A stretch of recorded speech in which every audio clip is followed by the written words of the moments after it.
And this interior, don't feel like you are making a mistake. And I've actually had this is exhausting. Our people, my God, this is exhausting. Don't. I think I'm going to leave this place because people are exhausting. And I've had this conversation with CM. And he pretended as if he doesn't know the context you are talking from. This is scary. This is just scary. Our people, because you are so dishonest. You see videos, you know what? Sorry, forefather. You should come and take over. You are too dishonest. No, let me see. I'm tired of you people. It's unbelievable. Show can come and take over. Show you can come and take over, please. Forefather. People are just full of dishonesty. Please. They will never tell you the truth. I don't know whether is it. What are you accusing me? You've seen whether it's deliberate or not. Calm down, please. Something is wrong. Something is broken in our people. Father. Something is broken. Calm down. We've had long conversations. That's made this. They asked a question.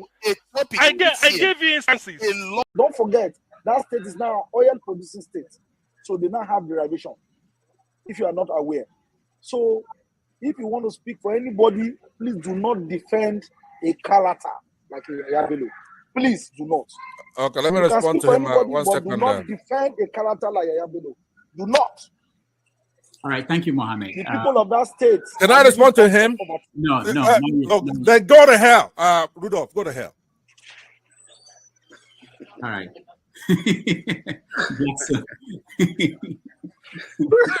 Rudolph, I've never seen this part of him before.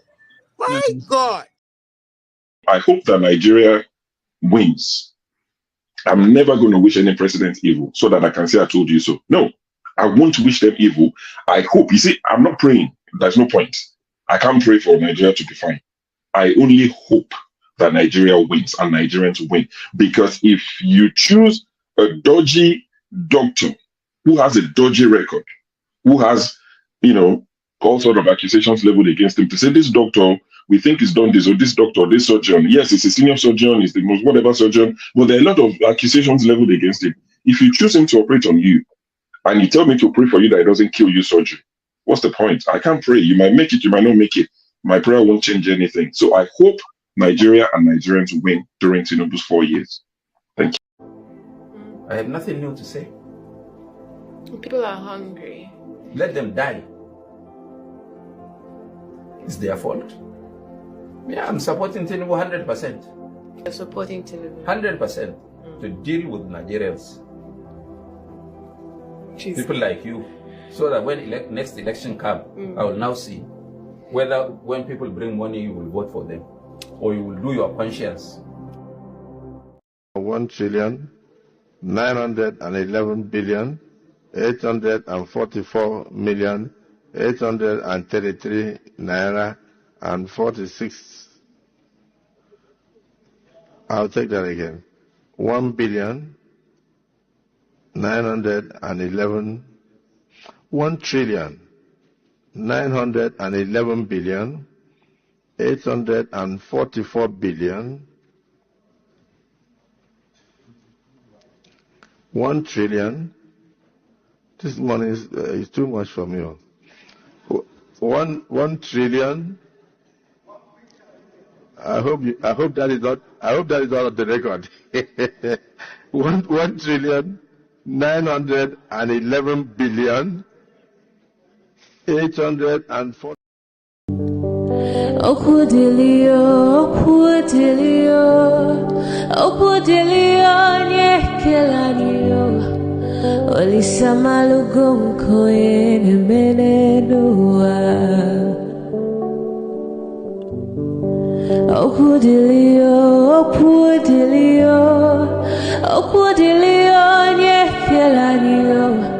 Chukuna malugo yo biadi ocha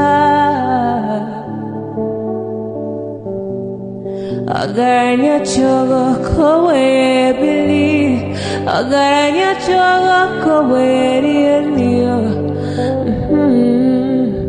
Owe chuku bezie chuku Nuche chukwa busigi fege meo Nuche chukwa busia ifege meo Ni fosolo ne ase alibazie Obwe bebe agaranya muliba Obwe wuru agaranya bibe solia Mano agaranya wa Obwe afyozi enipa kwa Agaranya chogo kowe bili Agaranya chogo kowe rienyo Obwe chikubezio lisa Kodili ma kodili bemo Kodili wakema kodili wanima Naino kwane we beluge beluo Kodili ma kodili bemo Kodili kemo kodili heyo Ibedwe me wanem Nikadie zibo hewo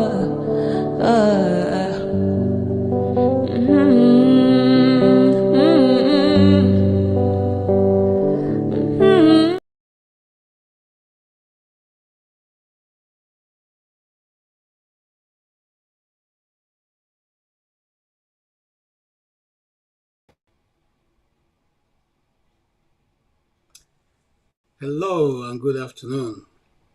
It's good to see every one of you on today's special broadcast. I don't know what's wrong with my set. It seems to be hanging.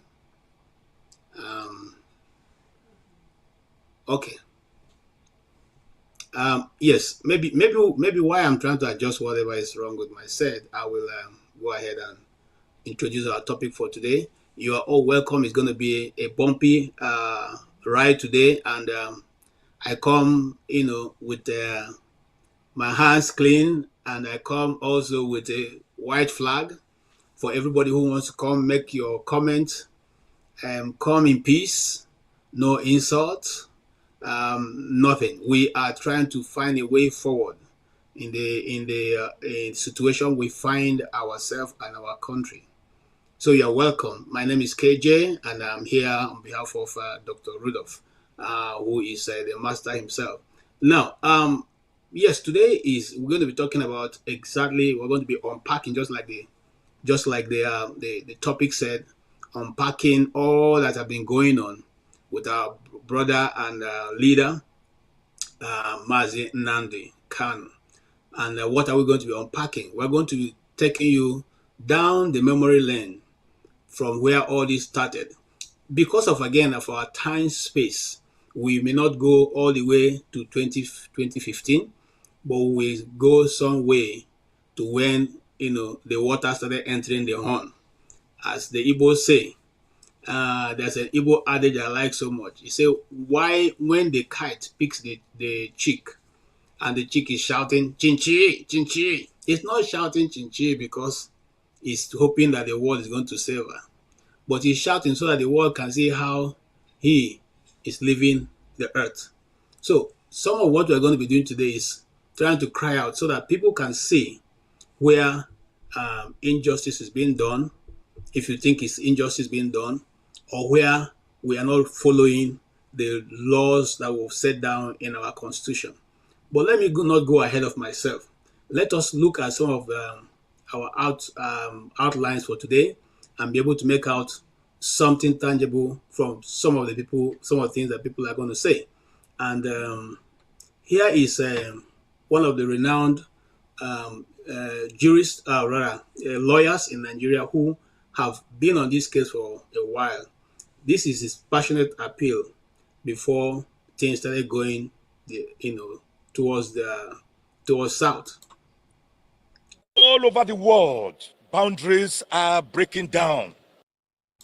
Let us bear in mind that all over the world, boundaries are breaking down. We now humbly appeal to the government of the day to immediately, without any further delay, with the urgency of yesterday, release Nnamdi Kanu, that he may come out of his illegal and unconstitutional detention, which the courts, up to the Court of Appeal, have since pronounced upon, but is still illegally being held there today, so that he will come out and join hands with the rest of us in rebuilding this nation that is frantically yearning for nationhood. Listen to what the government wants before they can release Mazi Nnamdi Kanu. When Nnamdi Kanu renounces his agitation and apologizes to the nation, then a process of de-radicalization can begin. The government may now decide if it intends for an alternative dispute resolution to be employed in his situation. It's not about his uncles, sisters, friends apologizing on his behalf and pleading for his freedom. He must first be born again before any other thing can follow. Presidential spokesperson Dr. Daniel Bwala reacts to calls for Nnamdi Kanu's release during his interview on News Central.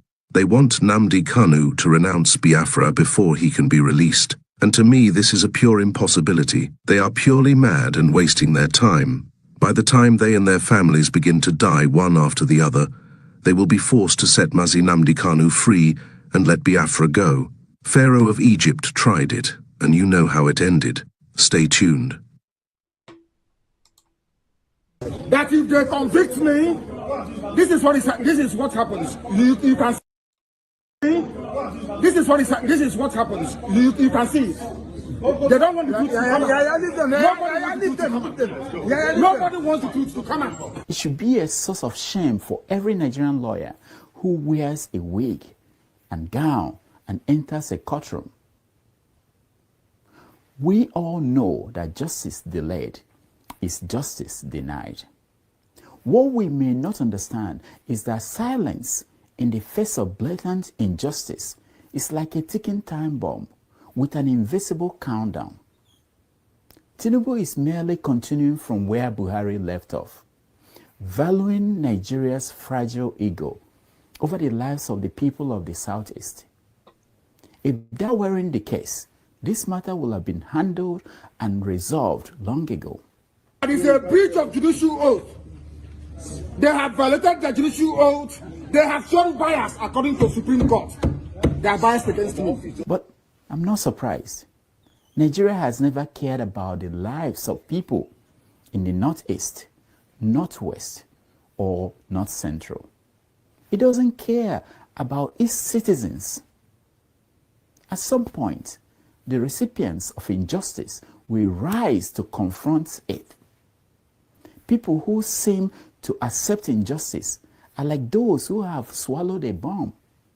Just because it is not visible doesn't mean it is not dangerous. And those in danger aren't just the ones with bombs in their stomachs. There are also the ones watching them suffer. Say what you will about Nnamdi Kanu and his outbursts in court. No one can say he has become an empty shell or a shadow of his former self. That would have been pathetic. This isn't an appeal to Nigeria's conscience. I've never seen that in my lifetime. This is a reminder that moral judgment of the guilty is not the solution to the age-old question: how do we bring about change in Nigeria? If you're comfortable with the status quo, if you enjoy the image Nigeria projects to the world and the headlines that Nigerian newspapers flood the internet with, you are as irredeemable as the country itself. If you don't feel a sense of urgency in a city overrun by rabid dogs, or in a mattress infested with bedbugs, or in a church vestry choked with Satan and his disciples, then you are as irredeemable as your country. Do you ask, what can I do? This is what you can do. Denounce all injustice, no matter who the victim is. Tear up whatever passport grants you privilege in the face of injustice. If you too are a victim but lack the courage to stand and fight, don't mock those who are fighting because you cannot.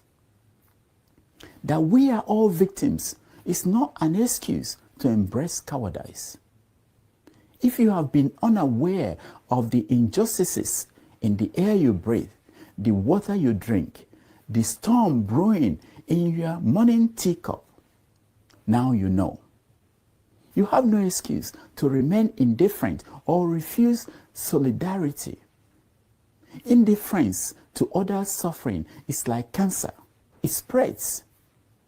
If you ignore cancer on the skin because you think it doesn't affect you, the lung, by the time it reaches the blood, it will impact you.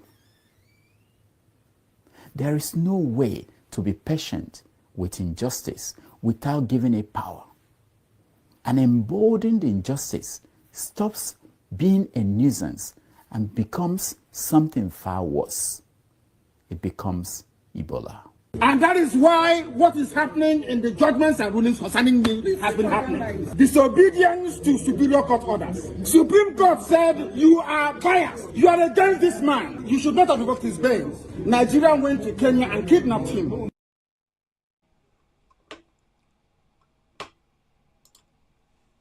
Okay. If you have been following so far, we still have a lot we promise to bring to you. But who is Nnamdi Kanu? Nnamdi Kanu is the one,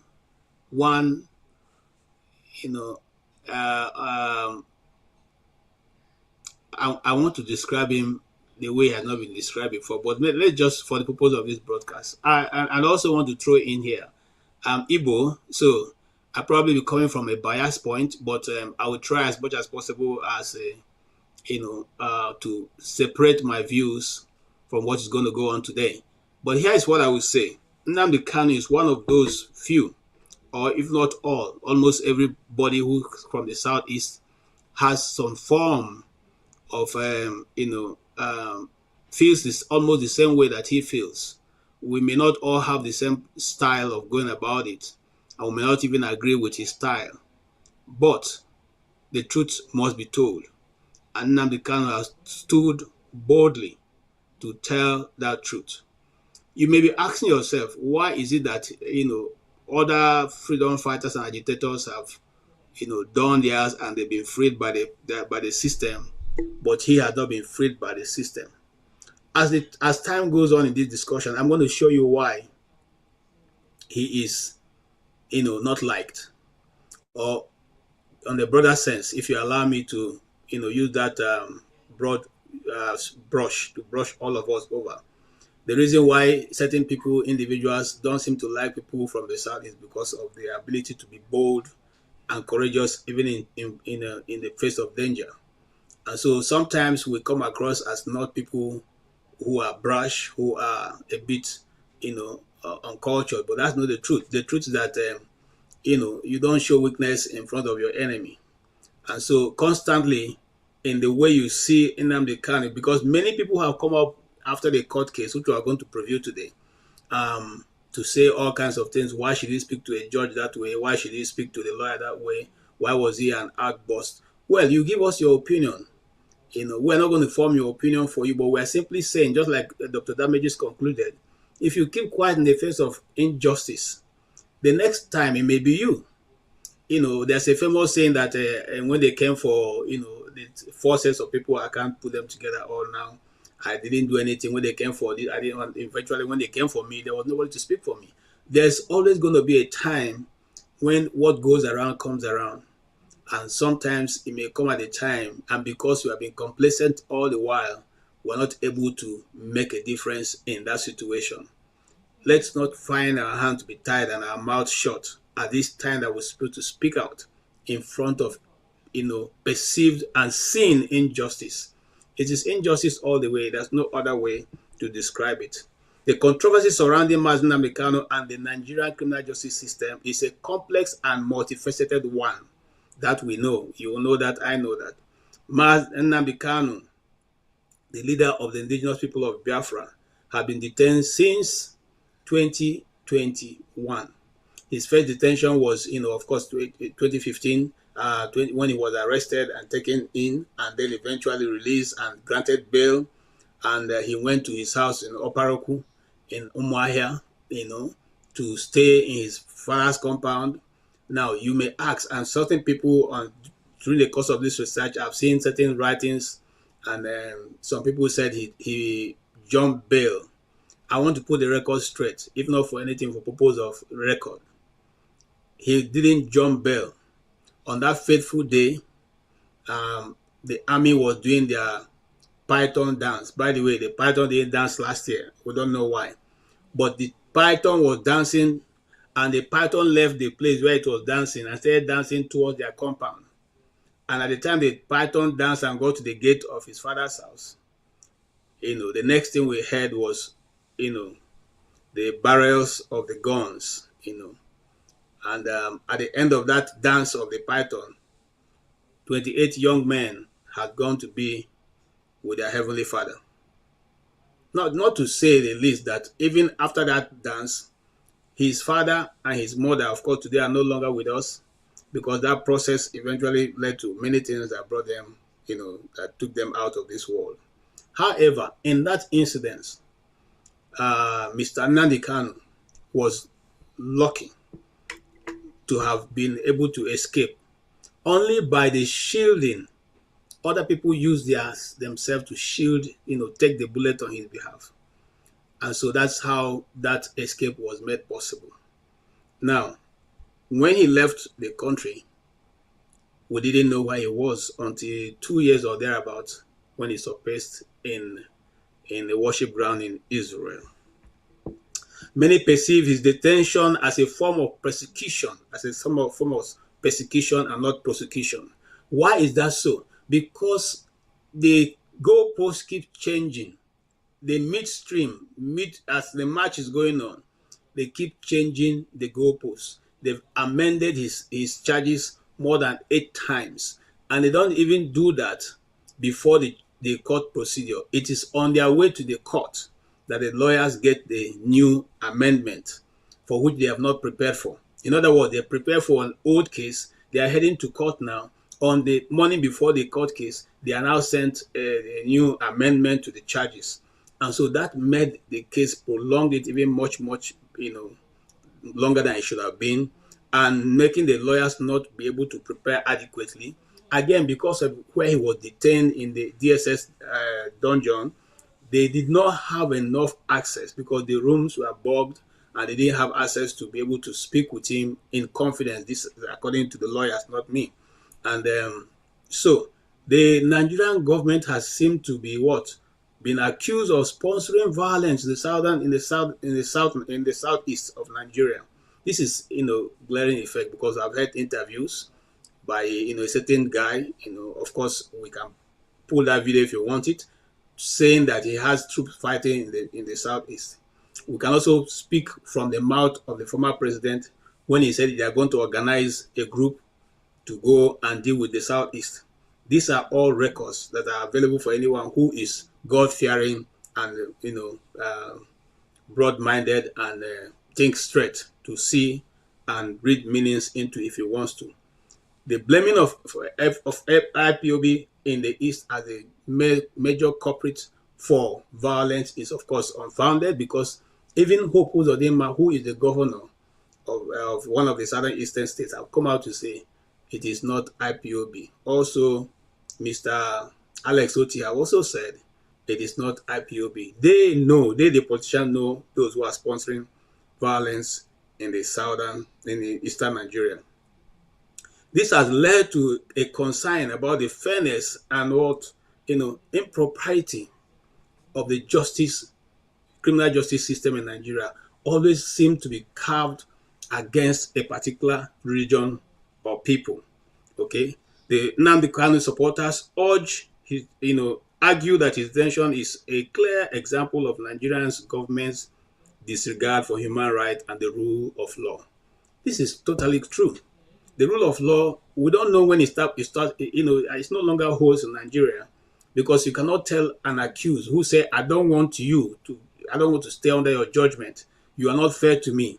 And then you say, because the chief judge have said so it should be so. Is the chief judge that's going to go to prison if you are found guilty? Will the chief judge leave his exalted position to go to prison on your behalf?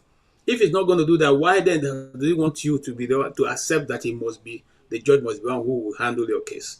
I think it's a fair thing that all over the world that the accused, can say, I see a level of, biasness, on your side, and I don't want you to represent me. I think that is clear and unambiguous. However, I will keep this discussion so I don't make it a monologue, and open the line also for people who want to be part of this to come in and make their contribution. What's that contribution we're going to be? We're going to be discussing extensively this, court judgment, or rather, the ruling of the court in the last appearance of Nnamdi Kanu. The reason why the goalposts keep shifting all the time. What is the reason when you are on your way to court and then they file a new charge? If even in the last court case, they've now changed it from treason to terrorism. Which one will they? Which way Nigeria?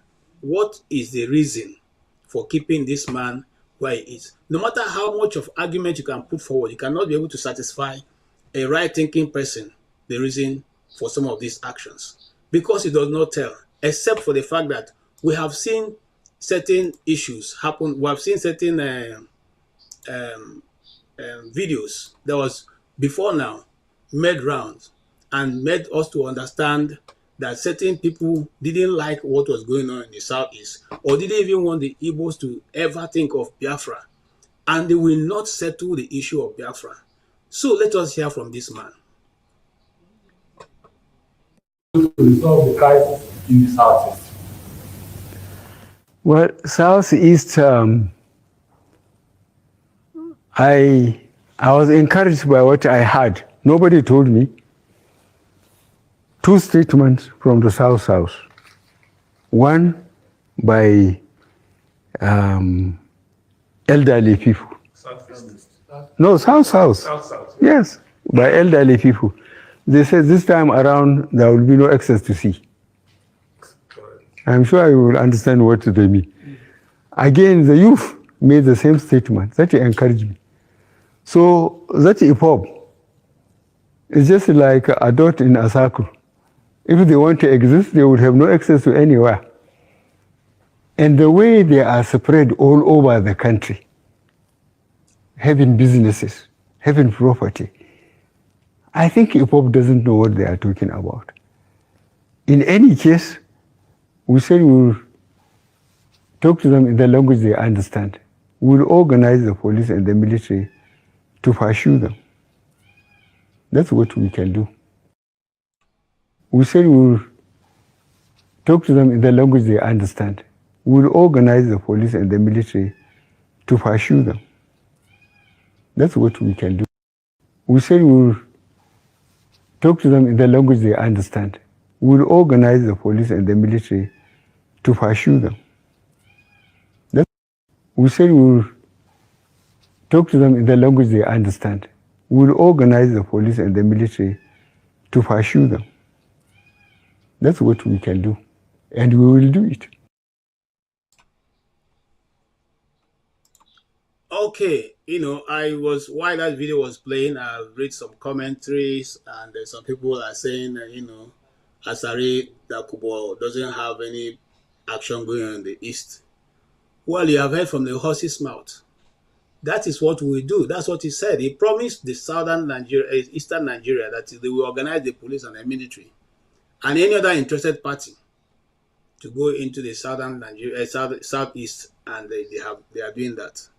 Of course, we're not here today to talk about that. Another day we'll open up the space for that.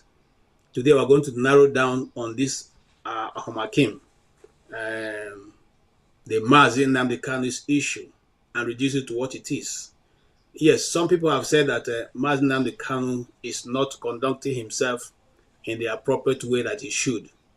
My question to you today is, if you are in the comment section and that is your view, please come on. Let us discuss that. Tell us how you want Nnamdi Kanu to be conducting himself. If you are somebody, as a journalist, I have colleagues who have entered the dungeon. I myself, okay? Now, if you have entered the dungeon in the DSS and you stay there for 1 week, come and tell me that you'll be very nice when you come out. Come and tell me that you stayed in the dungeon where if you spread your hand across, both your hands will be touching the walls, and then you come out and you want to be a gentleman. So let us not look at it, not to talk of somebody who have done getting to his 5th year under that situation. You cannot say that person is going to be gentle. We can only say that because we are the ones who are outside and enjoying freedom. You say that because you are in the comfort of your home, enjoying, apple and offensala. You can open your mouth and say that. But when you are the one in the midst, I don't think that's a palatable thing to say. And everybody's life is counting. Today, we have today, by the grace of God. Tomorrow, it's only God that knows. And if each day that passes, your life is counting. It's like a meter. It's running. And this man's life so far has run, 4 years in the detention. And you are outside saying that he's not conducting himself correctly. Tell us how he's supposed to conduct himself when we can learn from you. But before you come to tell us that, let us hear from somebody I respect also, who, in spite of the fact that this does not really concern him, he has put himself on the line majority of the time to speak what is truth and what some people will not dare to say. Let us hear from this man. Wasting Nigeria's resources on a trial that cannot go anywhere. This trial has gone through all the courts of the land, except maybe I think it went to a magistrate court at the point when they first started this charade. Yes. First and foremost, I like to let Nigerians know that even though I came earlier today for even a personal court matter, and I'd hope to attend, the DSS who are taking over these courtrooms did not allow me into the premises. But I've just been briefed by the ebullient lawyers representing Nnamdi Kanu that he totally and thoroughly exposed the Nigerian judiciary today, the underbelly of the judiciary.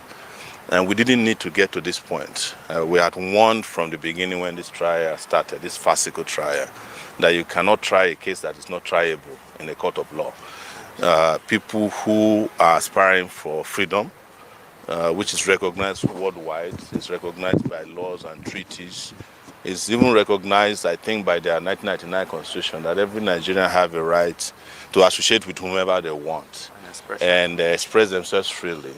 And these are cases that has become a bone in the neck of Nigeria because Nigeria refused to purge itself of a war that was needless in 1967 and that ended in which they themselves declared that there were no victors, no vanquished, or no victor, no vanquished.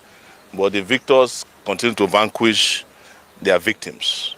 So I am here to say once again that if there's anybody who has sense in the government, today is the final day to sit down and release Nnamdi Kanu and stop wasting Nigeria's resources on a trial that cannot go anywhere. This trial has gone through all the courts of the land, except maybe I think it went to a magistrate court at the point when they first started this charade. Yes. So what is the implication of this? The court cannot adjourn a case in which it has no jurisdiction. The judge has already made an order, a consequential order, that she has recused herself from this trial the last time. So you cannot not assume jurisdiction over a case from which you have disqualified yourself. That is a very simple legal maxim. So, and she also cannot be a judge in her own case or court. She has been indicted by Nnamdi Kanu and the lawyers that she's not fit to be a judge in this case. So, adjourning the case is irrelevant. But I guess maybe she adjourned the case indefinitely to allow reason or oxygen to bring it to the brain of the people who are running Nigeria. Hopefully, they will, within that period of time, resolve this matter. I won't even say in the interest of justice, it's in their own interest. Yes, so because the Supreme Court and other courts have resolved the matter in the interest of what is limited justice in Nigeria. Yes. Thank you, sir. Thank you very much. Yeah. Imagine if a judge went to Kenya and kidnapped him. These things are in the public domain. Why, therefore, are they insisting on trying me? a court order was entered. In that very court order, it was said very clearly and succinctly that she is no more going to try me. Why is there no outrage over the unending detention and trial of Mazi Nnamdi Kanu? Is the most is Mazi Nnamdi Kanu's trial and development so far. Is it that the judiciary does not understand its own language? Where does the NJC stand in this? Why isn't anybody saying anything? If the judge has already recused herself, but then she has been put back on that case, what does this mean? What's your appreciation of the matter? You know, perception plays a lot of things. You cannot hire a band, cook food, set chairs, set canopy, and deny you're having a party. Which is what the judiciary is doing. Nnamdi Kanu, you know, at this point in time, we have to call a spade and admit that there is a lot of possible bias and a lot of infringements on his rights. Let's start with the little things, for instance. We saw Mazi Nnamdi Kanu trying to address the press along with his legal team. And someone in the courthouse decided it was the best time to shut off the lights. I think that tells you the contempt with which Mazi Nnamdi Kanu and this case is being treated. For a long time, I had always said, can we keep this in the court of law? Can we? But we've reached a point where whatever the crime Nnamdi Kanu is being charged for doesn't matter again, because it has been tested before the courts in the land to the highest level. It has been ordered he should be released. In fact, even compensation for him was agreed. But now he's on a case of detention without trial, and he has made a complaint saying Justice Nyako recused herself. They made an oral request the last time that, you know, there was no a vote of no confidence on her. She recused herself. And they said, oh, no, the Chief Justice said she should come back. So there is no law that can give a Chief Justice the right to forcefully reinstate a judge who has recused herself, except she wants to come back. And she's claiming she's there on instruction. And the Chief Justice said, oh, they should do it in a formal matter. It doesn't matter how they did it, because I can recuse myself on my own, for my own reasons, for my own choice. I don't even need a prompting from anybody involved in the case. So if Justice Binta Nyako has recused herself, it does not matter under what grounds. It does not matter whether or not it was an oral submission or a written submission. She has recused herself. But another aspect of it is that she is being told that she has been following this case since 2015. And that is one of the reasons she was put back on the case, because she seems to have a lot of knowledge about it. And now she's asking for Nnamdi Kanu to go ahead and see if the problem basically is this: redocument things. if you have recused yourself, right, you can, you know, that's the problem. There is documented. What they are saying, Nnamdi Kanu should present documented requests for her. It doesn't matter, because she herself, it's documented that she has recused herself. Why is she there? It means that she's just there. That's not really a court case. She's just there. And if Mazi Nnamdi Kanu did not make that challenge, perhaps any judgment given tomorrow, they will use that and say, oh, she recused herself, so we have to start again. You know, so it looks as if the government is now playing games with Nnamdi Kanu. The important thing is not whether or not they even understand their own language. What I'm seeing is a case of executive recklessness and, you know, the executive's refusal to obey the laws in their own land. That they created. A court of law has given a decision, and we are still on this matter till now. It's very I mean, shameful. if you look at that video on the screen, you can see the total rage in Nnamdi Kanu's eyes. You can hear it in his voice. You can tell that this man is frustrated. He feels cheated. He is standing his ground, regardless of whether it's being viewed as contempt of court. But it still continues to stifle him, turn off the light when he's speaking. I mean, what's in the level of intimidation and brazen behavior is that? Let us now, you know, for a long time there has been gaslighting that if for any reason you are sympathetic to what's happening to Nnamdi Kanu, you must be IPOB, you must be this. I think it's time for us to disregard and ignore that gaslighting, and whatever should happen. And let us call the facts for what they are. Mazi Nnamdi Kanu was illegally abducted. You could even say kidnapped and brought to Nigeria. There was nothing legal about his mode of arrest. The speed from Kenya. He was brought to Nigeria. He was put in detention. All the charges have been changed over and over again. He has managed at every point to get the judges to either throw away the cases, find him not guilty, to the highest court in the land. Even has compensation that the court demanded must be paid to him. But what do we have? The president who arrested him has gone. And the president who replaced the president who arrested him will be two in a few months. And here we are still talking about the case. They're having no substance. At this point in time, this is extrajudicial detention. This is denying of fundamental rights of a man and denying him of his freedom. Because now we have passed, but he did this, he did that. Because whatever you're saying he did has been tested in court. Our opinions, all of us, opinions on whatever Mazi Nnamdi Kanu does not matter any longer. The courts have made a case, and now the same government. And what surprises me is that the courts themselves, so they should let him go, are still opening their doors to bring him for hearing every day. When they should lock doors and say, no, This time we have around, released this man. Yes. Don't bring him here This again. time around, I mean, Mazi Nnamdi Kanu made it clear that he only came because of his respect for the For rule court, of that law, he yeah. has no, for rule of law, that he had no reason. But he made a point to which actually nobody come, if not is that. getting, which I'm saying. The fact that they are bringing a recused judge. We saw how Ojus Okalo escaped after being found guilty. They did his sentencing with a judge who had no jurisdiction. So his team could easily overturn that on technicality, which is what I'm seeing again somehow playing out, where in order to waste more time, you bring a judge you know has no jurisdiction over the case because she has recused herself. The judge that told her to go back, there's no, where is the written documentation that the recusal has been reversed? You know? Then when this drags for a while, they now suddenly remember, oh, she recused herself. We need to start the process again with a competent judge. So let us adjourn. So you just have adjournment, and keeping him in So do you detention. think that now... Okay, welcome, Mr. Tony, and it's good to have you on. Mr. Chukuma, if you are with us, can you have your camera on so that we can equally enjoy your...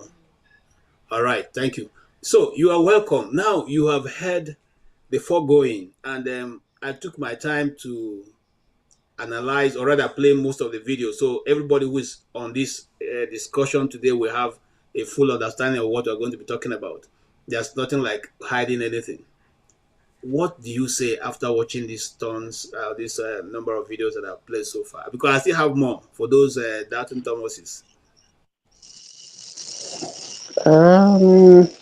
Greetings, my brother and friend KJ. I have listened to your intro and the videos that you have played. To start with, I am not a fan of Mazi Nnamdi Kanu, but just looking at his travails and the way this case has gone over the years, and also considering what has been done to his family. By the way, let me correct something that you said. I think it comes from Afaruku. Yeah. It looks like, yes, Afaruku Afara. is close to Umaya. In fact, it's a walking Is in distance from Umahia. Is in Ibeku. Ibeku. It's in Ibeku. Yes, Umahia South local government. That's my area, so Yeah. So coincidentally, I have some marital connection there. So really, I hope you're not and in related fact, to me because I have relatives around there. yeah, well, I have relations there by marriage. In fact, I went there. I passed through his father's house in November, December when I went to Nigeria. Okay. So I fairly know the area.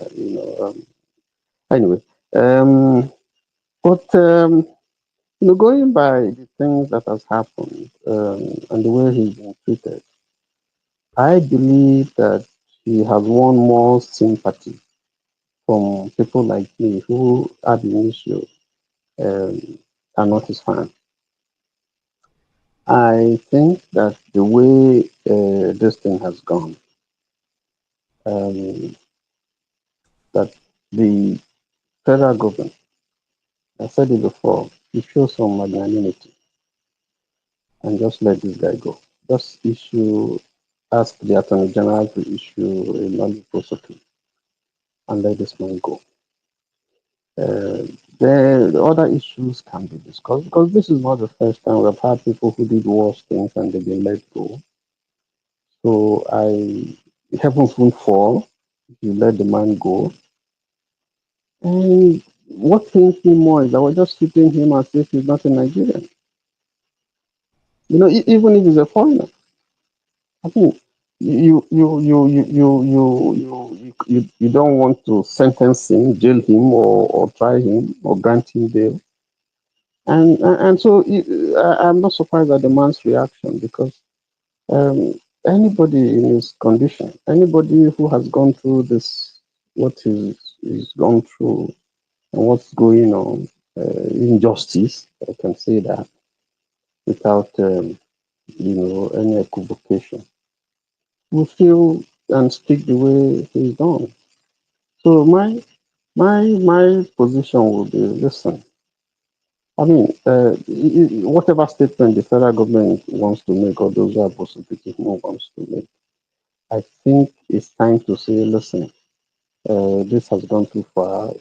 Sit down and sort this thing out. The political solution, not the court. That's what I think. And then we can move on from there. So I want to ask you a question. So how do we equate it?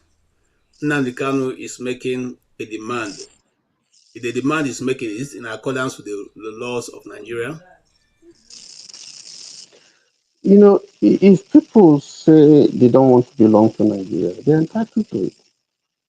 Because there's a reason why somebody would just I mean, Yorubas, there are some Yorubas who say they don't want to belong to Nigeria. So if people, after all, before when the motion for independence was moved, before we got independence, a section of the country said, if they proceed, they are going to succeed. Yes, and we've had that term was used in the term Araba. It simply meaning yes, that let us go away. yes, Tomorrow in the north. Why are they nobody not died. viewed as a secessionist? Even some few days ago, some northern elements said if this is how it's going to continue, they want to go their way. They should divide it. I have video, I can play it. So when I'm talking, I come with my facts. I have the video. Nobody died. The Malam Nobody saying was killed. time for them to go their way. They have Yes, not been nobody was in arrested. prison. Nobody We was. have had we have had countries, break away. It's not new. People who they can't agree and they say, listen, we want to go break to pieces, and they are there. So if I mean, if there is a marriage and one party says, I'm sorry, I don't want to belong in this marriage, and let's say the man has done everything. Let's say the man has done everything possible to keep the marriage, and the wife says, I want to go. What do you do? What do you do? So in this case, if you have a certain group of people who are saying, we don't want to belong, we want to go, you don't want to let them go. You don't want to give them the things that they want. You don't want to make them feel a sense of belonging to the country. What else do you want them to do? What do you want them to do? Yeah, you see, again, there's this, like the young man in the video described a perceived injustice. This perceived injustice, I'm coming to you, the flagship. Is the perceived injustice real or not real? Are we just perceiving it? Okay, let me ask you, Mr. Tony. You have gone into the southern, to eastern Nigeria. What they seem to be projecting, is it real or not? Did you find any federal presence in the time you went to Umaya? I have said it before on this platform. One injustice that I see straight away is that if you go to the various geographical regions, the southeast is the only one that has 5 states. I don't know why they are not talking about that. Now, the implication of it is that you are denied not just one state. You are denied representation at the Senate people. You are denied representation for senators that are representing you. You are denied revenue that would have accrued to you as a state, accrued to the various local governments that would have come up from that state. The development, the federal infrastructure that would have come in terms of roads, schools, health, and all that. You are denied all those things.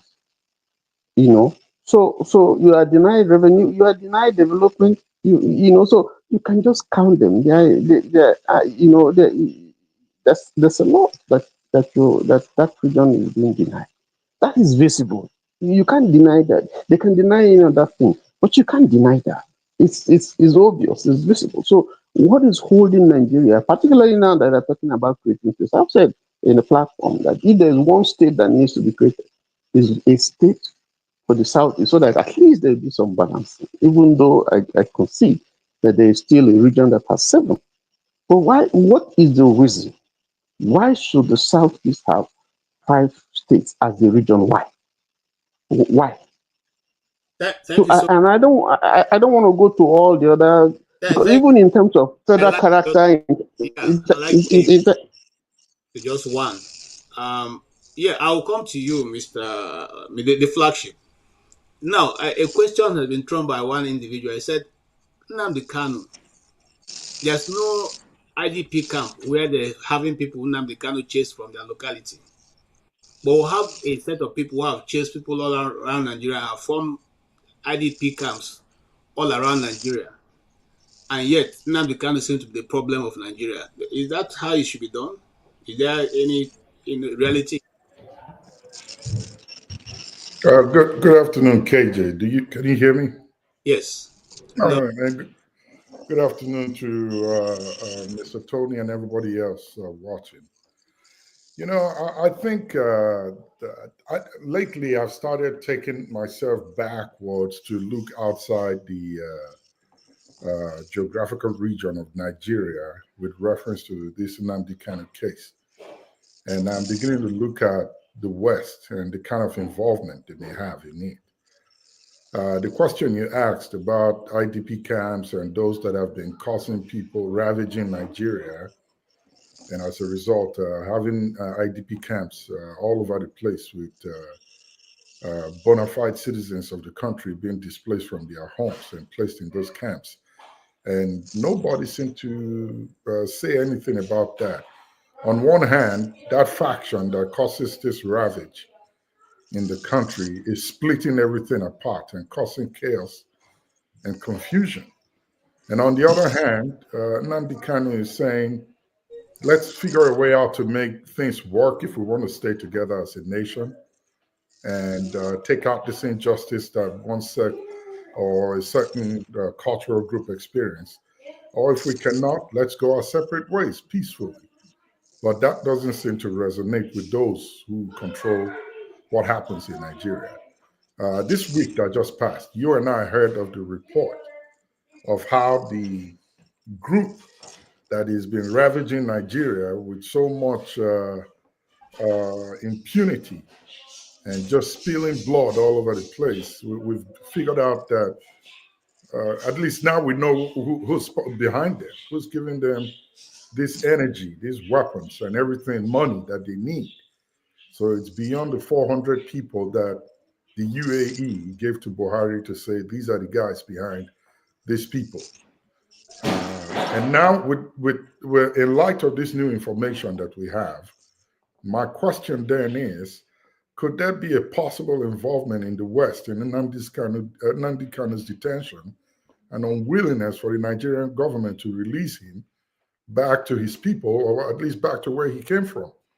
And the other part that really kind of makes me think a little bit more, the reason why I'm looking at the outside world is, I believe, correct me if I'm wrong, Nnamdi Kanu carries a British passport. Is that not so? Yes.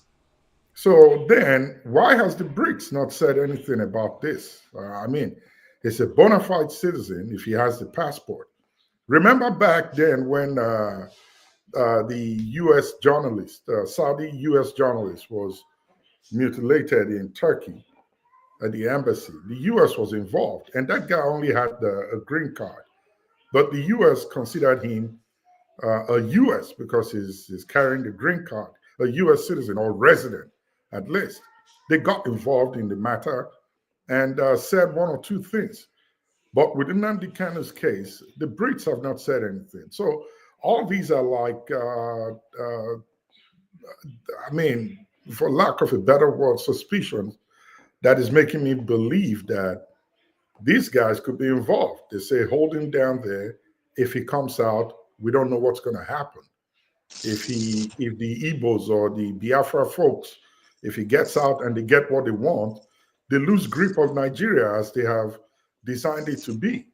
So these are the many things I'm beginning to think about and ask these questions to say, can we have some answers and begin to look beyond it? Because the Nigerian judicial system, justice has been served. They said, let him go. There's nothing to hold him on.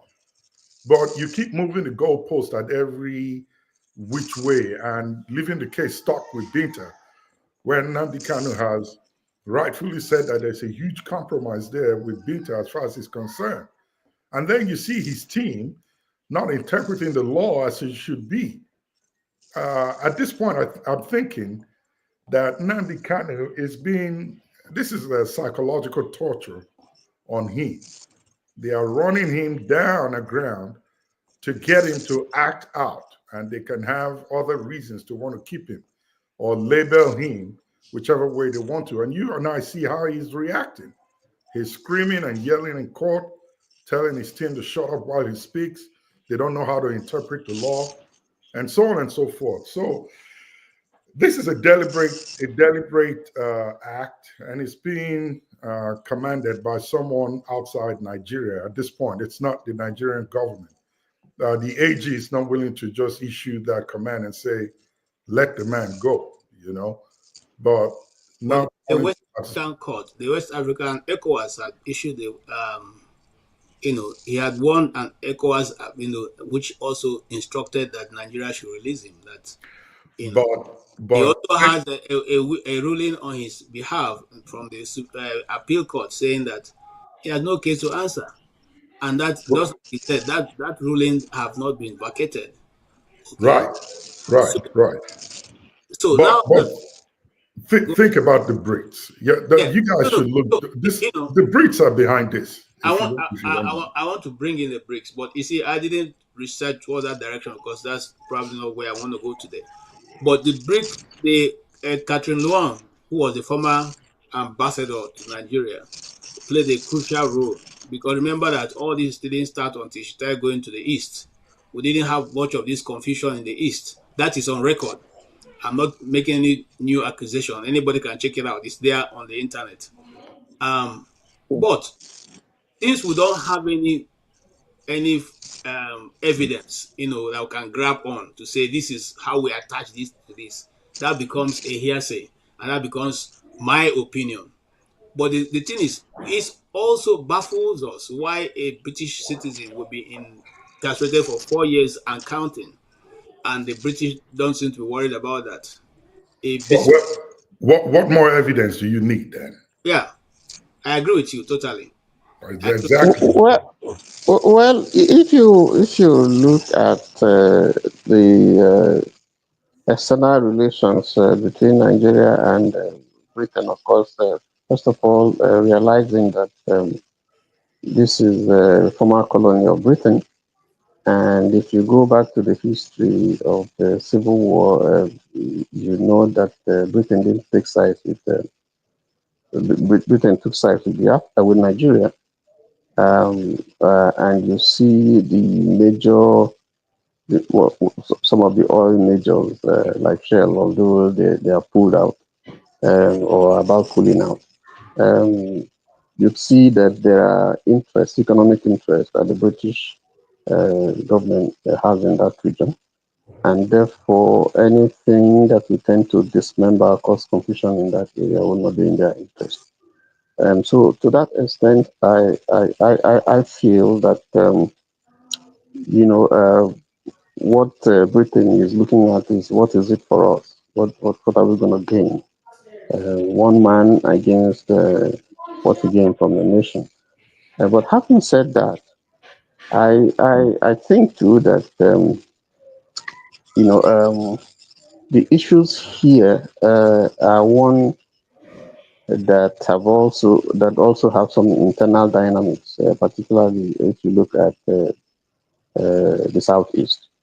Can we honestly say that all hands are on deck in the eastern region? Okay, we'll come to agreed, that. Don't go. We'll come to that. What are the leaders of the East doing? And Yes. like I said, I have enough video to almost discuss every other topic we're going to go to. But let's go to the young man who is in darkness. I believe you are in Nigeria. Please help me call out your name. Can you hear me? Yes, yes, I can hear you. Good Okay. evening, everyone. Sorry. Call your Uh, name again. yeah, What? my name is Ogwejofo. Ogwejofo. Ogwejofo. Okay, you're welcome. And you are in Nigeria, I believe, because you are in darkness. Yes, yes, yes. That word is that. So yeah, so we have heard us discuss. You are on ground. Is there any news on ground there that gives you by understanding why this case is dragging the way it's dragging, other than the fact that the government has refused to do what it needs to do, which is to release Nnamdi Kanu? Yes, yes. From the homeland here, from Nigeria here, you can see everything play. You can see how everything goes, how everything started and how it's going. From our understanding, we already know that we are not only dealing with the presidency or the DSS or the judiciary. No, we are doing beyond that. We are dealing beyond that. You can see whatever that is being happening, like what is being said that a British citizen will be kidnapped in Kenya and illegally brought into the country, and nothing is being done about it. So we are not only fighting the DSS and the judiciary. This has to do with the United Kingdom itself, and we all know how everything started. Just like the last broadcast Dr. Damage did with Simon Epa. I was here live. I also told people, the viewers, that we know how everything started and we know how it got to where we. Everyone that says he or she is not aware of what's going on, the person is lying. We know how it got from the bringing in the Boko Haram. From there, the Fulani in the bush and the women, the farmers. From there, the ESN and the Kano. From there, a result to Simon Epa, and currently the army. So we know how it started and we know how it went. But my problem is the You are people that are supposed hold on, to. hold on. You are in the east. You are in the east. If I believe, is there any Yes, person yes, yes, yes. I mean, forcing? Is there any group of people forcing people to sit at home on Mondays? Is there any group of people going around and forcing people to be in their homes on Monday without coming out to enforce they sit at home? no, no, no, no, no, no, no, not at all. People are doing that on their own will, because everyone, you cannot hide the truth forever. You cannot hide the reality forever. Everyone has come to realize the injustice on the young man Nnamdi Kanu, and people knew about Monday sit at home started because of him, and people are now doing it willingly. There is nobody forcing anybody to do sit at home. Either the people already knows.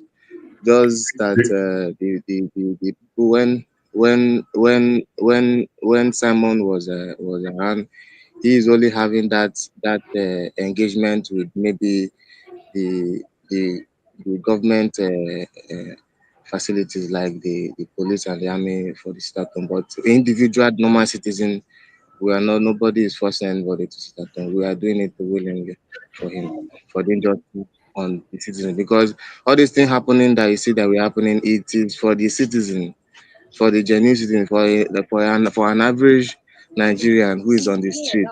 We do all these things that we are doing because we know that this is affecting us. And if it's being done the right way, if the Nigerian rule of law is being followed the right way and the way it's supposed to be, it is also we, that the citizens, that will benefit from it. So when we see that the whole thing is not going the way it's supposed to go, we take decision. Mostly during the NSAS, you can see during the NSAS we came out. Imagine me on the front line on the NSAS protesting, and a live bullet is being opened on me. what could be my defense? Just holding a flag, standing there. You could see what happened during the protest. Uh, uh, our able young men were down, and you cannot expect us to come out again for another protest unless the protest will be of a different kind. Instead of coming out for that protest again and being killed, it's better you do the protest by sitting at home. That's why most people do it at home on Mondays. You understand? So the whole thing, we know how they do. I have a question for him, KJ. Okay, go ahead. So sorry, we're going to, because we know the importance of your data and where you are. So we'll ask you all the questions, and if you need to go, just stand by. Go ahead, sir. Yeah, two questions. But the first one is this: the sit at home that you say everybody's doing at their own will. Ejiofor is your name, right? No, Ogujiofor. Okay, sorry. I wanted to address you properly. Ogujiofor. You said the people are sitting down at home of their own will. Is that recently, or was that from the beginning? Remember, the news was going around that the sit at home was being enforced by Samuel Ekpa. Is it being done out of the free will of the people now that he's in jail, or was this the case from the beginning? Okay. Like I said earlier, you see, from the beginning, it has to be like, okay, every Sunday, everyone should sit at home. Let me start from like example. Now, this is a word that has been said. I remember it's not from Simon, but it started with Nnamdi Kanu. Nnamdi Kanu, while doing broadcast, he will declare also reason that everybody should sit at home. Now, then I would say then it was enforced, and later people get to understand why and how it is being done. Let me say, after the NSAS protest, like people like me, I'll use myself as an example. I got to understand fully that this is what is supposed to be done. If you ask me why, I will tell you why. Now, after that, those Nanikano educating people of the benefit and the use of that sit at home. Now, during the time of Simon,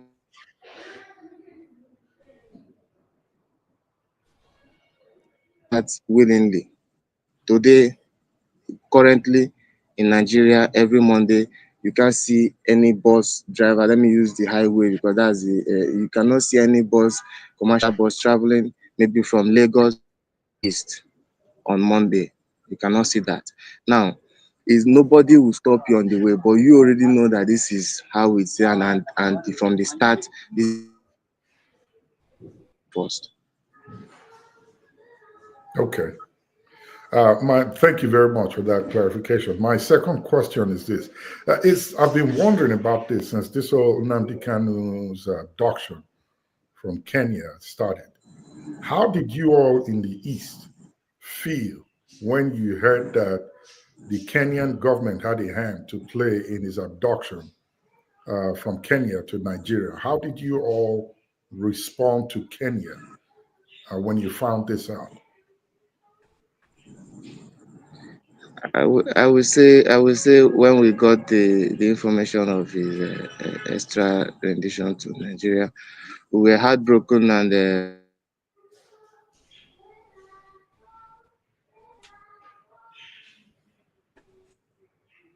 Okay, can you hear us?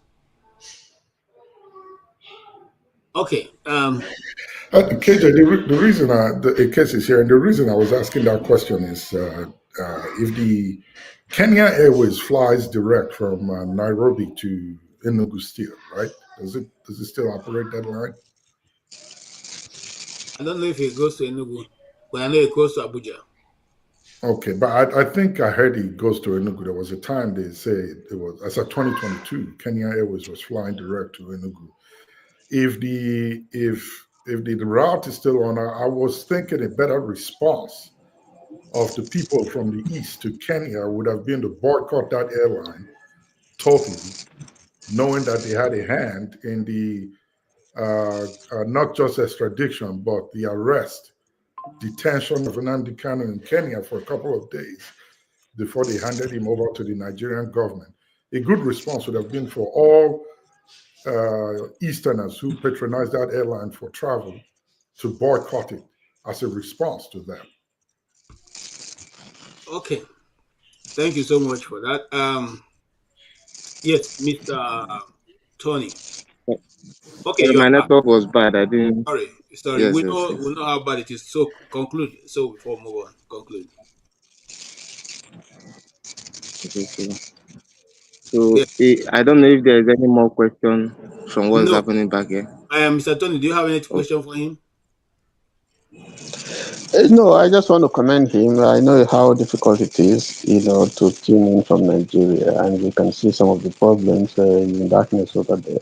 But I want to ask, this stay-at-home thing, because when I went to Nigeria in November, December, I was in Umuahia for 1 week. Things seem to be moving, quite well. People, nobody seemed to be on the sit at home wasn't taking place in Umuahia town. Do I know?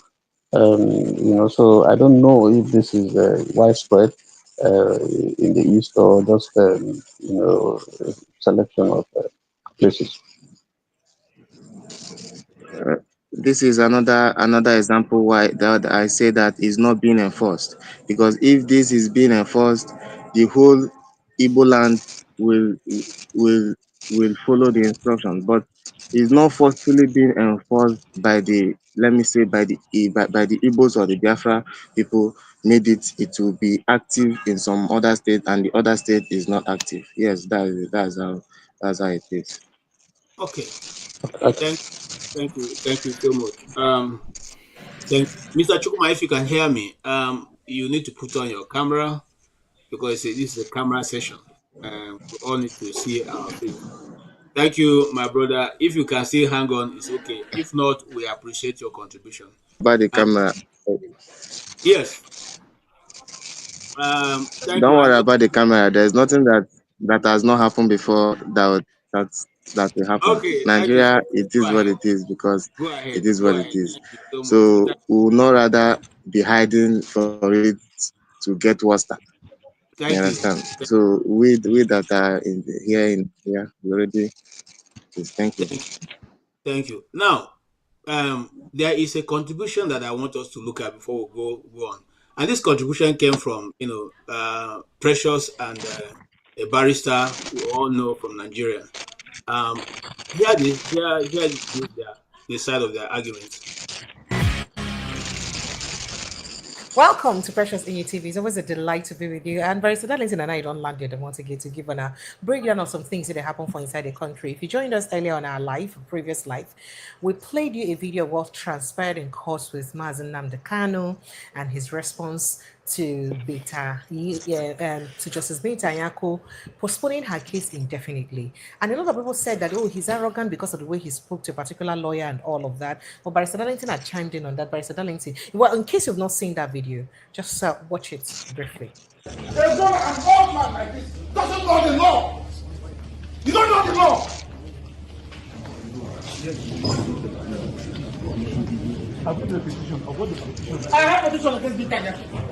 I have a petition against her. Nonsense. Why is it when it comes to my case, they turn the law upside down? They turn the law upside down. Upside down. Upside down. Listen. This is the laws of Nigeria.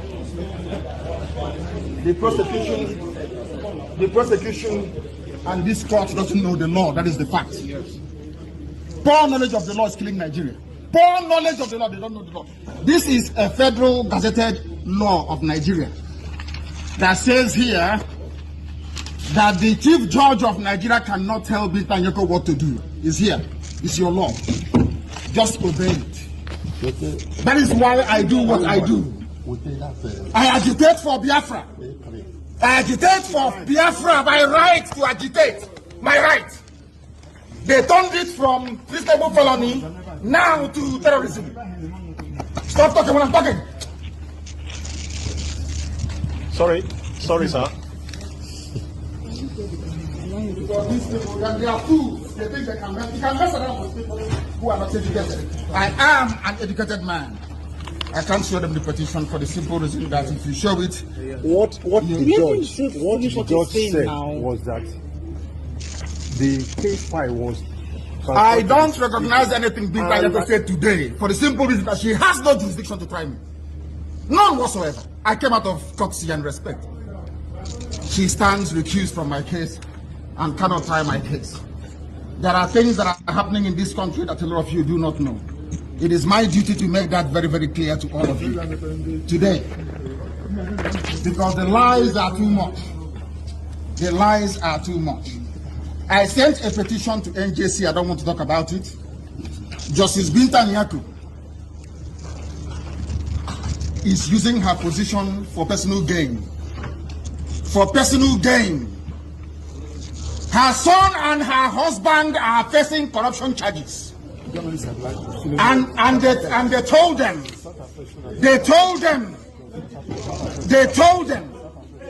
that if they convict me, this is what happens. You can see it. They don't want the truth to come out. Nobody wants the truth to come out. Nobody wants the truth to come out. Nobody wants the truth to come out in Nigeria. That's the problem. Who is that person? Who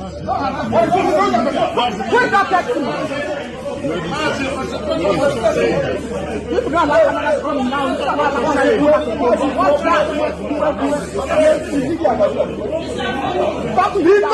Husband and son are facing corruption charges.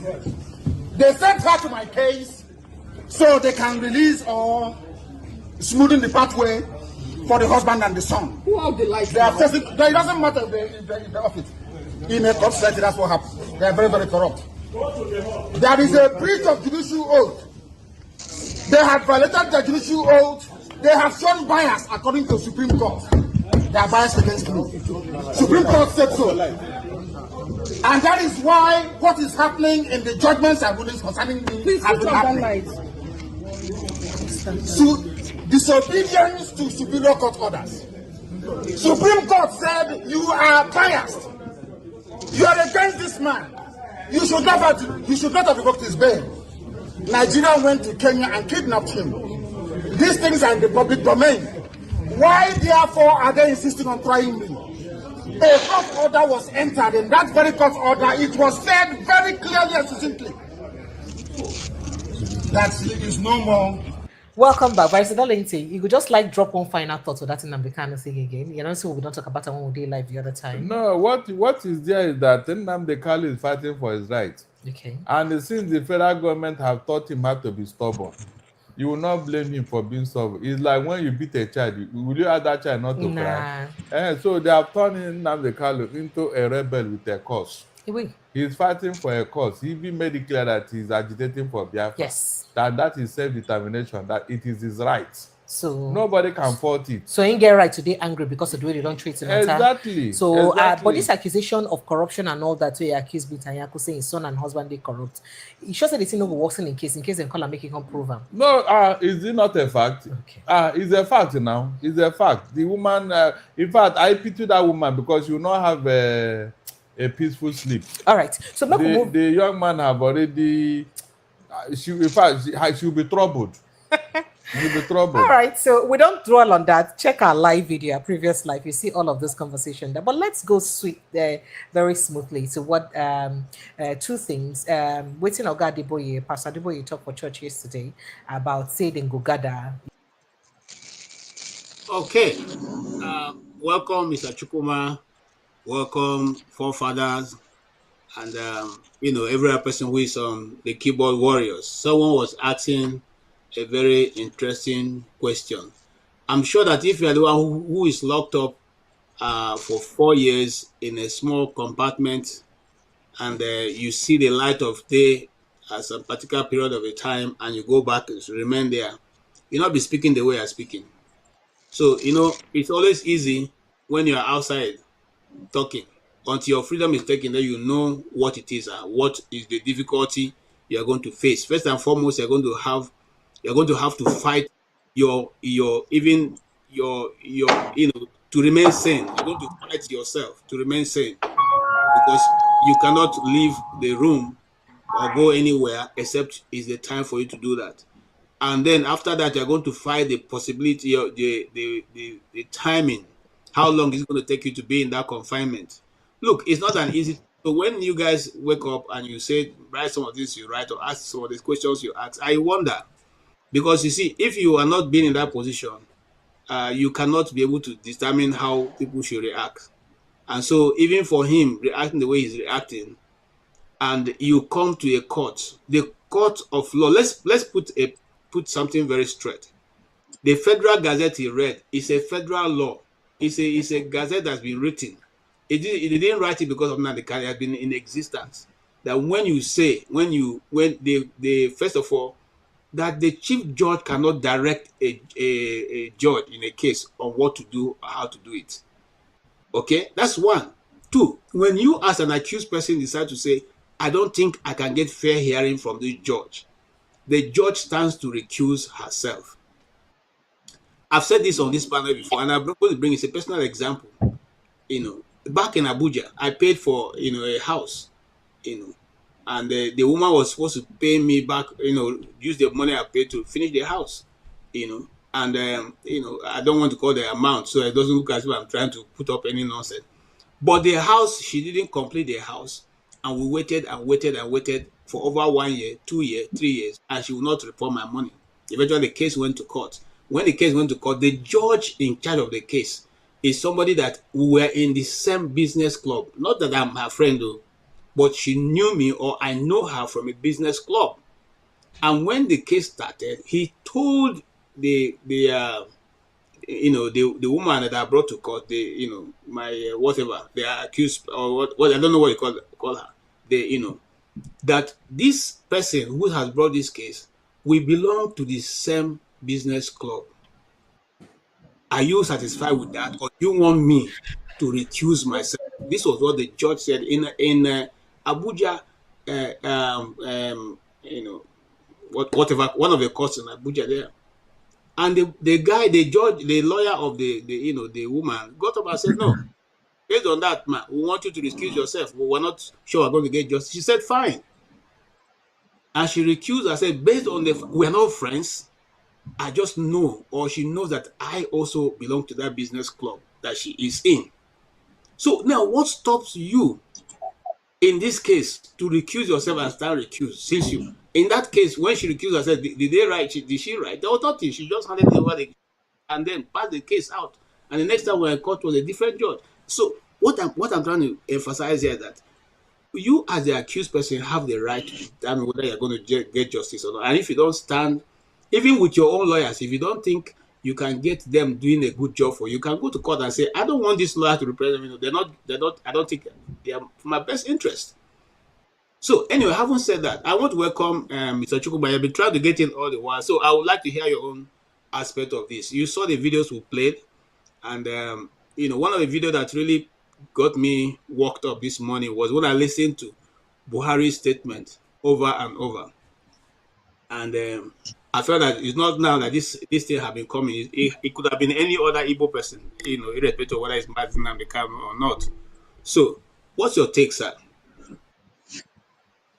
All right, thank you very much, KJ. Good evening to you, Flagship, Forefathers, and Tony. Well, you have said a lot, KJ, and the Nnamdi Kanu question, or put in a larger context, the Igbo question, it's something that is gone, the Nnamdi Kanu question in particular, it's gone beyond the judicial process. Judicial process in the sense that, look, it is very clear, we had a court here in Nigeria, discharge and acquit Nnamdi Kanu. It's there, it's clear, newspapers carried it. But the moment that happened, the federal government went back and brought in fresh charge against him. I think about 7 or so. And the way they are going about the thing, it's very clear that the Nigerian government has no case against Nnamdi Kanu. In another instance, a court of competent jurisdiction in Nigeria said, look, for you to have even renditioned this young man means that you don't have a case against him. You granted him bail, you pursued him in his house, killed to his house, killed people. KJ 27, like you mentioned, he ran for his dear life. You brought him back, you didn't extradite him, you renditioned him, which is a law that is against international relations. You don't do that. But it's clear that the Kenyan government is also in cahoots with the Nigerian government. So when I say that it's gone beyond the political process, it's very clear, it's very evident. You don't need to travel far to see all of that. It is more political. Unfortunately, the Nigerian government is not interested in you. Okay, now let me say the Nigerian state, because we have two governments in context now. First of all, the Buhari government, and in continuation, the Tinubu government. Is a state issue. The Nigerian state is clearly not interested in releasing Nnamdi Kanu, and they are not interested in addressing the Igbo question, because without the Igbo question, there will not be an Nnamdi Kanu. Like he said in court, I have the right to agitate for a Biafra. It is his fundamental right.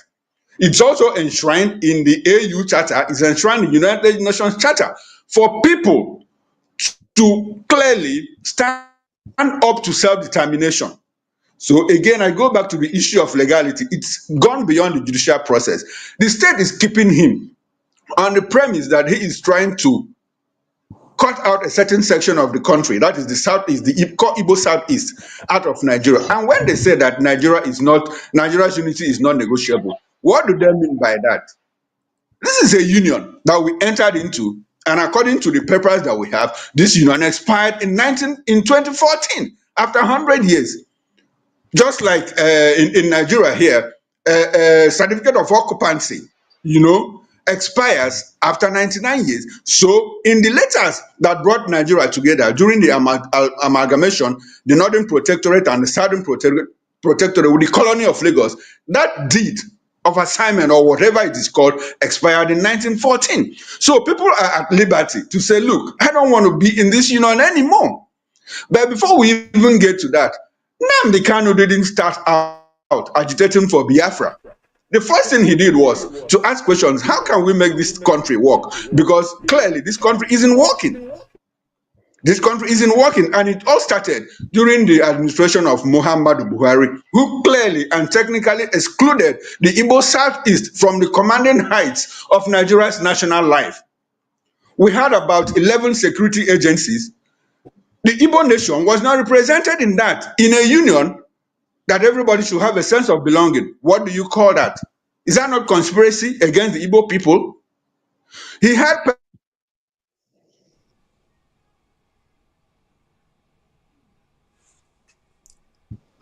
Can you hear us? Okay, while we wait for him, I want to welcome Dr. Chidi. Dr. Chidi, it's good to see you. You are in your fighting gear, so that you didn't come for me. Hello, KJ, can you hear me? Yes, go ahead. I just wanted to welcome Dr. Chidi and Mr. Okay, so would that be a written document? The conspiracy against the Southeast is very clear. But I'm not surprised, and I'll be surprised that anybody's surprised with what is happening to Nnamdi Kanu. Nnamdi is a freedom fighter, and that is what happens to freedom fighters.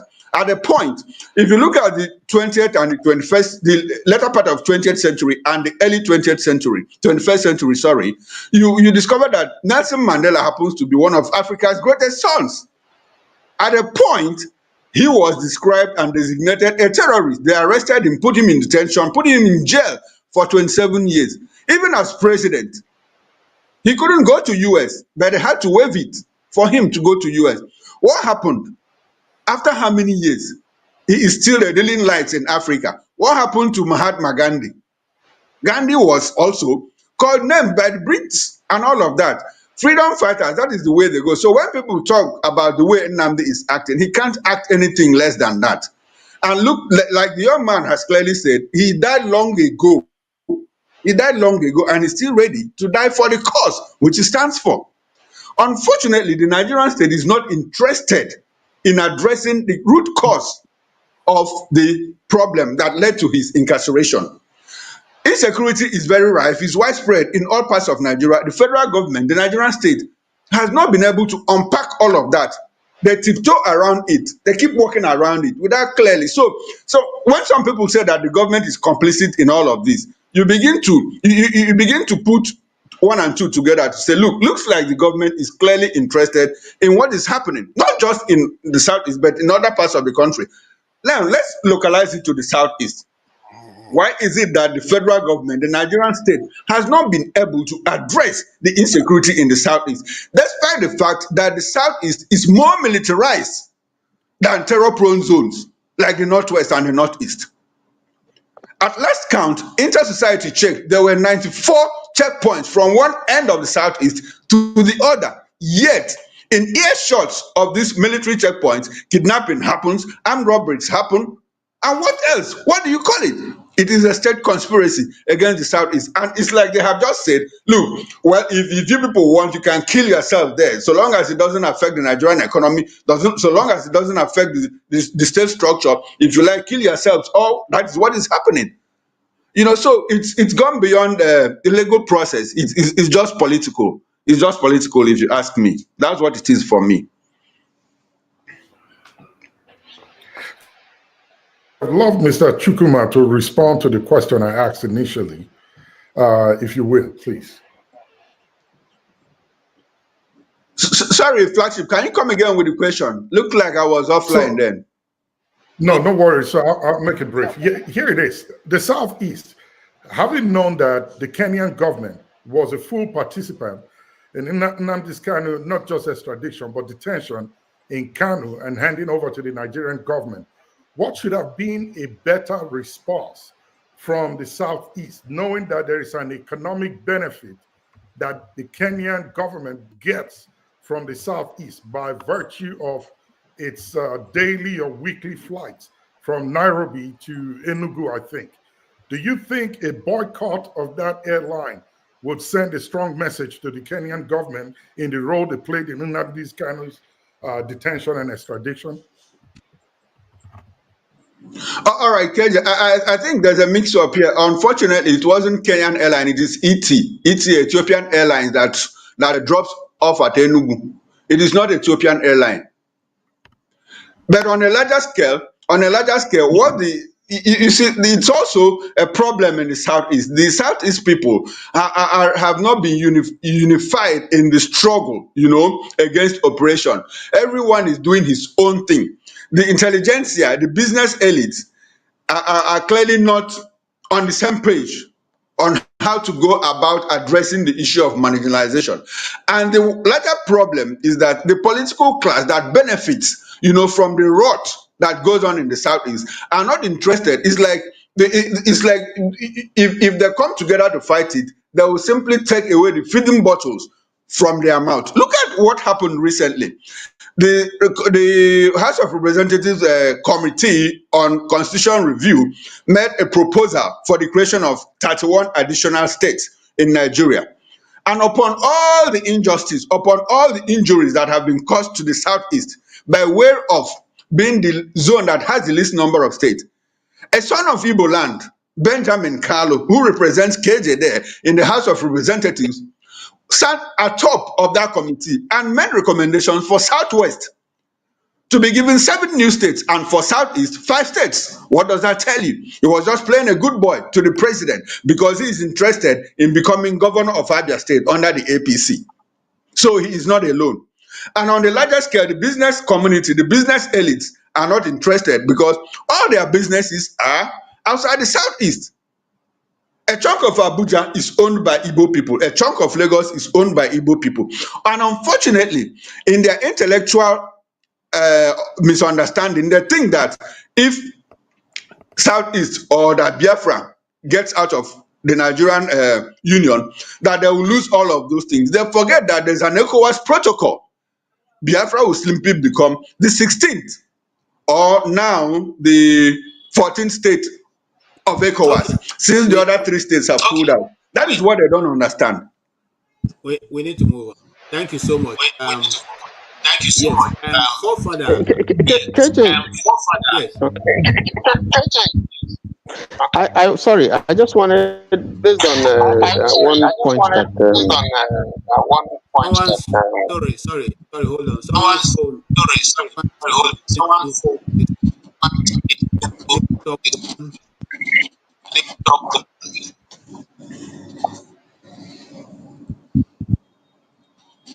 Hello.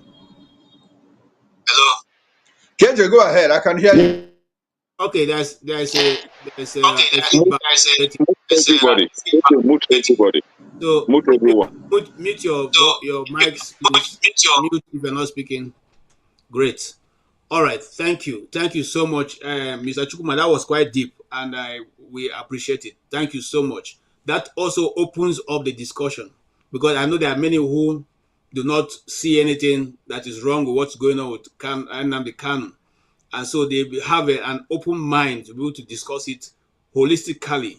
And like I said earlier before the program started, when you are coming, please come with an open mind. See the topic. We're not discussing any other thing. We're not discussing two-faced Idibia. We're not discussing any of those. We're discussing the issues that have to do with Nnamdi Kanu in the Nigerian court. If that does not hold your fancy, you can excuse us for today. It's just an advice. But please, if you want to participate with an open mind. All of us have red blood running in our system. Nobody has water running in the system. Okay? And so we're all human beings at the level of whatever level you see yourself. That's where the next person is. Let's discuss that. Thank you so much. Back to you. But I want to go to Forefather. I'll some of your comments in the comment section. Do you still hold those views that you were sharing earlier on? I haven't heard all you have heard now. No, I do hold my views. And I do have my opinion on these things. I feel like there is a little bit of dishonesty within our discourse in our country. And there's also a dishonesty in the way we attribute certain expectations from our nation. Even when we see this in every other country, many of us that are overseas, we see the same patterns in other countries, and we act as if our nation would be any different. It's impossible to meet the requirements some of us expect of our state. That said, it doesn't mean that the Nigerian state is not a little bit unfair to some regions than the other. But then again, that is how other nations are. I sit here in the UK where there's hardly a leader from the UK that comes from the north. Hardly. When I say hardly, I'm not saying it happens maybe every 2-3 prime ministers. No. You have 5. Maybe I don't even know the last time that somebody came from the north in the UK. Most of the resources in the UK is in the south. Yeah, they have multiple nations. And yet, these same people conquer the world. Is there something wrong with the way we think about things? I don't know, because we see what you're saying is not adding up. It may not add up to you because most of the you are divorced from reality. And the leadership comes from the south. Is this what you have in Nigeria? Let me finish what I'm saying. You see, the thing about reality is that you can pretend it's not there, but it is. And it will hit you repeatedly until you learn to deal with the reality on the ground instead of living in your head. That is just the truth of life. Now, when we look at the case of Nnamdi Kanu, what is going on in Nigeria right now, what I see is the government playing politics with his case. And it doesn't mean Nnamdi Kanu didn't do anything wrong. I don't know why people conflate both things. The government is playing politics. For me, the way I look at them is that both of them are just as bad at each other, because in the end, what have they done for their people? All they've done is create problems for their people. Well, I would like to ask you a question. Why should the government be playing politics with his case? Is he a politician? Does he hold a political position? Why should they be playing politics with what is legal in accordance with the Constitution of Nigeria? Because they are just as terrible, like I said. They are terrible people in Nigeria. And these forces control our nations. The same pattern you see in Congo, many countries in Africa, you see the same pattern. The opposition and the government are being puppeted, and they are just devastating the lives of their people. That's why I say plague on both of their houses. Because what have these people given us other than chaos? But a lot of people don't see that. That is what they don't see. Have you seen the difference between Peter Obi and these two, the government and this Nnamdi Kanu. Forefather, sorry, This I'm is the still asking difference you a between them. question. So, Forefather, hold on. I'm with you. So just please be patient. The UN Committee on Arbitrary Detention has also, condemned and asked that Nigeria should release Nnamdi Kanu. So, which of the laws are they holding to now? Because the West African countries, ECOWAS court have said they should be released because he was adapted and all that. The UN Commission on Arbitrary Arrest and Detention has also given their own ruling on that. The appeal court has issued that they didn't have any case to answer. They got a ruling on that. More than 3 courts have awarded a cost against the Nigerian government and the Nigerian police for his detention and arrest. What else do you expect that this government should do, since we are a people who love righteousness and justice? Or don't we love righteousness and justice? If you are saying what I expect them to do, that's a different thing from what they are doing. I already condemn them for what they are doing. They are playing politics. Just as much as Nnamdi Kanu is playing politics. He's clearly very healthy and very angry. And they are playing politics with us and playing games. In the end, what are they actually doing to better the people's lives? You can say whatever you like. This is one of the reasons why I like IPOB. He's actually doing something positive, trying to be positive for the people. He's not trying to create anarchy all the time. Like you said, the federal government didn't do anything to secure the country. There's chaos everywhere in the country, and they are clearly mismanaging this case to create even potential chaos. These people are not not our people. They're just awful people that keep creating chaos for their people. Thank you. I will move on. I'll come back to you for a call. No, you can't just move on. I've not even finished my submission. You just okay, sorry. Okay, take 2 minutes and finish what you're saying. All right, thank you. So, like, if you look at the case of Julian Assange, I think he was in prison between the embassy and prison for 11 years. That the West abused it. So when the UN says, they should intervene, the West said the same thing about the UN said the same thing about Assange, and the West ignored the UN. They don't care because oh goodness, the few minutes I have now. Go ahead. So the internal affairs of nations tend to be a little bit more complicated.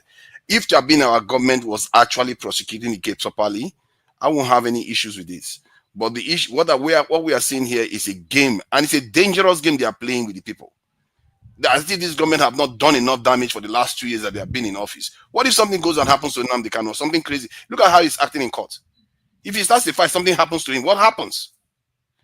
This is why irresponsible people, and they don't care that in between all this chaos is the people in the middle, and all of you that are supporting them, you are going to suffer. You are not seeing your true enemies. Why are these so-called leaders not working together? Okay. Why are they always hell-bent on trying to create chaos? Thank you so much. I appreciate your contribution. And there's an Igbo adage which I will say in Igbo. I don't want to call a man again. I have a log. So I'll leave it at that. Those who understand Igbo. I'll come to Mr. Let me go in the order I see it on my list. If it's not how you came in, I'm sorry. But let me go on. Mr. Ike, go ahead, sir. Yeah, good afternoon and happy Sunday to every one of us today. Hold on, I see those behind the stage. The back side, I see you. Questions are answered. Thank you. Go ahead, Ike. Yes. The last speaker who spoke is no more in the platform, right? Is he from Nigeria? Yes, he's Nigerian. Okay. Is it forefather? The last person is it? No. Before forefather, yes, the Chukuma is Nigerian. Okay. May God bless his soul. I think he has stated it clearly. Partially, 85% of what I would have loved to say is what he has said, and may God bless him for putting it out there. You see, my brothers, you can kill Nnamdi Kanu, but you cannot kill an ideology. You can kill the body, but you cannot kill the soul. No matter how Nigerians are playing politics with the issue of Nnamdi Kanu is is like a broken bottle that hung on the throat of Nigeria, because you don't know how you are going to remove the broken bottle. Because if you want to remove it, you cut your neck. If you leave it, the same thing will also happen. So Nigerian government or Nigerian state have shown the Igbos that they have always let us know that we are not part of Nigeria, in every ramification. But because of the spirit of an Igbo man to survive, we have always survived, and we will continue to survive with Nigeria or no Nigeria. Because anywhere you go in the world, you don't see an Igbo man, you should run away from there, because nothing good is going to come out of that place. I think that the political class in the Southeast, sometimes I mention names. Like my brother who spoke the other time before forefathers, he talked about your so-called Deputy Speaker of the House of Representatives, right? And your brother Ojus Okano, and Hope Uzodimma, right? And Umahi, and the Soludo of Anambra State, and some other political leaders in the Southeast, and some businessmen, young businessmen who are dining and whining with this political elite. They are the greatest problem we have in the Southeast. And I think that the Nigerian judiciary has messed themselves up with the case of Nnamdi Kanu to the point that it has become a laughing stock. We are talking about what they did during the political dispensation, but what they are dealing with the issue of Nnamdi Kanu is something that whether you support Nnamdi Kanu, whether you support the Igbos, whether you have love or hatred for the Igbos, you should be able to stand up and say that this Nigerian judiciary has become a laughing stock. If they don't want to release Nnamdi Kanu, I don't think that they are helping themselves, because Sunday Igboho was agitating for up to today. He, like this year, was it this year or last year, he went to the British government to present his case, right? The people of Boko Haram have been killing people in the south, in the north, and we know the political leaders who are behind Boko Haram. They are still the political leaders in Nigeria today. The people behind the Boko Haram, they are still the political leaders in Nigeria today. So, what is his name? Asara Dokubo also has his own group, right? He's agitating, but he has gone to the Asorok to kiss the ring, right? So, the thing is that my prayer, I've always said that my prayer is that Nigerian government should not allow anything to happen to Nnamdi Kanu in prison. Because by the time they will realize if anything happened to that young man in prison, all these politics that they are playing, that the political class are helping them to do what they're doing, there is not going to be anywhere that is going to shake the political class in the Southeast, because we know them already. We know the people already. So, but my prayer is that we find a political solution. It is time that they let this young man to go, because there is no reason holding Nnamdi Kanu, because Nnamdi Kanu has never been a violent man.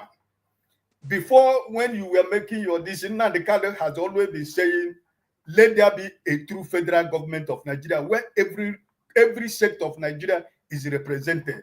My brother who spoke last time talked about when Buhari was in power. All the whole political, all the military positions, and every sensitive position were held by the Northerners. The same thing, the Miloko philosophy, that's what is also going on right now. It's not even the whole West, but the people that belong in the Miloko people, not because most of them are not representing the real Yorubas. They are representing Bola Tinubu, who is your president, right? So it's the same thing. So the Igbos have been excluded in everything. At the end of the day, they give us the crumbs that falls from the table, right? Okay. So I think that my prayer every time when I wake up in the morning is that Nigerian government do not know what they are doing. But until the day we will look for Nnamdi Kanu and we don't see him, then they will finally find out really, really, really, if the Igbos are united or if the Igbos are one. So my appeal, based on the fragile nature of Nigeria, I think that this government should be able to save their face and release this young man to go so that Nigeria will begin to heal. Because this healing, there is no how this healing can start if this young man is still where they are still keeping him, based on the condition and the way and the manner that they brought him to Nigeria and what happened before he left this country called Nigeria. You know, he has lost everything, family, friends, you know, blood are shed before he left this country. So I think that it is time for this government to be able to say, okay, listen, we want to have a real Nigeria and let this man go so that we'll begin to heal. Because now, and everything has shown us that it is not in Nnamdi Kanu that is causing insecurity in the southeast. You know, our zone is militarized everywhere. I used to say it here that the only sanitary zone, where is the head of the hotel? You don't see any young man again, right? From one place to another, you see more than 80 checkpoints in the southeast. What have we done? Why are we suffering? Why are we suffering? Thank you so much. So I think that for me to round up, I think that, as I said here, my prayer always every day is that Nigerian government should not allow them that something happened to Nnamdi Kanu in prison. Thank you. I appreciate your submission, and I'm sure that a lot of people also are in the position where you are. I also fear that, because nobody can tell what tomorrow will bring. I come to Kene right now. Yeah, Kene, please go ahead.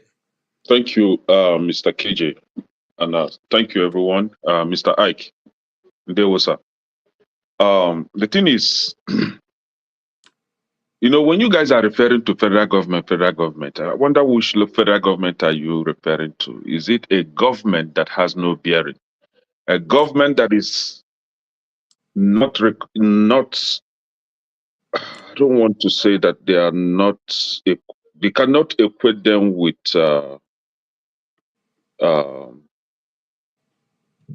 dogs, because dogs are better than these people. And because dogs can actually give you security, but what you have in Nigeria are a bunch of miscreants, criminals, and armed robbers. And for anyone that thinks that Igbos are scared of Nigeria, you are getting it all wrong. Matter of fact, we are ready. If they want a second time event, second revisit, we are ready.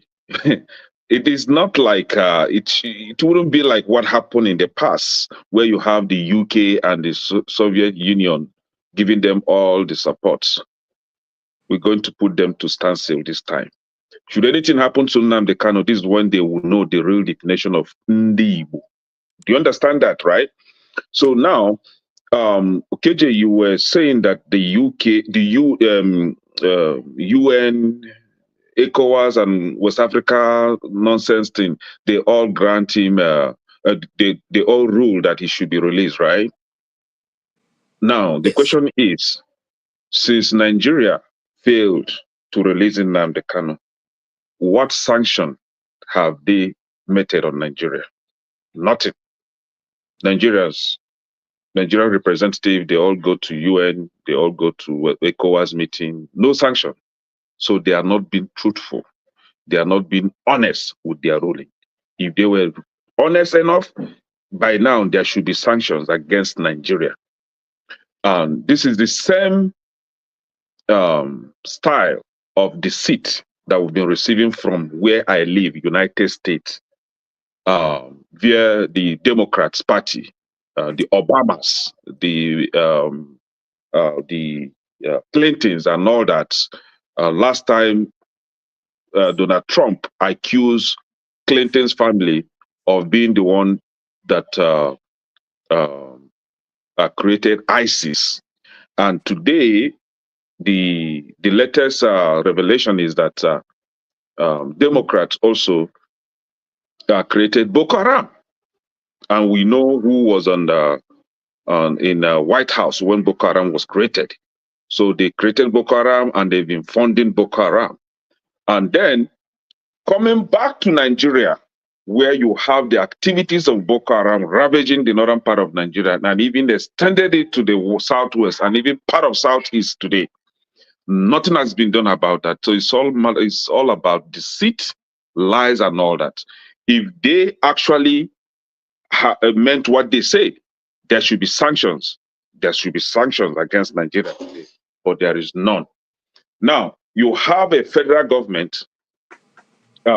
Somebody was asking, why is the federal government not being able to address the Southeast, the insecurity issues in the Southeast? The answer that I will be giving you today, go and double check, is that the federal government is responsible for the insecurities in the Southeast. They are the terrorists in the Southeast. The federal government of Nigeria is responsible for the insecurities in the Southeast of Nigeria. So they cannot address what they cause. They want it to be like that. You're talking about Benjamin Kalu. Is their boy. They all have their errand boys. The governor of Imo State, Ojuzo Kalu, is their what they call him? That guy, the bleaching skin guy, the governor of Imo State, Hope Uzo Danger. Yes, is their boy. They are working for them. They are not working for the interests of Indibo. Matter of fact, as it is today, I don't think we have true Igbo leadership today. Those people that you see or you called Igbo leaders, they are errand boys. They are working for them. So they impose them on us in order to use them against us.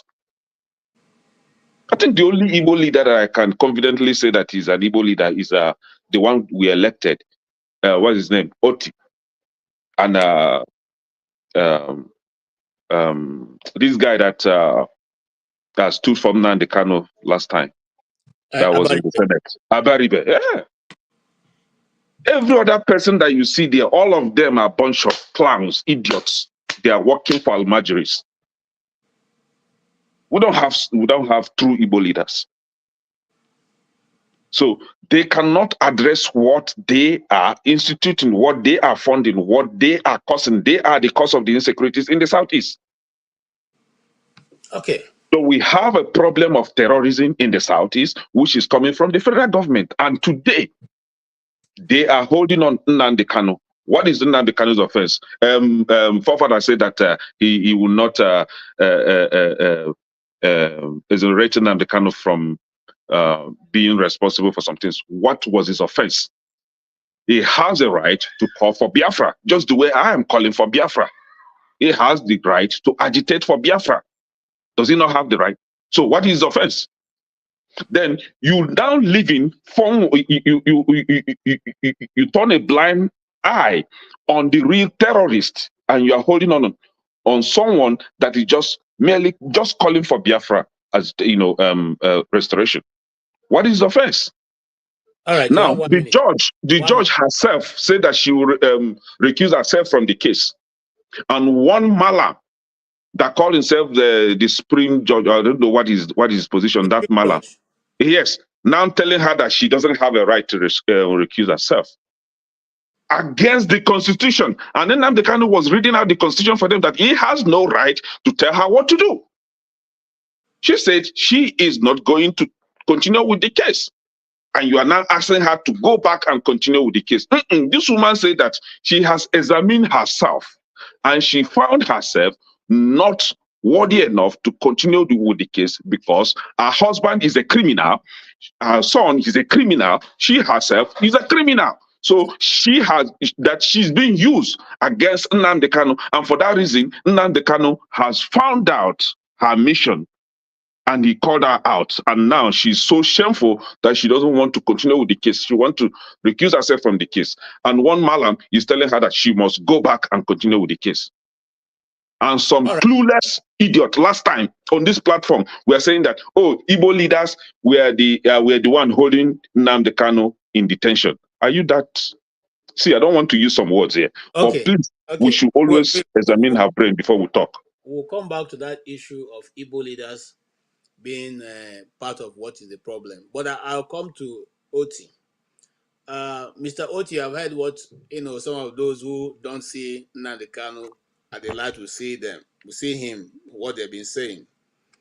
What they've been saying is that he does not have any right to say he will speak on his own behalf. What they are saying is that he should not call out the judge, and then he should behave himself. He should comport himself, as some people say, and comport yourself, behave as if you're a beggarly, then stand and just say, "I beg you, make una just help me, make una just see say me self as a beggar." In fact, what the Nigerian state is demanding, according to Daniel Boala, that Nnamdi Kanu will renounce renounce Biafra, and then ask for leniency, and then they will think of starting the radicalization process with him.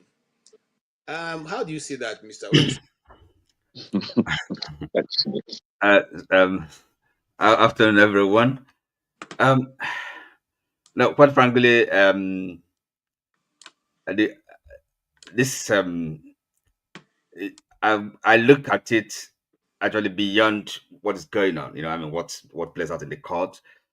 Well, first of all, somebody that is suffering injustice, I don't think anybody really has the right to tell the person how to feel, how to react. He who wears the shoe feels the pinch. That's one thing. No, but as I said, what is playing out to me makes me I look at it at the broad, see it more broadly than what is going on, because we see a court of law, judiciary. This is a Nigerian judiciary, and then the whole world is looking at this. What happened during the election petition hearings, and then this. The world is watching this, and it just, the beggars believe that some people will come and say that, proudly say that they're Nigerian, want to defend this entity, defend its existence. It's unbelievable. Now, because again, this is I talked about, this is the judiciary, the role they're playing. I mean, the shame, they're bringing to us as a people. And then, of course, the flagship did raise also an important point, an important issue for me, which is this thing I'm talking about, looking at it in a more broadly. Now, because you have to ask yourself, with all that, with all the pleadings, all the efforts people have made, these people from the eastern part of the country, and not only that, even Afenifere and the other well-meaning Nigerians have, interceded, asked for a political solution to this whole thing. But the federal government, hell-bent, insistent. You ask yourself, really, are these people, they still acting with their senses? Do they know what they're doing? Are they self-determining? Or, in other words, the question I'm asking is this: is Nigeria sovereign? I mean, do we have a country? I doubt we do. And therefore, if this is the position we find ourselves, okay, now Nnamdi has a British passport. Sorry, let me ask you this question so you can you can wave it in.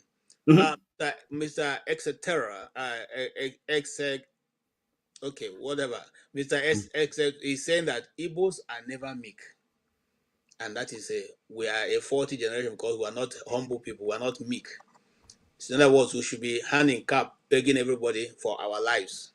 No, not at all. I mean, there's no, no. I mean, that suggestion is, I mean, why should anybody suggest that? So, as I said, for him as an individual, as a person, he, thank God, he has has not lost his mojo. He's still courageous, and then with clear mind. So. Now, but the question to me is this, really, with all these things, and we are watching it, looking at it as a people, what kind of country is this? What kind of place is this? Okay, so the Nigerian government, if they if they understand, if they are self-aware, what exactly are they doing? Okay, so of course, we know the crisis all over the country. And then holding this man, the thing that is their priority. Okay, spending money and any kind of political legitimacy and goodwill, just to keep one man, keep a person. They're not gonna keep him forever, and expecting him to renounce what he believes in again is silly. So that's the question I'm asking. These people, do they really understand? Are you sure they're acting by themselves, or that they're not being controlled? This is the question, because that is the way I look at it, because it doesn't make sense at all. Thank you so much. Yes, Awabam, I see you, but you are going to come after the two more people. Then you come in. Mr. Chim, Chim. I'm trying to frame your question, but it's been said that no. Now let me put it this way. You see, when I saw the outburst of Nnamdi Kanu in court, my mind told me that's the one reason why they don't like you, the Igbo people. You fear nothing, even in the presence of danger or people who you are supposed to be subservient to. You still want to express yourself and hit your hand on your chest. Is that not a very bad way? And you're expecting the Nigerian government to have mercy on you. What do you say? Because I've heard that argument many times. Some of my friends before this program started, they said they didn't like the way he was talking in court. Mr. Chim, do you like the way he spoke in court? Okay, so I know where you're coming from with that question, but the point is he has his right to express himself. Yes, you may not like his mannerisms. That's a different thing altogether, but he's speaking about his rights. And he was sufficiently offended at the way the judicial proceedings were going about. First and foremost, the judge on the day had already recused herself earlier. So I don't know anywhere in the world where a judge recuses him or herself from a case, and then you keep sending the thing back to the same person. For any right-thinking person, you would obviously see that there is a game plan somewhere. So we can deal with the issue of Nnamdi Kanu's mannerisms, and then deal with the issue of justice being dispensed fairly and appropriately as should be. You live in the United States. You do know that even when somebody is a terrorist and is properly identified as a terrorist, they don't necessarily go out wanting to maim and kill the person. The first intention is to capture the person. That's why sometimes, even if when the person has an injury, they take the person to the hospital to treat him so that he can come and face the law. And if the law eventually is passed against the person and the sentencing requires death, then they will execute the person. But first and foremost, they will preserve the person's life. Ditto people who are armed robbers. You don't go killing them. You capture them. Even when they are injured, you send them to the hospital. So I think the problem with us as Nigerians, it's a mindset. Every time I say this, people think I don't know what I'm saying. We are not a people who abide by the law. We only scream about that law when it affects us. Even somebody who is going through a judicial process right now doesn't like the way the judiciary is going. I can bet you if the person is in a position to be responsible for dispensing justice, the person will not do the right thing. So anybody who is arguing about Nnamdi Kanu's mannerisms as a reason why he's being kept is just being jaundiced in their interpretation of anything. He has a right to scream. If there's anywhere in the law that says he shouldn't scream or shout, then they should pick him on that issue. But right now, he was being judged for something separately, and the justice is not being dispersed. Now, I digress a little bit on this issue of Igbophobia and the Igbo question in Nigeria. All over the world, there are separatist movements everywhere, including in the country where I live, including in the UK where forefathers and a lot of people live. There are separatists. It all depends. The loudness of that separatist activity is a function of how the government and the institutions of governance are dealing with those issues. I'll give you an example. way before I came to Canada, we've all heard about Quebec. That's the French-speaking part of Canada that was agitating to leave. There have been referendums several times, which they didn't get the necessary number to go away. But it might surprise you to know that the current Prime Minister of Canada, comes from Quebec. Justin Trudeau is a Quebecois. His father before him, Quebec. As a matter of fact, Canada has produced 23 prime ministers. Of the 23 prime ministers, 9 of them have been from Quebec. That's the province that is agitating to leave, but they're still always given opportunity to provide a prime minister. As I speak to you, there's a Quebecois party, the Separatist Party. They are the 3rd largest party with a presence in the parliament.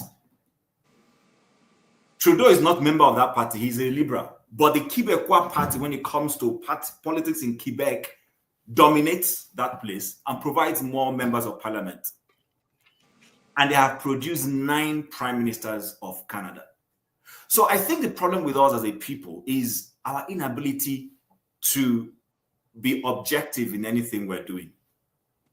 Nigeria has never provided, before we started having this shenanigans going on in Nigeria, I've said it here, we've had plebiscites, or is it referendums? That's how the northern Cameroon left Nigeria.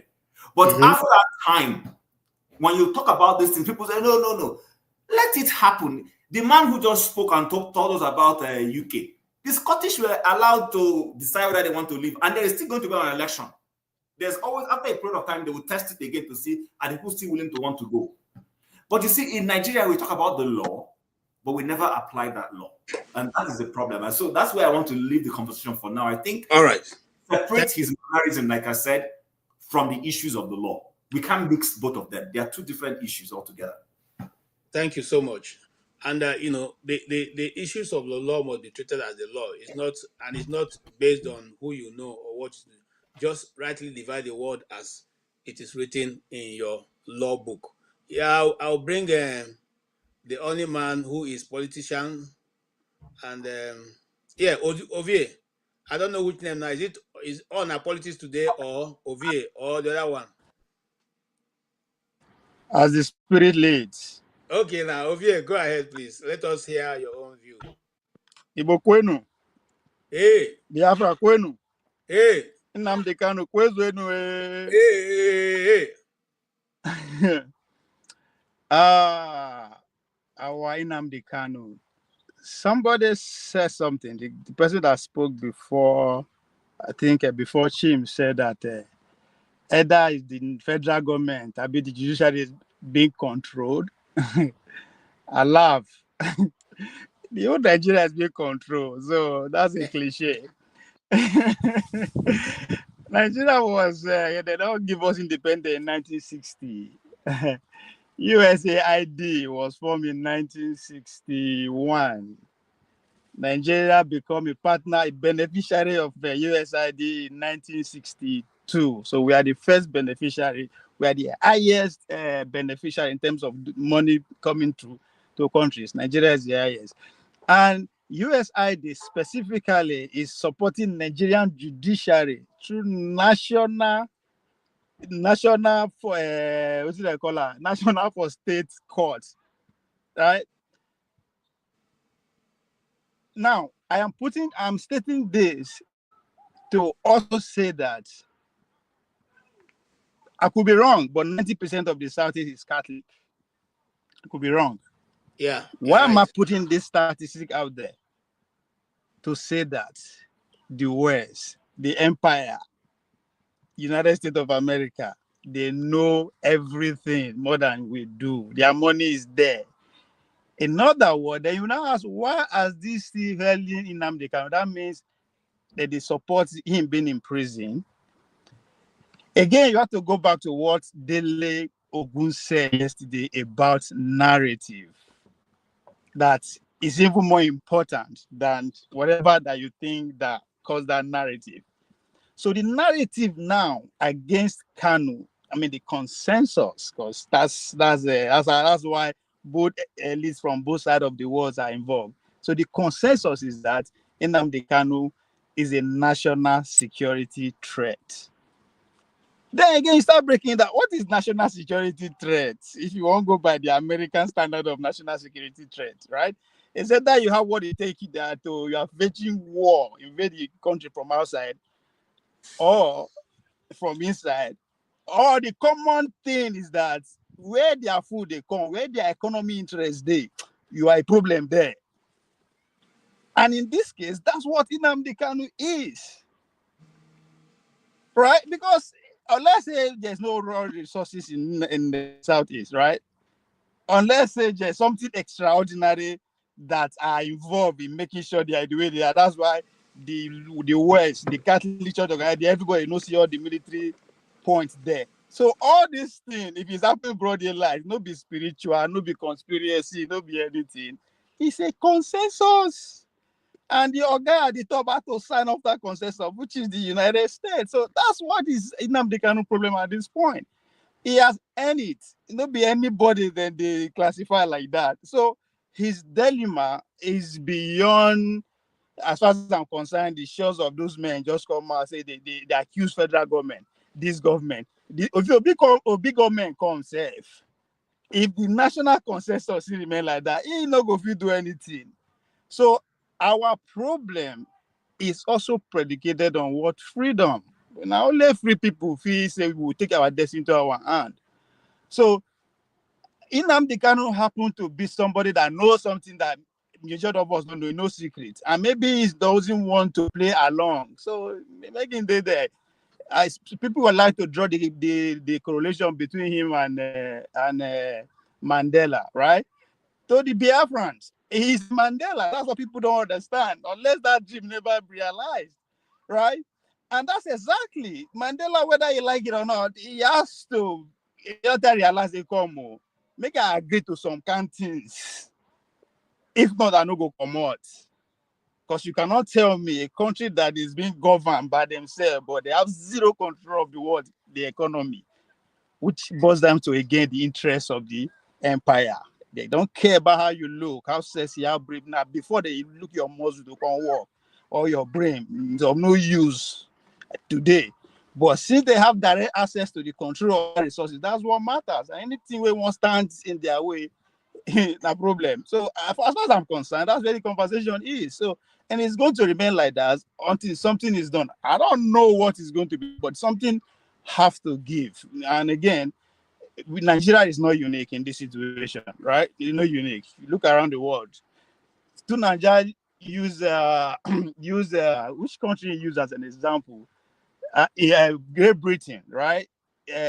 But you in your example, your statement, you said something that make me wonder. Say, you know, the year with you they talk that every region has their own legitimacy. They have their own sum of control. That's the difference between Great Britain and Nigeria. Our own region, we don't have control. The state never, the region don't have control. The state don't have control. The local government don't have control. And I guarantee you, if you're in Nigeria, you don't have control of your land that you bought and you build your house on top. If you can't lie, discover resources there and you want to explore them, then you know who get the house, who get the land.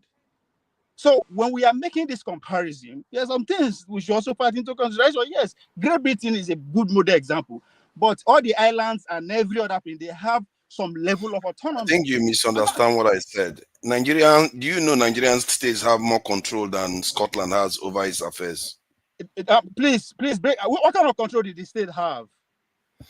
The states can explore anything they want. Most of the stuff that they can explore in Nigeria, their governors are immune to prosecution. Our state governors are immune from prosecution. Hold on. I know they rush. You said the states have the power to explore every resources in their domain. Is that what you said? The states can tax. They can pass laws in their states. Yeah, in Nigeria. No, not pass. No, hold on. Not pass law. Can they explore the resources in their state? Because that's what matters. It's all about. Oh yeah, you mean okay? Like fish. Now they can't get their fish. They can't get. They can't farm. All of a sudden, you don't understand what resources means. All of a sudden, I know what resources mean because hold on. I know what resources mean. No. Because if you want to go to that, I'm saying. Hold on, calm down. You are talking about oil. If you are talking about oil, Scotland doesn't control its oil. Just in case you don't know that too. two Nigeria just I don't know why you did jump on this. If you are talking about that resources, I'm talking about other things. But if you are talking about natural resources, Scotland doesn't control its own too. Hold on now. Just in case you didn't know. Everything that I'm saying is not original to me. I am only repeating your words.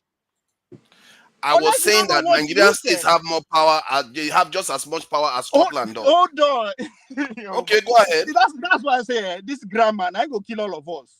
Right? Narrative. Go ahead and make your point instead of making side points. No, I am making my point. I never asked you to either respond or either. Just repeat what you said.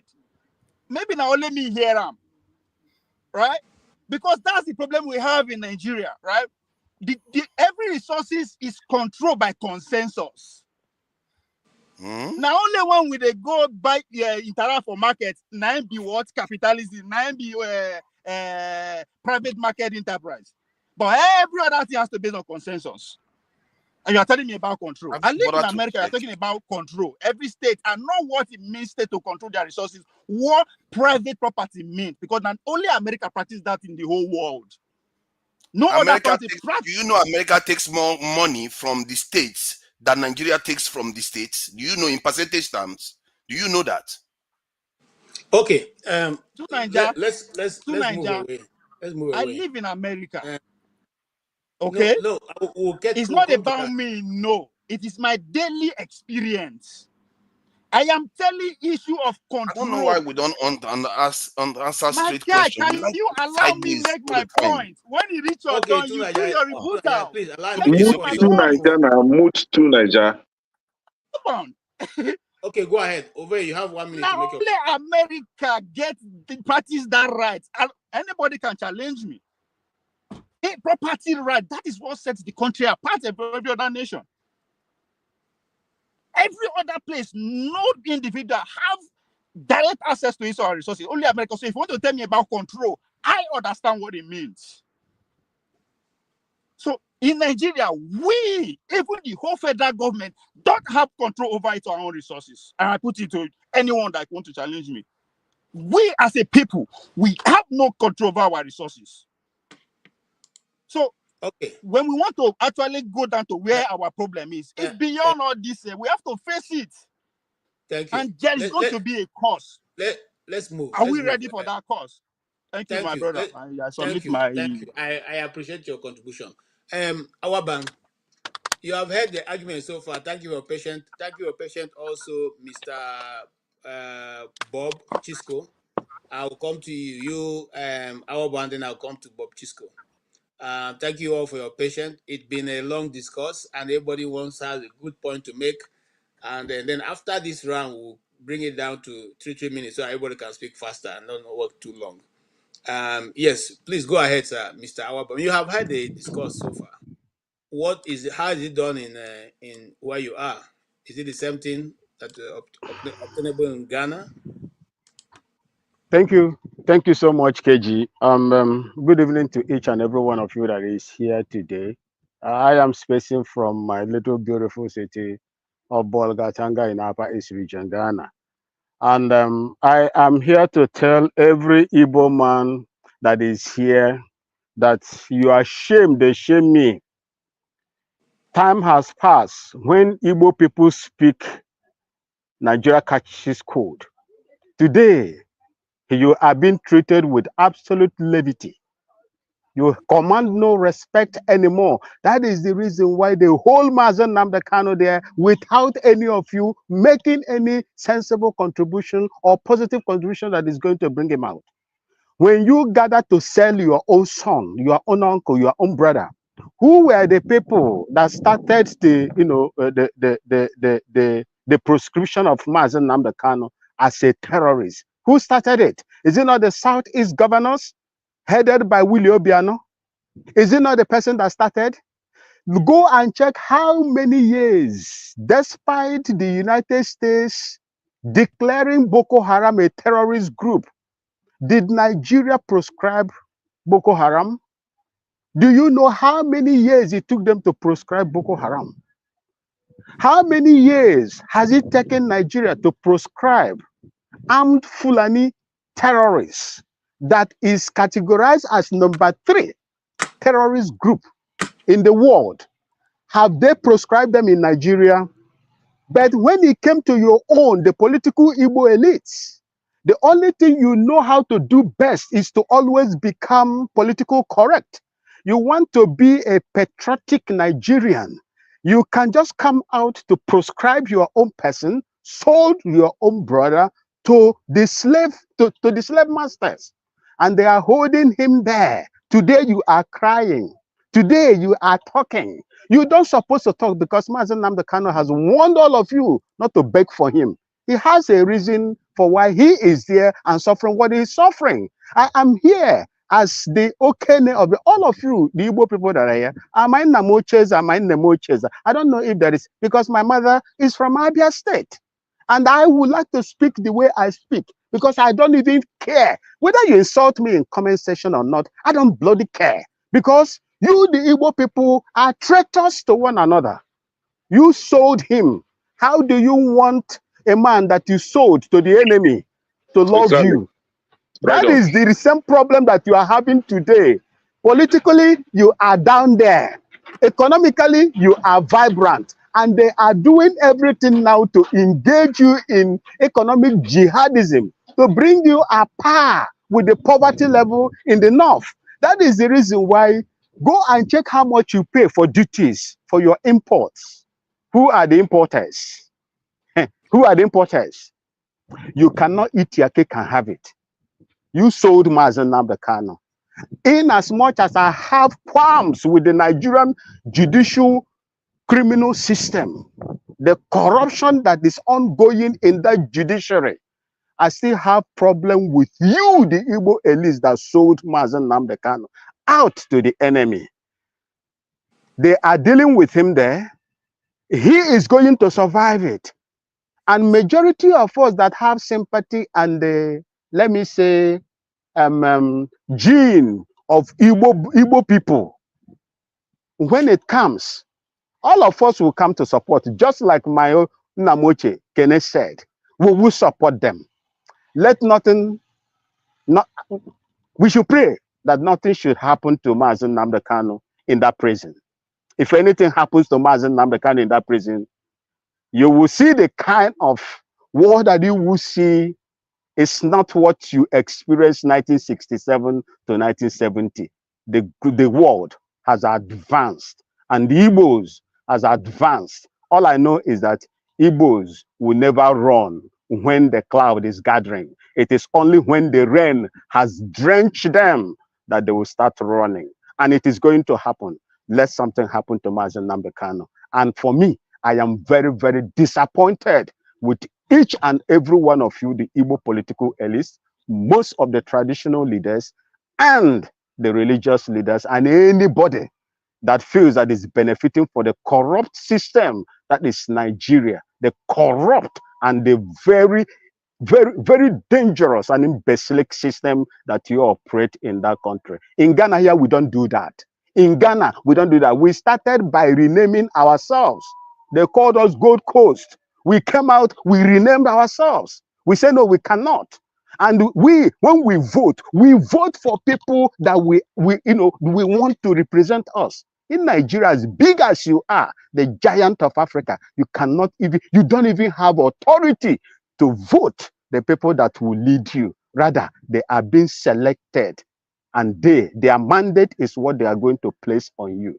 That is the kind of country that most of you support. But it's surprising that majority of you live in developed countries where blood not shed for those countries to become what they are, and you are enjoying from it today, where blood not shed for America to be where it is, UK and the rest of them.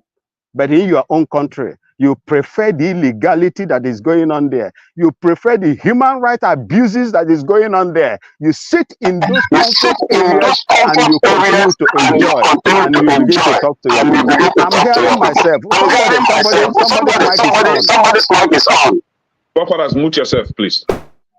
Somebody's mic is on, please. Don't do that, forefather. I don't know whether you are doing it intentionally or you just want to make me look stupid here. But I'm not going to be cowed by that. What I'm trying to say is this. Mazi Nnamdi Kanu will come out. Mazi Nnamdi Kanu is going to come out, and Nigeria should be careful that nothing happens to him. We are all professionals in what we practice and what we know. Nothing must happen to Mazi Nnamdi Kanu. And for you, the Igbo political elites, we know who you are, we know where you are, and we know what we can do to you when the time comes. That government that you are supporting today will never come to stand for you when we come after you. Let something happen to Mazi Nnamdi Kanu. Thank you, and God bless you. Thank you so much for your contribution. I know that for those of us who are listening, is by no means advocating for violence, and we do not promote violence on this channel. He's simply saying that enough is enough. It is time for people to be reasonable and understand that sometimes you need to step backwards and see what you are doing. What you are doing to the nation of Nigeria. You're not only holding the Igbos down, you're also holding the nation from moving forward. A great idea can come from Zamfara. It can come from Brunei. It can come from Meduguri. It can come from, and that other people have said here, we are looking for a level playing ground, not necessarily leadership. Okay, if they seek geographical areas are given autonomous idea. If they're autonomous as they were during the creation of the federation, we will not be doing this discussion today. We're only having this discussion because it has not been fair on certain sections of this federation. And again, and I give example of America. When Elon Musk founded his company, he didn't go to South Africa to bring people to come and work for him. It's Americans that he employed. In the same vein, when anybody who brings up a brilliant idea that can create jobs in Nigeria, it's not going to go to his locality to bring people. It's going to serve the interests of Nigeria. So if we see ourselves as a country, then we'll think like one. If we're not seeing ourselves as a country, then let us find a way to sort ourselves out. On that faithful this thing, I will come to you. Thank you so much, Bob Chisco, for waiting so patiently. And because you waited so patiently, we'll give you an ample opportunity to express yourself. You take up to 5 minutes. So go ahead and talk, sir. Yeah, unmute yourself. Yeah, thank you, Mr. KJ, and every other panelist there. Thank you for also recognizing the fact that I have been patiently waiting. But I wanted to contribute to whatever it is I have to know. Sorry, do you have hold on. Do you have two earphones? Oh, you're not hearing me? Yeah, I'm hearing. Yeah, I'm hearing is echo. Okay. Let me see. Yeah, put one, mute one. Are you hearing me? Better now, thank you. Can you hear me now? Okay, yes. Maybe my headset is better. Yeah. Yeah, I thank my brother over there in Ghana for that erudite contribution he has made. I am an Igbo man. I'm from Umuahia State. I live in Wisconsin, and I just got back home from Nigeria last week. In fact, no Igbo man wants to bring down Nigeria, but the Nigerian government has vowed to bring an Igbo man down in this enclave called Nigeria. I flew from Chicago to Atlanta to Lagos. Every year I go home, I ask myself, why can't I have a direct flight that will take me from America to Enugu International Airport?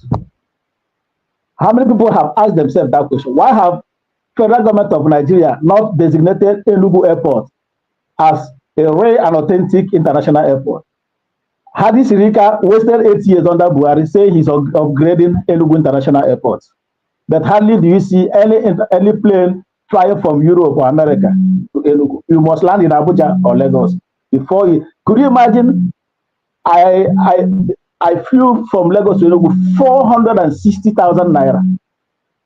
460,000 naira. The previous year, I paid 60,000 naira.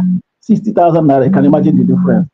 Because of what? Everybody now wants to fly than flying the road because of insecurity in Nigeria. Like your phone by the way. Your phone is ringing. Huh? Your phone ringing. No. Okay, someone's phone is ringing. Please, whoever's phone is ringing, put it off. Go ahead. My phone is not ringing. Go ahead. So whoever goes to Equity Mosque come to equity with clean hands. Nigerian government have not dealt with Igbos with clean hands since independence and ever since the war ended. They have refused to come to the Igbos with clean hands. And this is the cries of the Igbo man, that the way you deal with other sections of this country, why can't you deal with the Igbos like manner? What are the prayers of Nnamdi Kanu? Say, give us seaport, give us airport, give us railway. The federal government, instead of doing the needful, they decided to be chasing shadows. Nnamdi Kanu have told them, if you want us to live in this country and enjoy our lives as Igbo people in this country, why not make it easier for our people who import their goods? And if an average Igbo man is, is a business person, when many of our people import their goods must batch in Lagos before coming down to the east. Why don't you give us good roads? Why don't you give us airports so that we'll be able to fly from whatever part of the world we are to the southeast? These are part of the prayers of Nnamdi Kanu. But instead of trying to solve this problem, they are all hell-bent on trying to clamp him down because he's agitating for freedom of his people. Since if you don't want to give us what you want, if you don't want us to belong to this part of the country called Nigeria, why not let us go our separate ways? Simple. That is his only crime he has committed. The next thing, they don't like the way he's agitated because he's a freedom fighter. Was that not the reason why the Supreme Court even told the court and the federal government of Nigeria that you are biased against this man? In the first place, going to Kenya to adopt him, to kidnap him back to Nigeria, that was the first error you made because it is against the international law of justice. You going from your country to another country to kidnap someone and you bring him back to your country to try him in a court. That is why no court, and Nnamdi Kanu have consistently said it, no court can try him in Nigeria. Yes, Supreme Court validated it. No court can try him in Nigeria, and that is the reason you saw the outburst in the court on Monday. So many people are criticizing him for such an outburst. Why would he be belittling and shouting down on Justice Bintanyako? I pity that woman. That woman, deep down in the inner recesses of her heart, that woman would want to hands off that case.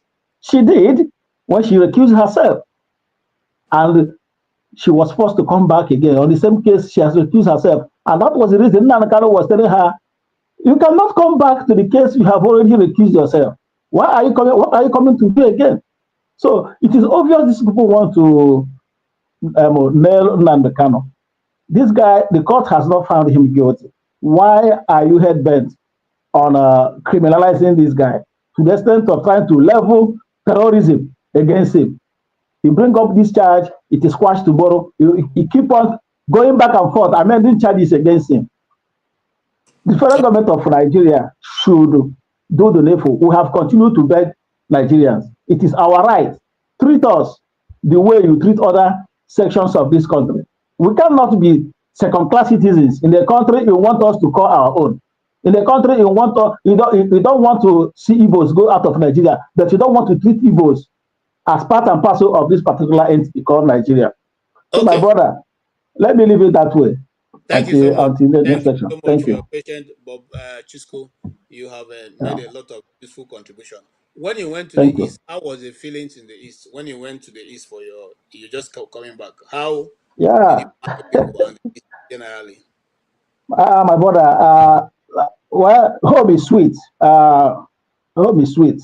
Despite the fact that our people are facing so many challenges, there's hunger in the land, there's no money available, and whoever tries to go home, you must be adequately prepared before going home. Otherwise, you'll be in Nigeria calling your friends in America or any part of the world to send you money. Yeah, okay. I knew what I could sustain myself with, and I stayed 1 month, and I was able to come back. If not, Nigeria, if you have 1 million in your pocket, you're thinking it was those days when 1 million could be anything for you. My brother, 1 million cannot sustain you for 1 week in Nigeria. Thank you. Thank you. All right, yeah, Mr. Tony, you're welcome again. I will hear you, then I will hear Mr. Ike. And I also have behind the stage, I brought him in. Yeah, Mr. Etc. You have plenty to say, and so we're going to have to discuss with you at a very higher level, because you must have come with something you're about to tell us now. Sorry, Mr. Oti, if you don't mind, let me hit at Etc. because he has been speaking so much behind the stage. What's your fresh view that you're bringing on stage right now? Well, so this is the thing, right? I'm a prison abolitionist, right? I don't believe Nnamdi Kanu should be should be locked up for 5 years without any charges brought against him, right? But with that said, right, a lot of us here are not being honest. That's the thing. We're not being honest. The reason why there's insecurity in the East, the reason why there's militarization in the East is because of IPOB, the secessionist group. You know what I mean? And it's militant secessionist group that's armed, an armed militant secessionist group. If it happens in any other region, the government will respond similarly, right?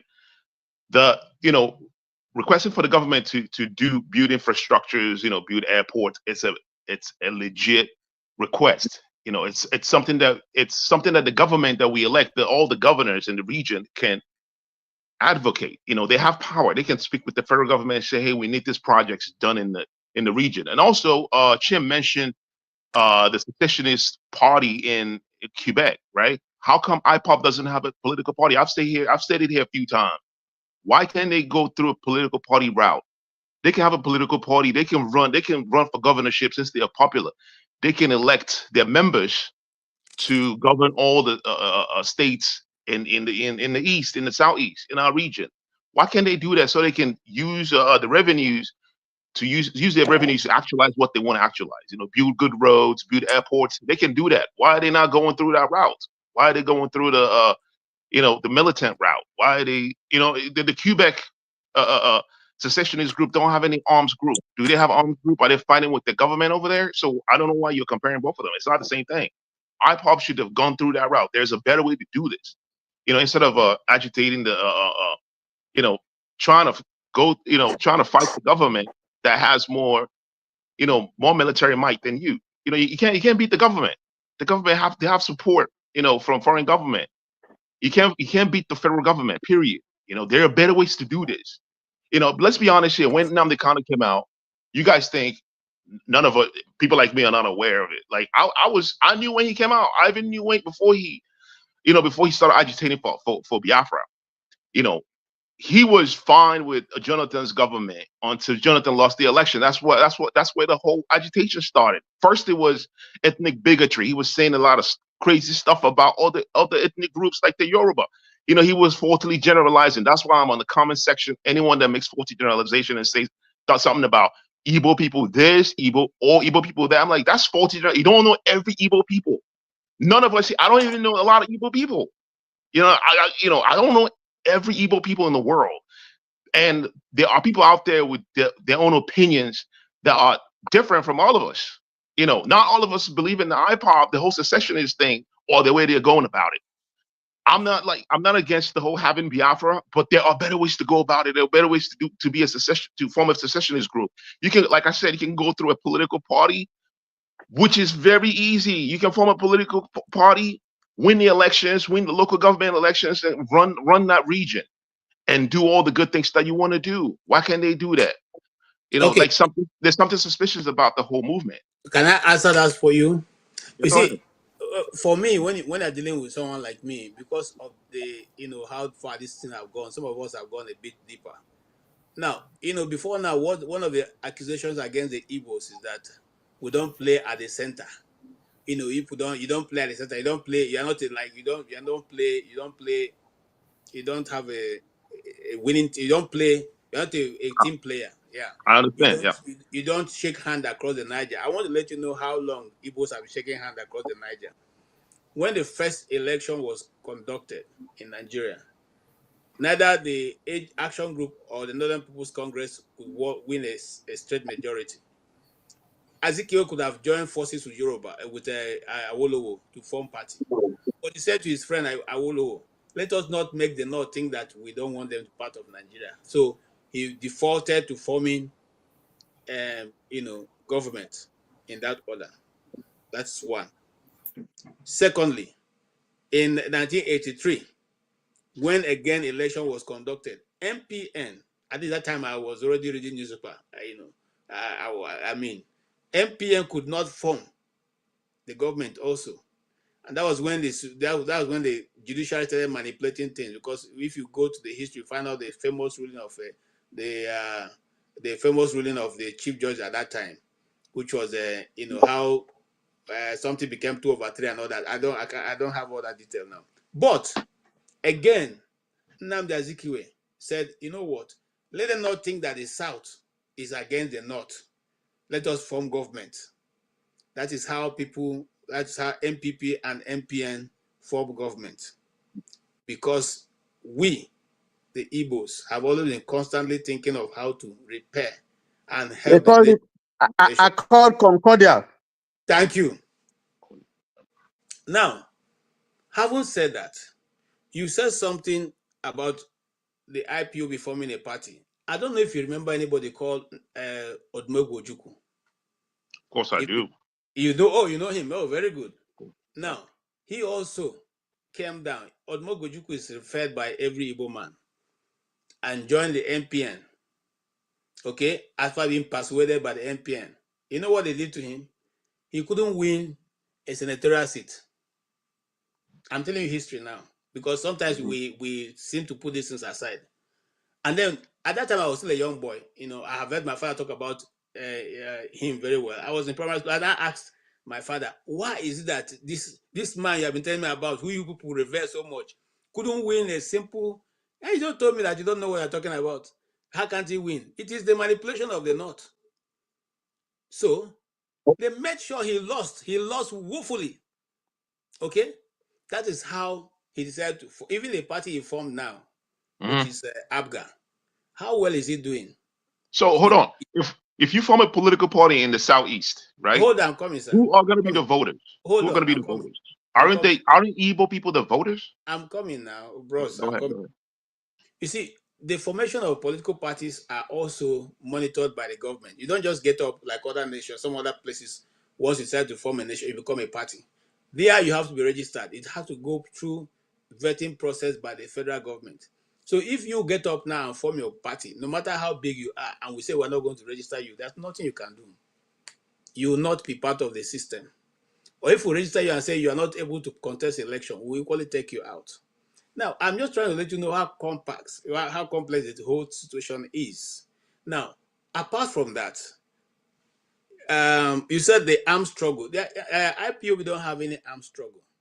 If you said, like you said, you've been following IPOB, the time that IPOB started talking about armed struggle, when Nnamdi Kanu said that there's going to be terrorism coming up, and those people are going to come to their intention is to come to the east, and they're hiding in the forest.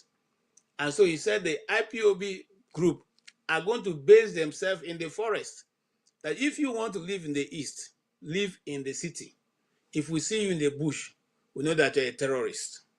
So let us follow things as they are, because I followed it. You see, because I'm on this broadcast, I'm coming. What about the group called what about the ESN? What's the ESN? Hold on. That's what Sorry, I'm talking about. KJ, please, I would like to make a comment, please, if you don't mind, because he mentioned my name and he distorted some facts. So please. Okay. I didn't understand the facts. All right. If you just allow me, I'll you see, my brother, I have a full dossier of how it happened from 2015 till date. I'm not talking that I have a full dossier, including videos. The reason why I've not placed some of these videos here is because they are not the Facebook. YouTube may not permit it because it's very gory. So that's the reason. So we're not just out of the blue discussing this thing. It has a history. But today we said to narrow down to what just happened in the court. The only reason why I brought this in, because some people earlier on were saying certain things on the internet and the comment section I didn't want to argue with. But however, let me not put forward my idea. Let me allow other people to express this. Chim, you want to say something before etc. Yeah. Two things. Number one is so I think sometimes some of us behave as if or act as though others don't understand what's happening in Nigeria. Someone is telling me about registering a political party. there is nowhere in the world people register political parties. If a group of people come up and say they want to form a party and contest, the system allows them to do that. It is only in Nigeria we do the concept of registering political parties. You don't register anybody that says they want to be a party and join the discourse. The Libertarian Party or all those people who come out and say they want to run as independents, nobody goes registering them.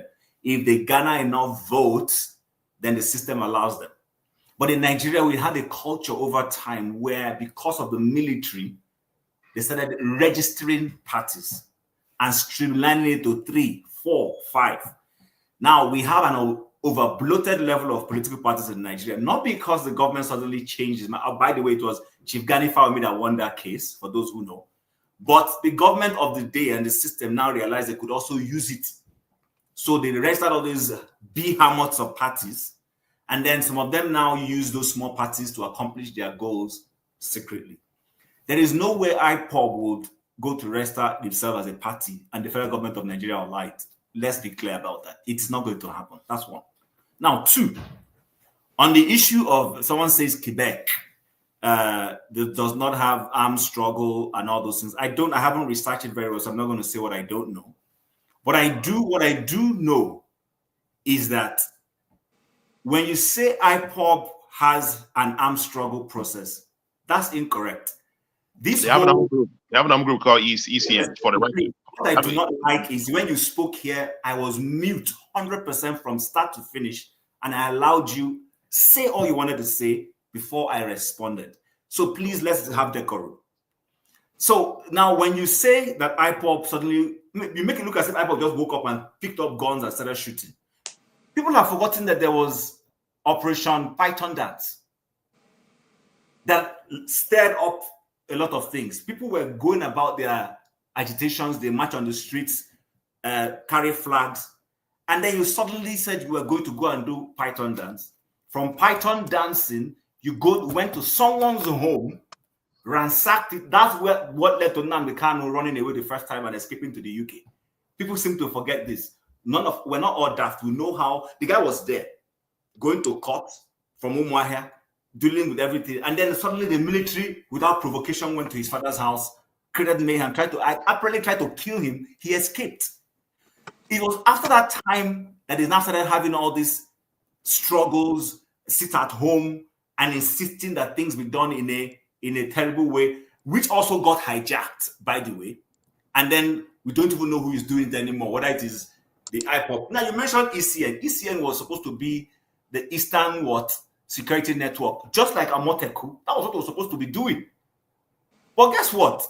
As with everything Nigeria, because it was in the East, the federal government found it convenient to make that thing unsuccessful, while the one in the Southwest is successful, at least largely to an extent. So I think when we come here to make conversations, for me personally, like I have said, I might not agree with all of Nnamdi Kanu's methodologies, but I am not going to come here and on a clear objective level where you know that he hasn't done anything wrong, then I'll crucify him just for the sake of crucifying him and looking good to the rest of Nigeria. No, I'm not going to do that. The guy, if you find that there's anything wrong with him, if he has breached any Nigerian law, take him to court, let the process go. If the judiciary says this guy is not guilty, then let him go. The judiciary is supposed to be the final arbiter. But where you take him to that same judiciary, and you don't even want to listen to the outcome of the cases, that it means you have an ulterior motive, and which is what is playing out. And every rational human being, even Afenifere, the same people Nnamdi Kanu has abused, there are decent men in that Afenifere who are able to rise beyond his provocative statements to say, yes, we know he may have said this about your rapper, but you know what? At the end of the day, he's entitled to be able to do what? Agitate. We don't see any law he has broken. Let this man go free. I listened to one Yoruba elderly man who said, Gerard, he said, listen, come on, leave this guy alone to go. Don't come and tell me he abused people or not. Yes, he has abused my ethnic group. I hear that. But guess what? I'm able to rise past those his provocative statements to understand the core of what he's pursuing. I know that he might say one or two unpleasant things, but I'm focusing on the key issues. And this guy is not guilty of anything. The courts have found him not guilty. Let him go. So don't come here and start telling me. Are you aware that I don't know why you say these things that you say? Like one, the elections, you register in some countries. The UK, you are required to register. Australia, maybe the US, you are not, but you are Oh, required to you register know, US, you register in every state. at There is a state level, yeah. requirement. And also, the thing that you said that he didn't do anything wrong, did you see the video where he was actually advocating real violence against other ethnic groups in Nigeria? Did you actually see it? Or you just don't know? Forefathers, the last time I checked, you're not a lawyer, one.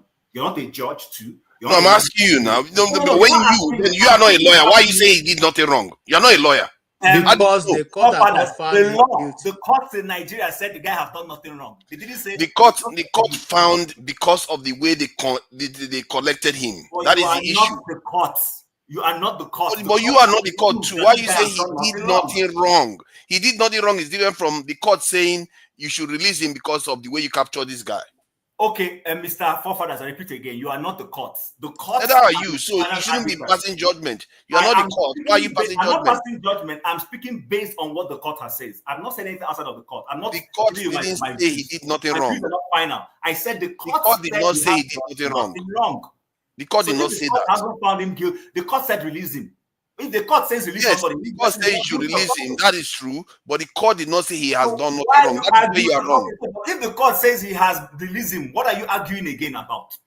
That is because the court, just because the court says he should release doesn't mean the court says he has done nothing wrong. There are two different things.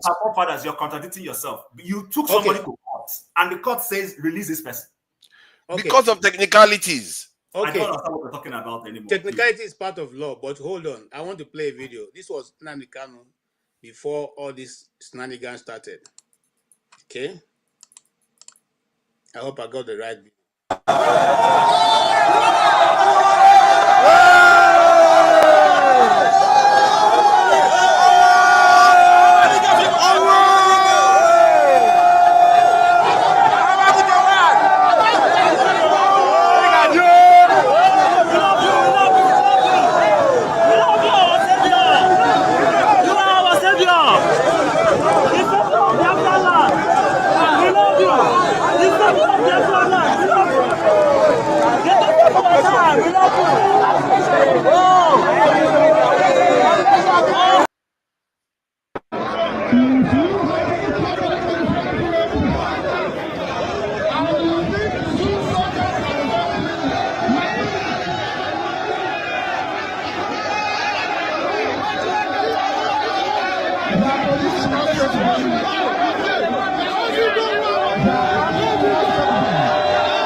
That can stop Biafra from coming. I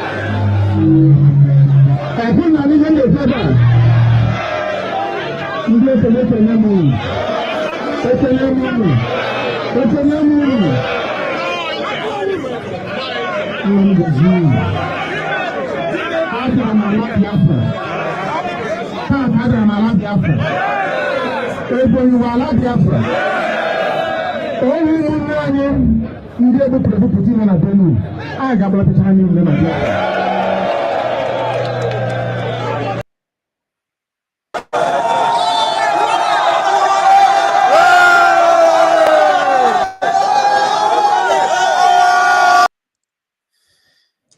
Okay, that was Nnamdi Kanu before all this started. What you see, what I just simply did here was to show you the size of crowd that he commanded. That is in Ebonyi State. That's not even in Umuahia.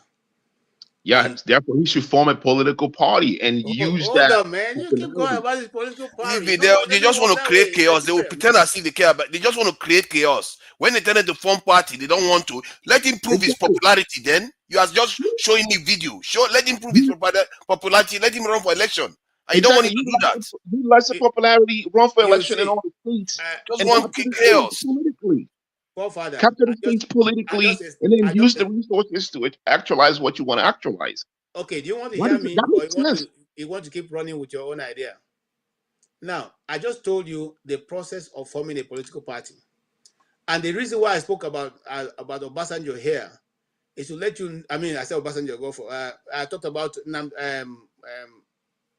Ojukwu, is because I want you to understand that when you put yourself through that process, then you are subject to receiving whatever result they give you at the end of the day. And it does not matter how popular you may be amongst your people. And I can go down the memory lane and let you know many people who have lost elections despite the fact that they are favorite of their people. And it will not stop. It's not going to stop. Man, this is just disingenuous what you are saying. Political parties, the reason why any political party today will lose any election if they actually won it is because their officials betrayed them. If people are so loyal to this thing, Nnamdi Kanu, they will not betray him. So what is your excuse now? Now what for you? Stop doing that. Why are we dishonest? You see, I'm trying to hold myself, because if I was a you are being dishonest. You know that political parties candidate members are the ones that betray the party, because if they are in that polling station and they want to do their job, you cannot cheat that party. And if people supporting Nnamdi Kanu, nobody can cheat his party. Listen, there's something called the I want to ask you a question. You have the Constitution, right? Hold on. I'm Section 40. Section 40. Hold on, Mr. Secretary, I'm control. Forefather, is that what happened in River State? How come River State didn't go to Labour Party? Labour Party is not as popular, it's not as powerful as Wike, but Nnamdi Kanu, from what you are saying, is powerful, isn't it? Hold on. Was it Wike that wrote out the results in River State? If you want to say that, yes. If you ask me, he did write the result and then called it. Personally, I believe that there was election malpractice, not in Port Harcourt, but in the other areas where he has control over it. Read Section 40 of the Nigerian Constitution, 1999. It stipulates how you can form a political party. There is no.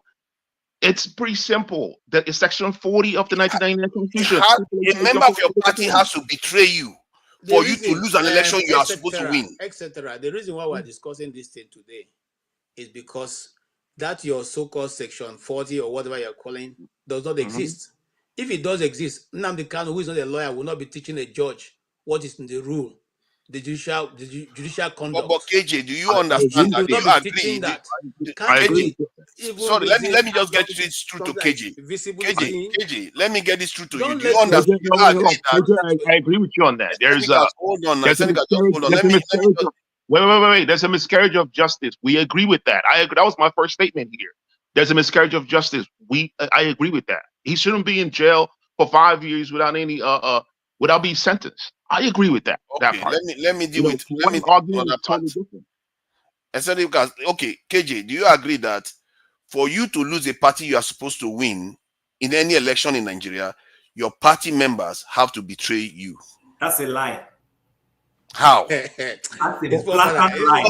they are present at the polling station when people are voting. They are right there. When they are taking pictures, are writing everything. The fact that you're even bringing up this issue shows that clearly you admit that Nigeria is a horrible place. Why are you dodging the point? Go straight to the point I made. Should an election where people come in, vote, you have the umpires representative, and you have your different parties watching, and then they finish voting, and the umpires representative whose call it is to bring out those ballots, count them, and record it. Should the person not be recording the correct thing? Why should you be falling back? No, hold on, forefathers. I'm going to allow you to talk, but I'm taking you on what you say. Don't go long. Go straight to the point. Anything. There is an umpire's representative whose job it is to count the ballots and say, in the presence of the other officials. In the presence of everybody, yes. Yes. So why should we even be talking about manipulation in the first instance? Because those party members are complicit. Because if they are doing their job, you cannot be cheated. I wish you could be talking about that at all. Yes, I wish I can step back. But you see, don't dodge the point. Don't dodge the point I'm making. The point is that I'm trying to tell you that if Nnamdi Kanu is popular as you say he is, and he's actually quite powerful as you say he is, his loyalists will never let that cheating happen, because they will be right there making sure every single one last speaking of your whole. One last of it. In 1999, in AD, the action Congress, Alliance for Democracy rather, came up with a policy. They said anywhere where they are conducting their primaries, if there is any hint of confusion in any part of Lagos State or anywhere, they will cancel the entire results of those areas. A certain man called Funshaw Williams was coasting to win that election in Lagos State. And you know what they did? They went to his stronghold and caused commotion and presented those evidence to the leadership of Afenifere and AD to say that, can you see there was confusion in the places where Funshaw Williams was leading? They went there and canceled everything. That's how Bola Tinubu became governor of Lagos State. So you see, the point I'm trying to make is this. When people are intent on carrying out anything ingenious, they will, even if they can go decide on that, they go to Umuahia and make sure no election holds in Umuahia. I thought Nnamdi Kanu was a popular what are you talking about? Hold on, calm down. Are you trying to tell me if Nnamdi Kanu was remotely as popular as P2B in the southeast, they are going to rig him out? Are you serious? P2B won elections in Lagos State and they diluted it. I'm talking about southeast. Why don't you answer another question? Why don't you just answer the question that I asked? P2B won election in Rivers State, and it was rigged. I'm talking about the fact that I don't care about Rivers State. Nnamdi Kanu is very popular in the southeast. Why does he not test it there? You agreed to the fact that the election in Rivers State was rigged, and you are here encouraging Nnamdi Kanu to seek for election in Nigeria. Let me educate you, forefathers. Hold on. Don't do that. Nnamdi Kanu says that he has no business with Nigeria. He has no business with Nigeria. Nnamdi Kanu is asking for compensation. He has no business with Nigeria. He's not talking about Nigeria with you. You are not advocating for Nigeria. Nnamdi Kanu is saying that to end Nigeria, Nnamdi Kanu is saying that Nigeria should come to an end.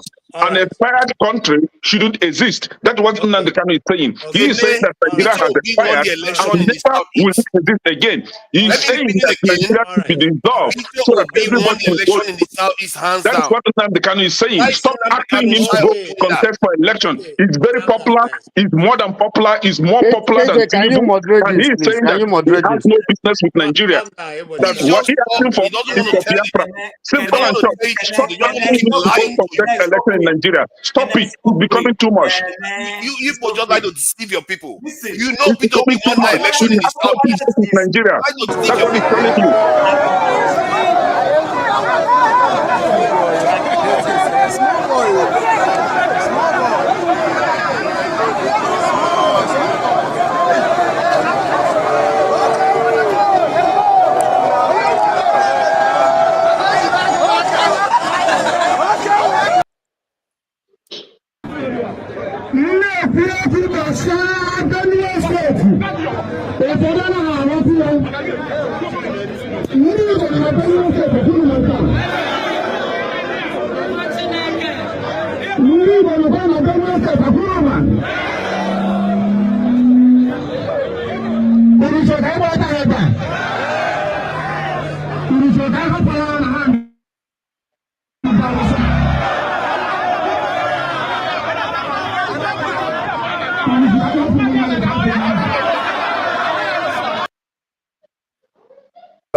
In the southeast?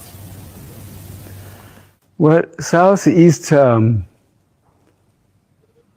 I was encouraged by what I heard. Nobody told me. Two statements from the South.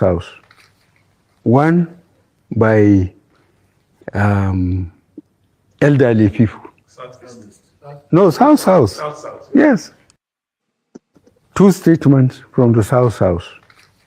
One by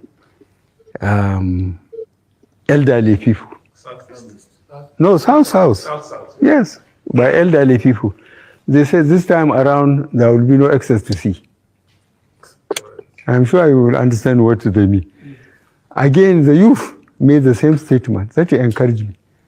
So that IPOB is just like a dot in a circle. If they want to exist, they would have no access to anywhere. Look at a clown. And the way they are spread all over the country. having businesses, having property. I think IPOB doesn't know what they are talking about.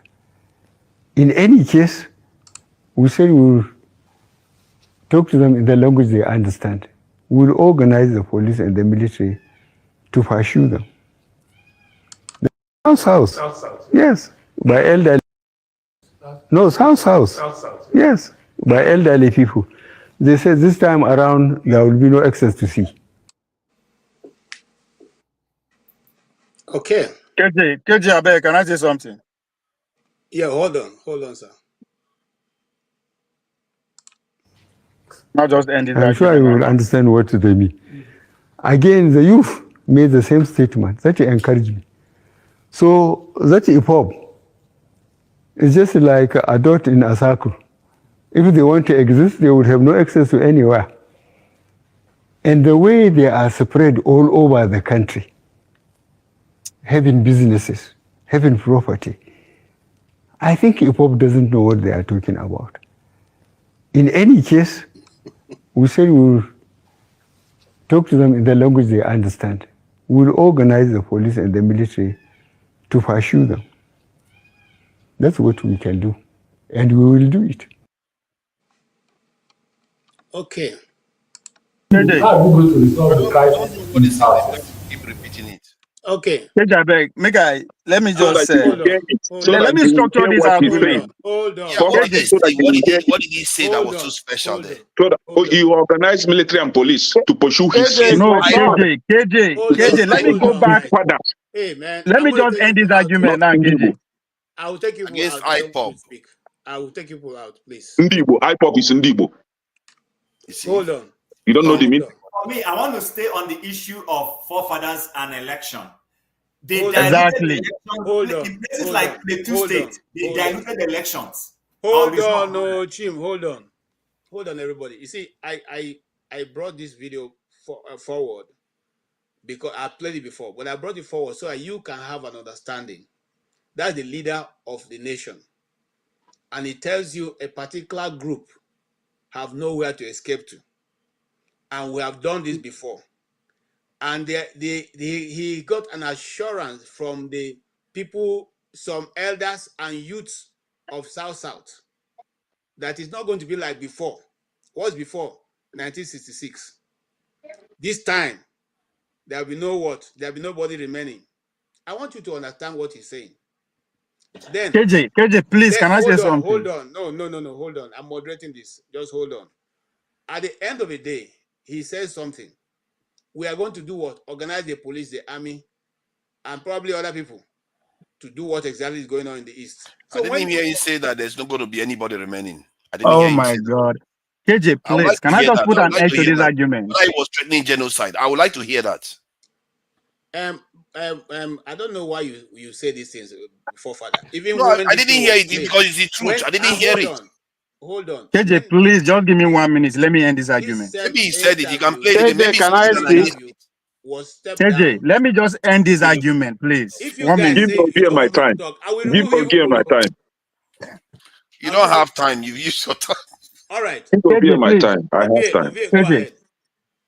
See, when you are having a debate like this, it's good for you to assess your opponent so that it no be like see, they say if you fight with a mad person for street, people no go recognize who be mad person here. Where in the world that a country succeed by forming a political party? Where do you understand what these people are? Huh? Do you understand what these people are fighting for? It's freedom. For you to understand what it means to be free, you have to actually have the opportunity to live in a country that is actually free for you to understand. In this freaking world, every nation that dare to be free, now millions of deaths they result around. So I'll put it before. Nowhere in the world, group of people will say they want to succeed, they want to get freedom by forming a political party. It doesn't happen. So you can disagree or agree with the characters that are trading on that genesis all you want. It will not change what over almost 3 million people die for. It's not about Nnamdi Kanu tactics or not. So if you don't understand this basic foundation, what's the point of going back and forth? Do you understand what political party is? It's a private entity. Anywhere in the world, the sole aim of a political party is to grab power or enact bills or change bills. That is the whole primary aim of forming a political party, not to succeed. What's wrong with that, though? We should start speaking English if we actually want to progress in this country. What's the argument here? You don't like the tactics, you like the tactics? You only use a court say made them free and based on technicality. Free him first, then you arrest him. Where are we arguing? If we are not to elevate the conversation so that people will benefit, if not us, forming a political party to succeed, that alone, when somebody said that, just a look at when you finish, you move on to another thing. Because the basic you don't understand how nation state work. The PAP of Singapore was formed, and they formed a nation from that. Where did they succeed from? From Malaysia. With a political party? Yes. That's right. Yes. You want me to read the name? Okay, that destroys the whole argument. That's what it is. So the truth of things, we have to be very concise about what we are talking about here. To Niger, I want say it loud so that make everybody hear them. Say it loud. That Singapore, Lee Kuan Yew, they had a party that they used to secede from Malaysia. And remember, Malaysia was basically hold on. Lee Kuan Yew form a political party to succeed as a country. That's what you are saying. Yeah. No, I wouldn't say he formed the party to secede, but that party is the one he used to secede. Now, do you just understand? He did not want to secede. He was basically kicked out. Their country was basically kicked out from Malaysia. Lee Kuan Yew was not very keen on it, but he had to use that party to leave the party. The country. Just listen to yourself. If you want to push for a referendum, right? You cannot find anywhere on record. If you want to push for a referendum, you have to push referendum with the leaders. That in human history, a country started by succeeding a political party. No any record in anywhere in history. Eritrean People's Liberation Front. Even so, though they do have their military side, though, but they also have their. Somebody on the comment section said that he advised that to stop taking forefathers serious, that he doesn't know anything.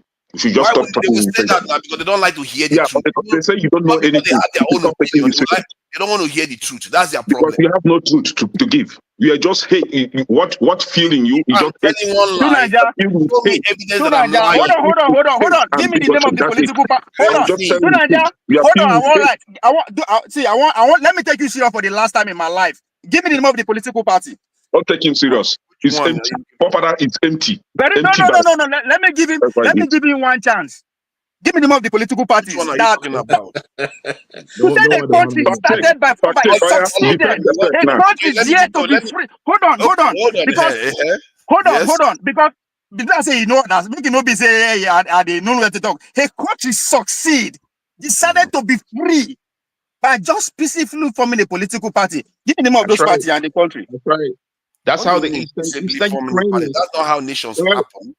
It's the Ukraine. The party that we are listening. We are observers now. No. What you are saying, you are talking. I don't know what your point is. You said they should go and form a political party. Whoever said that. That's why I said we should start having a whoever said they should go and form a political party. Why are you running away from it? No, it is your recommendation. You said if they want to be free, they should go and form a political party. That's what I said. Come, do you actually understand what you are saying? That's not what I said. Actually, I was saying. Or eccentric. You are eccentric. There's no difference. Either you are eccentric. Defend yourself now. There's no difference between you and eccentric. Lie to yourselves. No. Hold on. I am listen. Defend your truth, forefathers. Hold on. Lie to them all you want. Let me lie now. Let me finish my lie. I never said anything about secession movement. Can I said finish my life, please? Can I finish my life? Can I finish my life, please? Can I finish my life?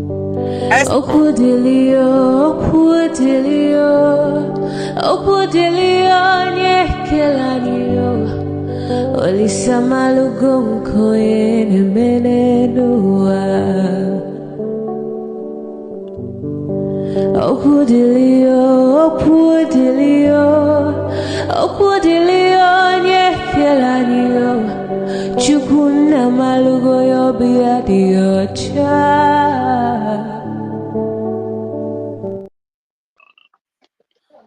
Please. So you want All the right. So names? going to So have his now, time to finish, please. Can I finish my life, please? Listen, For okay, can I fairness. have my hold turn on. too? I've not even had my turn Let for me a long finish time. my life now. I never finished my life. Forefather, please Okay. hold on. Let's just hear that young girl's advice. Let us take it easy. All right. Okay. Go ahead, Ovia, and finish. So, Eccentric said it. Tunanja supported him 100%. So, but there's no difference between the two of them. The kind of points they are making. So there's no difference. For you to be bringing a political party into people that want to be free, first you don't understand what freedom means. Because if you understand, you will not be taking about political party. So you That's don't a have to loaded say it statement, verbally brother. to support whoever that said it. So, but for the fact that you are not denying it, means that you know that it is a wrong foot in the first place. So please, the character can be judged as you want. Judge Samuel Ekpa, judge Nnamdi Kanu, judge the great the general. Don't also forget the almost 3 million people that died. Judge them too, because it's all the same thing. That's not Right? true. Not because you said it. It's not about truth or not truth. Ovia, There ignore was a them. They are civil war. What? distractors. Waiting and Continue. die for. Ignore them. What did the civil Ignore war for? them. Was it not for Biafra? Now for political party to be formed? Was the civil war formed because the South people want a political party to win election? And that's my case. All right. Thank you so much. Forefather, Thank do you you. have a You see, that's why I always hold trust. on. I always trust you. Anytime, any moment. You teach them politics. They are learning. You see the beauty of you you have know a what? response. Pardon? You have Yeah, 1 minute. yes.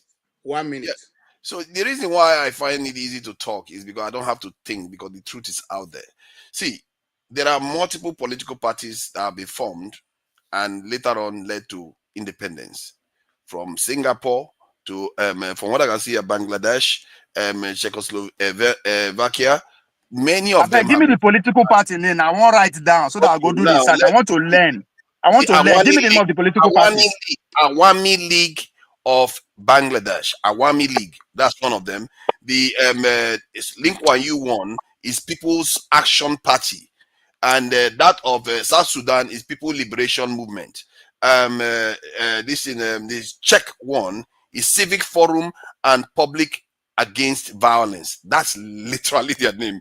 Okay, And modern Singapore and Malaysia, I want to move away from there right now. Singapore and Malaysia. And the Scottish National Party wanted to secede too, but they didn't succeed in terms of what they did. Sorry, But they founded I a want to party move away. to try to secede. I want to hear Madam Luke's view. KJ, can I speak? KJ, can I speak? Hold on. You will speak. I want to hear Madam You Luke. don't finish because I'm KJ. writing down. I'll come back with results. I'll come back with the Singapore results. and Malaysia, uncle. The one you said here. Don't do. Let us hear from Madam Luke, please. Where's Madam Luke? Madam Luke. Let's hear your view. Can you hear me? Yes, we can hear you. We're trying to see you too. Very good. Let me adjust. Okay. I'm trying to look good for Pansat. You know what I mean? Yeah. Okay. Thank you, my people. You know, when it comes to Biafra, I'm very passionate about it. Extremely passionate about it. I only have one question. I think I see what the problem is here. People that did not grow up in Nigeria, they have no idea what it is to discuss this Nigerian problem. I'm not going to call names, but when you sit on the outside and you listen to some things people say, you are not only are you angry, you are highly offended. I say one thing here. We are now hearing that we have non-state actors who are sponsoring Boko Haram in Nigeria. And people are here talking about political parties. Do people understand the magnitude of this Igbo problem? Do people really understand the magnitude of this Igbo problem? So please, if you did not grow up in Nigeria, no offense, you need to remove your mouth from this matter. You really, really need to. And at least if one of your parents is not Igbo. Are you Igbo though? Are you Igbo? What are you talking about? What is he saying? Nuisance. Okay, etc. Please, don't say anything. Nuisance, Lele. Go ahead. Excuse me. If you don't have at least one parent that was Igbo that can really school you, I'm not talking about people that you gave birth to in America that never even went to primary school. Or the flavors. Thank you. Listen to me. But I can go and point to my grandfather's grave in Nigeria with that the Biafran that the Nigerian army blew up in his bed. I can go and point to it. I can point to my uncles who survived Biafra. So I can authoritatively, have the authority to speak on this matter. If they gave birth to you as an anchor baby here in America, please don't even open your mouth on this panel to talk nonsense. I don't mean that as an insult. If they gave birth to you here and you didn't live in Nigeria, don't discuss Nigerian matters because it is more than it is. I'm telling you that people like Barack Obama, now we are hearing all these things. What chances do the Igbo have against international powers? And you're talking about political parties? So please, I just came here because I had to leave my bed to come here and school some people here that they have no business discussing Nigerian matters or Igbo matters. If you did not grow up there, you did not experience the hurt. How can somebody be blaming IPOB? Do you know what IPOB stands for? And then you have the Igbohos, you have Boko Haram, and you are blaming IPOB. People who have been fighting for their rights. Are you trying to mistake the miscreants your Igbo governors are using to hold down the Igbo people in the southeast? Is that what you're trying to do? Listen to me. If you cannot smell the roses or the coffee, and I'm going to call names, forefathers and ecclesiastics or what, I don't know what his name is. You need to just go and close your mouth somewhere because you don't know what you're talking about. It's not an insult. You're not even really Igbo. Ignorant. You're not an Igbo. What are you talking about? You're not even Igbo. Did you hear what I said? Maybe you're not. Maybe you don't have you have comprehension problem. My mama na Igbo. Okay, my uncles are Igbo. I'm an Edo, but my mother is Igbo. I'm more Igbo than Edo. So what are you talking about? It must not be Igbo to be a Biafran now. Igbo are not only the Biafran. You don't have to be a Igbo to be a Biafran. You see, that's the thing. They're talking about Biafra. You don't have to be an Igbo to be a Biafran. Biafran is a movement, and it's an ethno-nationalist movement. It's just like saying, hold on. You're not Igbo, man. Hold on. It's just like saying you sympathize with gays, Palestinians, or you sympathize with the Congolese. You see, it's a movement. It's something you identify with. I don't know how else to educate you. But to surprise you, I am half Igbo. I'm sorry. My mom is Igbo. Half of my cousins are Igbos because all my adult men married Igbo ladies. So that is why it is very, very personal to me. I have uncles who Are you Igbo anchor baby? Is that what you are? Igbo anchor baby? No, I'm a naturalized citizen, so how can I be an anchor baby? Are you illiterate or something? He is. Isn't that what you call me? Right? Isn't that what you call me? You call me an anchor baby. Ecclesiastics to bust your bubble. Honey, let me ask you a question. Let me ask you a question. Where is your hospital that you were born in Nigeria?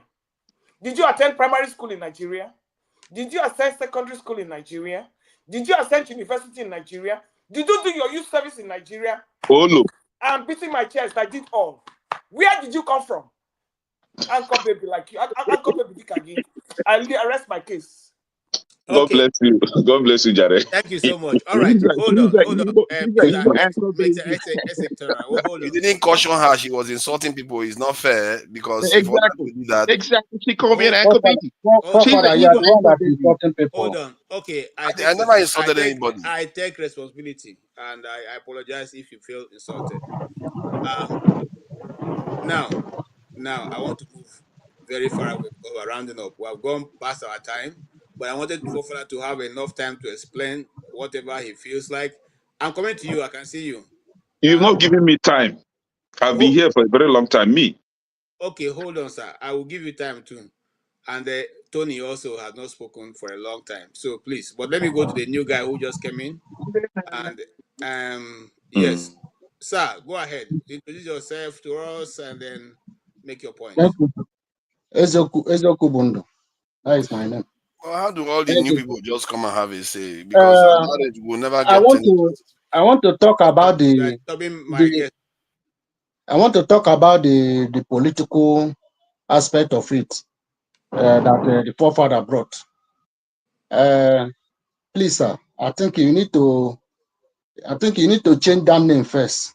And why I say so is that this political party you are talking about, it is wrong for what Mazi Nnamdi Kanu and those IPOB agitators or members stand for. Number one, the most worst one is that those that grow up in Nigeria travel out, go to America or Europe, and see how life is. Yet, they support the evil that are going on in Nigeria. Everything that the government brought is what is good. Then anybody that said the truth that the government is against, you as a youth, you also against that thing. It is very wrong. They use this political aspect to useless Ojuku because the idea was let him use a political idea to gain power in order to get the Biafra at end. But we all know how Nigeria system is. That red color is black in Nigeria, while white color is black in Nigeria. And somebody that knows these things already, somebody that have already have knowledge about the mistake of the past ones, you are expecting him to go into that the same system so that they can useless him the way they useless the previous past ones. I don't know when you are saying this thing. I don't know if you're thinking or you're even reasoning about what has happened, because the Nigeria problem I'm talking about have been for decades, and somebody is fighting for liberation of everybody. Not just only the Igbo.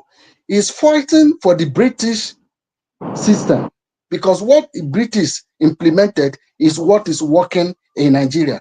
But you still bring idea that you should go back there. Why the government are putting in the people that killing people, the people that are kidnapping, they are putting them into military, Nigerian military and Nigeria police.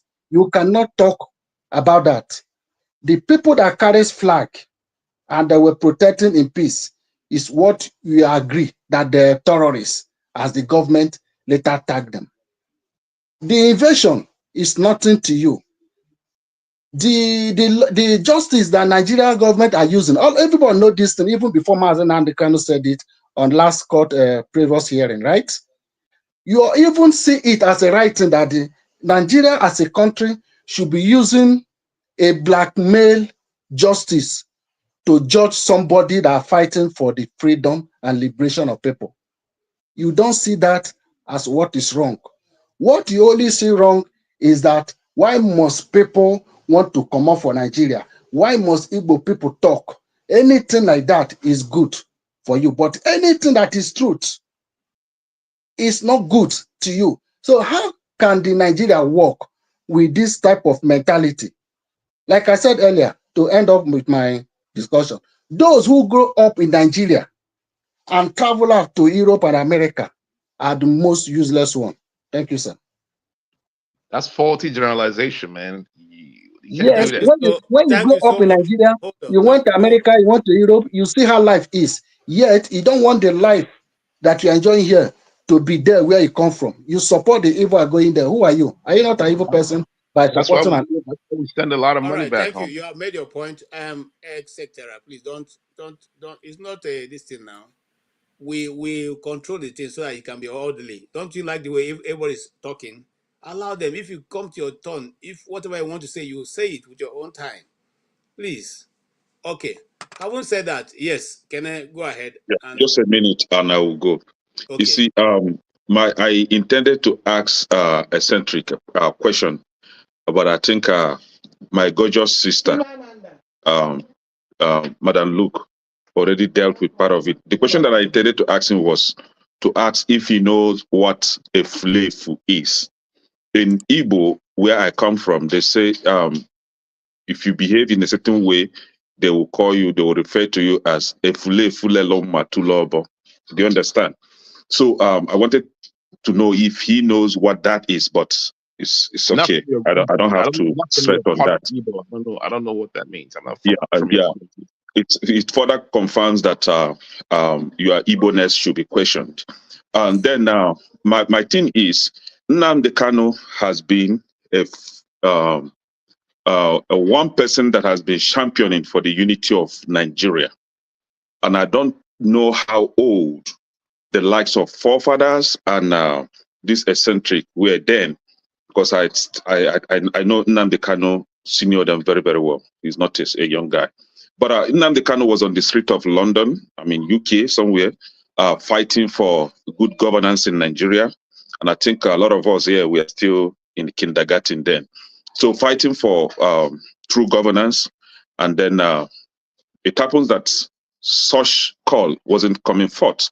He tried his best, asking Nigeria to bring down governance to Southeast. They refused. Build seaports to the Southeast, for the Southeast, bring international airport, they all refuse. Somebody on the comment section was saying that, oh, if federal government refuse to give you international airport and all that and seaport, why can't you build it yourself? And I asked the person, the federal government will still deny them license. And I think there was where I got him, and he could not further argue with me again. They refused to build such infrastructure in the Southeast. And then when our people tried to build one for ourselves, they will still deny them license. So what is the essence of wasting such money building such infrastructure that at the end of the day would not be licensed? And a clean example to that is the Enugu International Airport, that is not fully international airport, and the Anambra State Airport that has not been fully licensed to fly internationally. So we have been trying to do something better for our people, but the federal government deliberately continue to truncate it. And I think that is one thing the likes of forefathers need to be educated on. See, Nnamdi Kanu has come to a stage where he say, you know what, I'm done with this country. I want to go. I want our people to go. And Nnamdi Kanu is a mouthpiece of Ndibo, whether you like it or not. He is not speaking for Nigeria. He has no business with Nigeria anymore. Just like myself, I have no business with Nigeria. You don't come and tell me that I have to speak for Nigeria or I should get into a political party in order to make sense. What sense are you going to make with any political party? The last speaker said it here that they will want to push you into forming a political party to render you politically useless and irrelevant. And thank God, Nnamdi Kanu was that smart to refuse to take that offer. And you are angry with that. See, we need serious education on this. Maybe not education, because some people are just wicked. Some people are just devil incarnate. They just refuse to be educated. They refuse to accept the truth. They are all bent on pouring out their hatred and envy against Ndibo. And if you find yourself in that kind of position, I'm sorry, it's a pathetic place to be. You have to relieve yourself of this hate and envy. And if you're one of the Igbo Efulefus, sorry, I am not the cause of your problem. It happens that the people that raise you fail to educate you to live a better life, to think like a normal human being.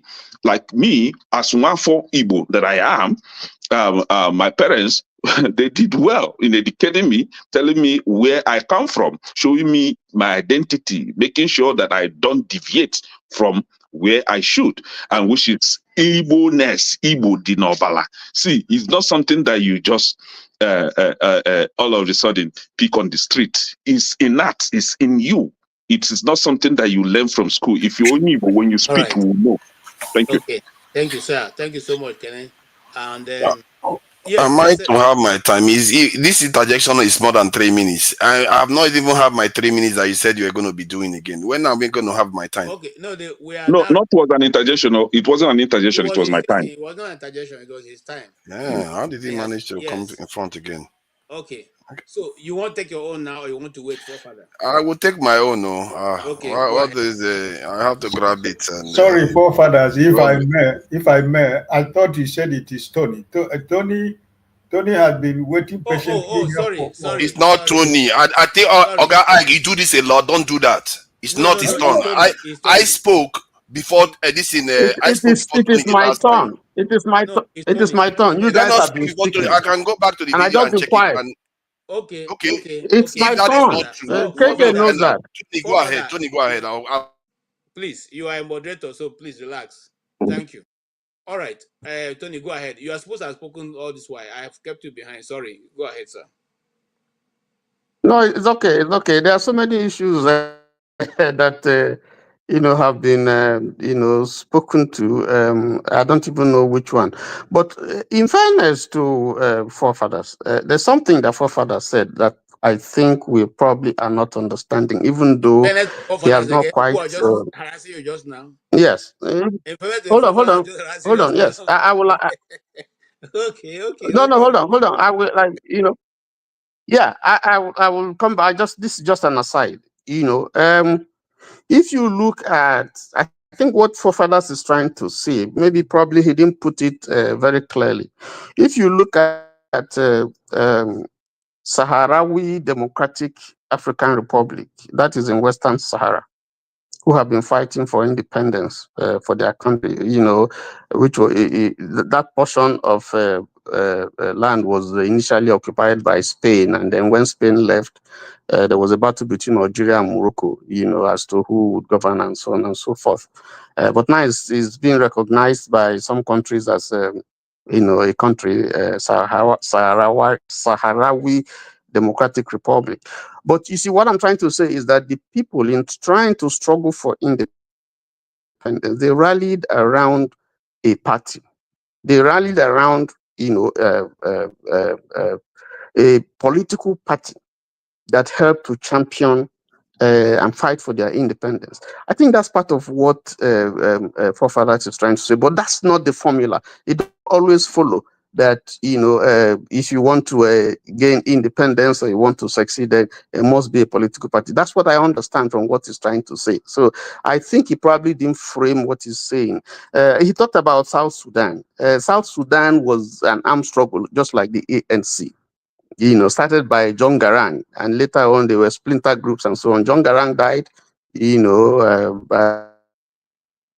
through mysterious means, and then Lama Kor and some other people took over, and then eventually we got the independence. But it's not right to say that if you want to negotiate for secession, then you must channel it through a political party. I don't think that there's a formula like that. People lead, a leader can come and lead.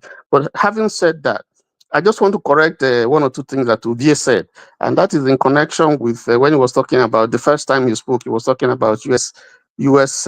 Aid. And he did say, and I just want to put this on record and we can check it, that Nigeria is the highest recipient of U.S. aid in the world. I think that's wrong. Nigeria is one of the 10, but it's not the highest, not even the highest in Africa. So we can check that, and then lastly, KJ made a very interesting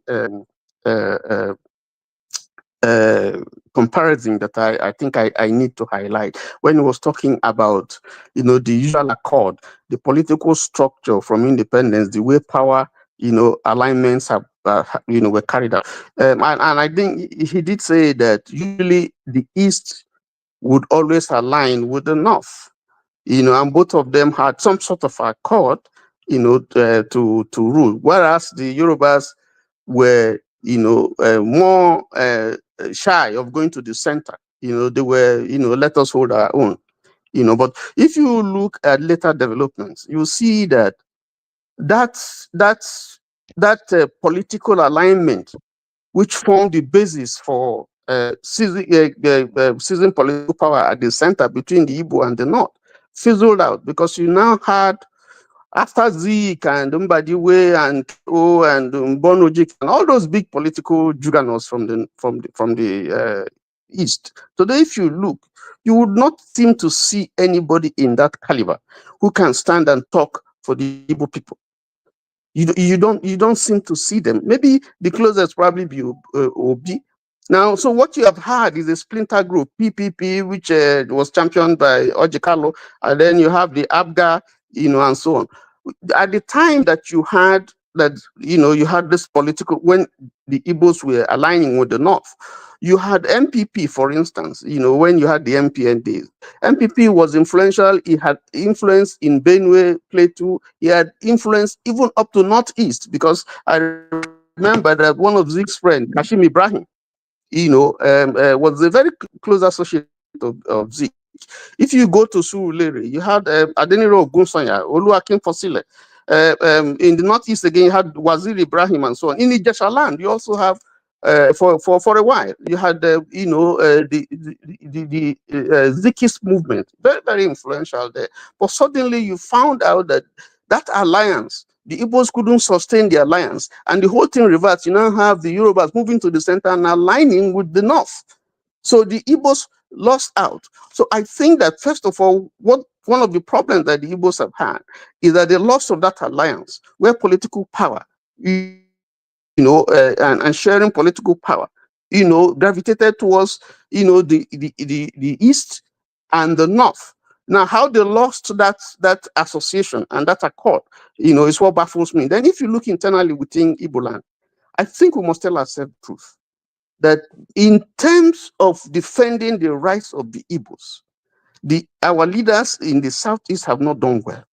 And so if you want to fix the problem that you have in the East, they say in Igbo that it's in your house, it's from your house that you be good. The Igbo people have not been good from their houses. They have not. The Yoruba say kokorotonje for RF follower. The insect that is eating vegetable is in his body. That is why, Yoruba say what makes the he-goat smell is in his body. Mr. Tony, who are the Igbo leaders? In their body. Who are the Igbo leaders? Yes. They must remove, hold on, let me finish. They must remove that smell, No, that who are the stench that Igbo is in leaders their body. Hold on, let me finish. Please, let him finish. Let me finish. They have to deal with that thing first. Deal with the issue within themselves. Even when Obi was contesting, a lot of them refused to support him. I saw some Igbo leaders who were standing against Obi. They stood against him. How can you do that kind of a thing? As if Obi is representing his own personal interest. And then you want power. You want to grab power. But somebody is making a move. Instead of you to rally around and support him. I agree that a lot of people, and I'm not trying to reduce Obi to an ethnic thing, but he represented a pan-Nigerian idea. And I would expect, thank God for Anambra State, they came fully in support. I would expect that, having seen all the problems that they have gone through, Ojukwu has gone through, Zik has gone through, and how political power has been denied them, how they've been marginalized all over the years. And that's no contention, because they have been marginalized. Now you have someone who is trying to sell an agenda and to push it.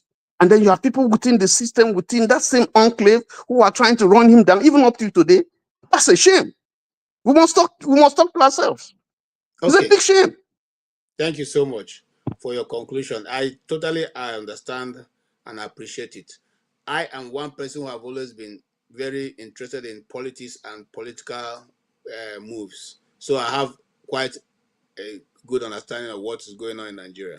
I want to let you know something, sir, that there is no country in the world where all the people support one person. Not even in Israel, where their life is almost at their hand in the next 1 minute. They still have people who oppose the leadership of their government and their parties. who don't agree. In fact, who even agree more with the Palestinians than agreeing with Israel. Having said that, I also want to say that there is the government of Obasanjo was actually supported by the Igbos. When Obasanjo came into government, his people didn't vote for him. His people weren't in support. They were supporting Olufalaye. Okay? But the Igbos came out en masse to vote for him. So we are not that kind of people. We are more of Republicans, and we're continually going to be Republicans in our understanding and approach, because our worldview is simply this, and I have said it many times in this forum. The Igbo man's worldview is Egbeberu, Ugoeberu. Let the kite perch, let the eagle also perch. Let everybody have a fair share of whatever is available. That's where the Igbo man stands. He doesn't want it to be given to him alone. Another doesn't want to dominate you in any which way. That's why if you go to most of these places where in the north, where the Igbos people run their businesses, they don't bother you with your culture. The day you put in your culture, they don't come and tell you, no, this cannot be done. They don't bother with your chieftaincy titles, except the ones you invite them to. They are just concerned that you exist. And at the time they want to celebrate their own, every December, they go to their home, they do whatever they want to do, and they come back for business. Until we understand it that way, we'll keep making that same mistake. We will never be in one party, all the Igbos in one party. Nobody in Nigeria has been in one party, okay? And even at that, if you look very well, you find out that it is even the Igbos that have reached out, and like you have said, the Solomon Last of this world, the Balarabe Rimis of this world, the Abakar Rimi of this world, Abakar, what's his name now? Who is late now? All of them are northerners. Paul Nongus of this world. These are T people. These are northerners who were in MPP as a party. So we have always made that broad approach, as more than other people have made to us, to try to be one. But every advancement we made, it seemed to be taken on a different way. So on this same project, now I'm going to say my next topic on this issue is going to be understanding the apprehensions, what drives the fear among the minority groups in the Southeast and the South-South when it comes to the Biafran question. We will discuss that. So I'm putting it across so that those of you who already have what is making you be afraid of these Igbo people, because there's always that term, these Igbo people. Let us discuss, and maybe from there we can find a way to either douse it or tell you the reason why the Igbos are behaving the way they behave. But I want to let you know something. The Igbo man will never be afraid in the face of danger. He will never, I repeat again, never, because that is who we are. So it's not going to be any time that you see even if you are going, Nnamdi Kanu come to court and say, I've come now to beg. That thing they're asking for, they're never going to see it. You're never going to go there and say, okay, today I've said to lay my head before you people can cut it. No. They will prefer going down fighting. So having said that, I don't want to digress too much, but bear in mind so that you can begin to arrange for that. So when we have this topic, we can discuss it extensively. Forefather, I want you to take this thing last, so that because you're a moderator, you have more time. Let me go to Mr. Ike. Oh, you're just right. He's rigging. Look at how he's rigging the thing. Come on, don't do that. It's not nice. Okay, take your time. All right, you have your 3 minutes. Please go ahead. See, I don't know why we try to whitewash things. And I heard you say that they were, even with the Buhari stuff, that you were saying that he was going to wipe out the Igbo people. That's not what he said. I watched the video again now. I didn't hear him say anything about wiping out the Igbo people. And even yesterday or 2 days ago, I was having a conversation with another Southeasterner, and I told them that this comment. Sorry, can you pause there? I want to play that video again. You see, yes, please. I don't like this kind of thing. Please play it. Okay. I think IPOB doesn't know what they are talking about. To resolve the crisis in the Southeast. Well, Southeast, sometimes like I was encouraged by what I heard. Nobody told me. two statements from the South. One by elderly people. No, South. Yes, by elderly people. They said this time around there will be no access to sea. Okay, what did he say? What did he say? Access to sea. There will be no what? Access to sea. Okay, there will be no access to sea. He repeated it again. Go ahead. You will see that he repeated it again. Relax. I'm sure you will understand what they mean. Again, the youth made the same statement. That encouraged me. So that's IPOB. So the youth made which statement did the youth make? Wait now. To keep playing, he's going to elaborate on what he's talking just about. Like a dot in a circle. If they want to exist, they would have no access to anywhere. That's exactly what he's talking about. about. And the way they are spread all over the country, having businesses, having property, I think IPOB doesn't know what they are talking about. In any case, we say we'll talk to them in the language they understand. What does that mean? IPOB. You remember, you see, I don't know why we lack comprehension. He literally called IPOB, and he was going to talk to IPOB the way they understand. Has he spoken to IPOB before?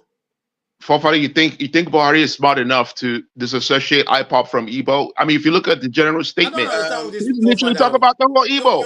No. First of all, what did he mean with that statement? All he knows is, you see, you are just making stuff up now. He could easily say Southeast. He could easily say they. They got to look at the term IPOB specifically. Yes, exactly. And in his mind, IPOB and Igbo are similar. There's no difference.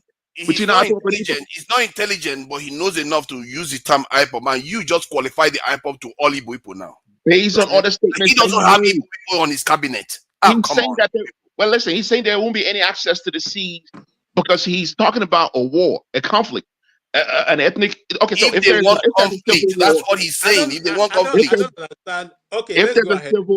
If there's a civil war, stop it, man. I don't know why we are so emotional about stuff.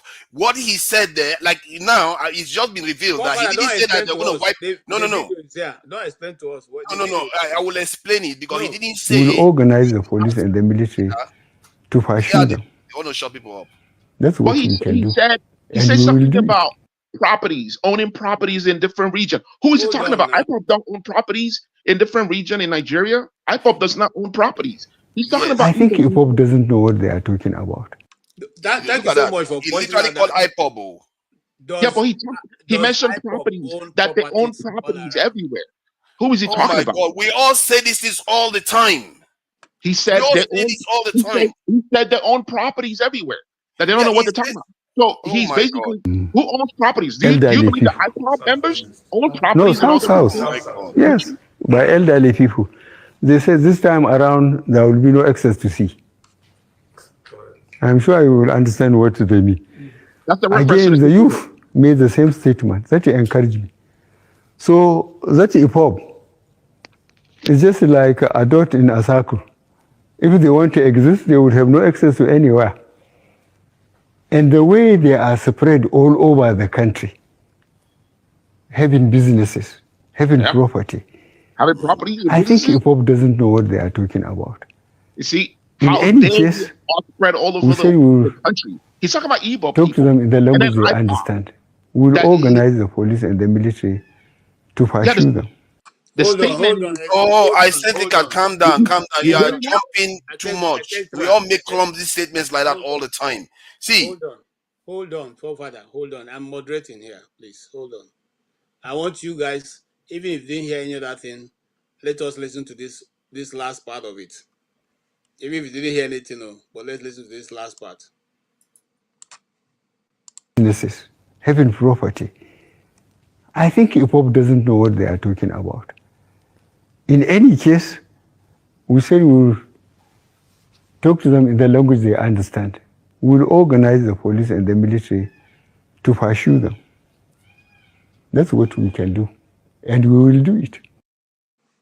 So what's the ambiguity in this statement, please? Forefather, teach me. I want to understand. There's no ambiguity there. Your understanding is just flawed.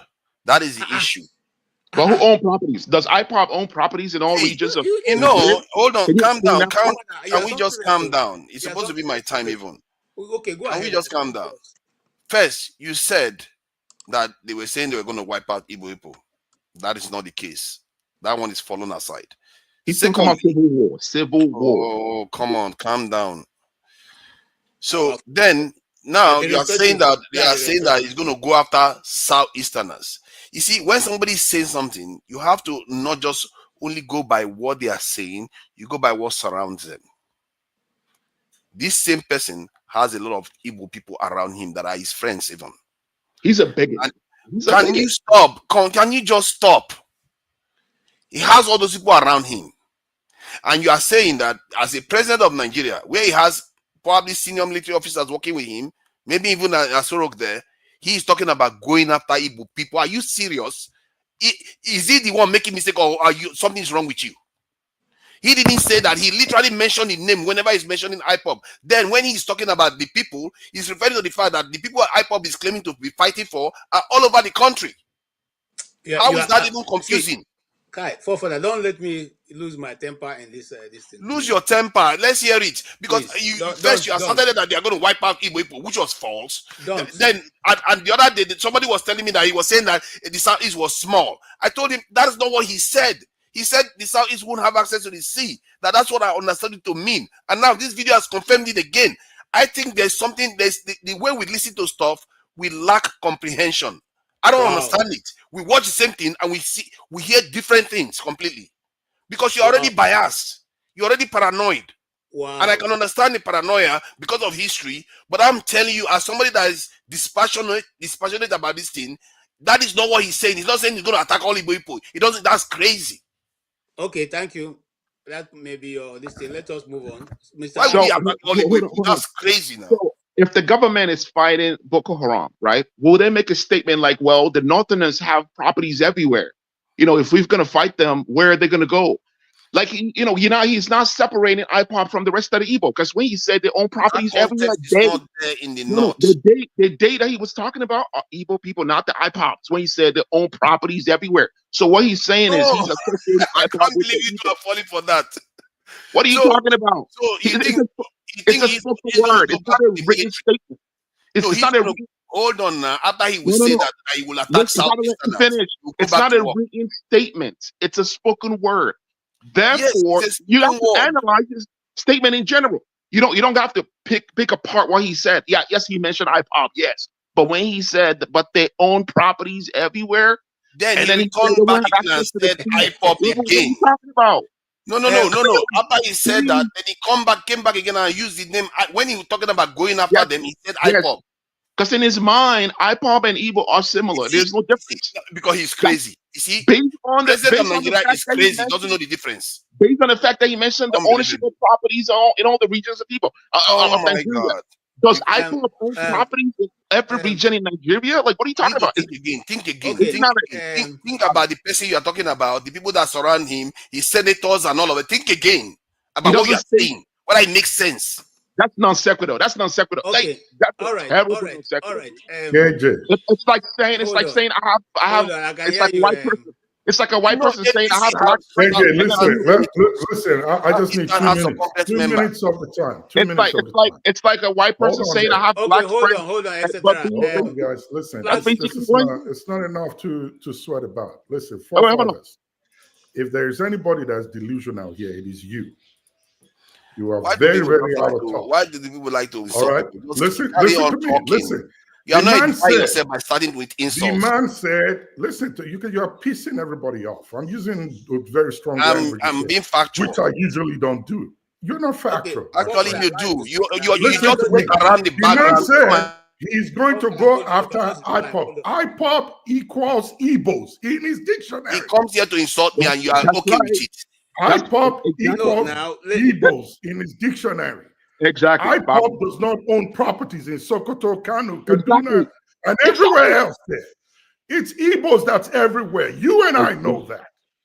The man is talking about Igbo people. That's right. And who tells you he gives a damn about Igbo senators, Igbo members that are his cabinet? He said he will do it, and he did it.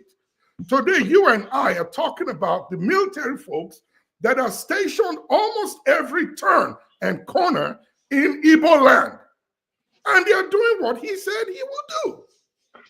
What is there that is out of the ordinary that you can understand? Shame on you. Shame on you. You are so delusional. I don't know why this conversation is being had with you. I don't know. It is very, very out of disrespectful to the Igbo people that have been suffering this marginalization, killings, and oppression every day. And the man said it clear. It is audible. You are hearing it, and you're giving him a different explanation. His statements are clear. You don't need any interpretation. IPOB is Igbo in his dictionary. That's right. That's why he mentioned the properties. That's why he mentioned the properties. Like IPOB doesn't own properties everywhere. Like, I mean, this is absurd. That's I don't see why you defend such. Yeah, he's wrong on that one. Yeah, doesn't mean that he's wrong. The folks that are ravaging Nigeria today, nobody's saying anything about them. The people from the north that are causing the problems, nobody's saying anything about them. They are everywhere. But all of a sudden, Igbo people are a dot on a circle that cannot run anywhere should he decide to do anything. And he did it. And you're talking about that's not what he meant? Come on, man. Come off it. All right. My apologies. Thank you. Thank you. Forefather, you have a right to respond, but I don't want you to be rowdy. So I'm going to first take... No, listen now. In a moderator, let him finish the program and let him be the last person to finish. I said I can say whatever I want. Let me ask you so that I can say whatever I want. Yes, go ahead, sir. So say your own. So you don't have to say everything you want to say. So you don't have to interrupt anybody again. Okay, exactly. Okay, let me say about... Who took over that out? Sorry. Wait. Look up, hold on. Okay, you're not a century. Who took over that out? You're not century cast. Calm down, bro. I took him out. I'm the one moderating. I took him out. No, No, don't tell me that. I don't. No, please don't go there. You shouldn't have. No, but maybe this should not be the conversation now. What has happened has happened. You don't take a mark. Can we move on? I don't know why I think I shouldn't have. Move on, man. Let's move on. To moderate it. No, for next time. It's not nice. Trust me, it's not nice. Next time. Okay, it's not nice. Let's move on. It has happened. It don't happen now. Yeah, so it's not Buhari's statement is very bigoted, right? It's very bigoted. Like, it was very clear. You know, when he talks about their own properties everywhere, he's comparing IPOB with the rest of the Igbo. That's pretty wrong. And talking about they're gonna the South youths going to prevent them from using the sea route or whatever. That's crazy. Talk from a leader, you know, from a president of a country. That was terrible. That was bad. I agree with Forefather on other points, but this one, man, listen, you have to be very analytical. Like, you know what I mean? Because it's a spoken word. He didn't write it down, so he didn't take his time to think about it. But I mean, clearly you can see, you can hear his mind. He's trying to be smart by saying IPOB, but then the rest of the statement shows that he is associating IPOB with the rest of the Igbo, and I don't like that. People that make comments when they say Igbo people are meek, Igbo people are this and that. Don't generalize. You know what I mean? We all have a difference of opinion. You know what I mean? We have difference in morality. Just for the fact that I'm Igbo doesn't mean that I agree with everyone that's Igbo on the panel. I don't agree with I don't agree with Luke, whatever her name is. I don't agree with her. She's Igbo, she's half Igbo, but I don't agree with her. It doesn't mean anything. Politically, we don't have to share the same ideology. I don't share political ideology with a lot of people here.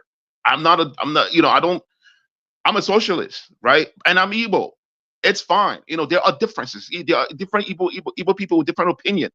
You're not going to say, okay, just for the fact that a certain group is doing something, you know, you're going to indict the whole group of people. That's wrong, right? And when it comes to the issue of political party, the reason why you want a political party is when you capture the power in the region, you can use the political leaders to push for cessation. And that's more legit because that's what they did in the Eastern Ukrainians before they did the cessation.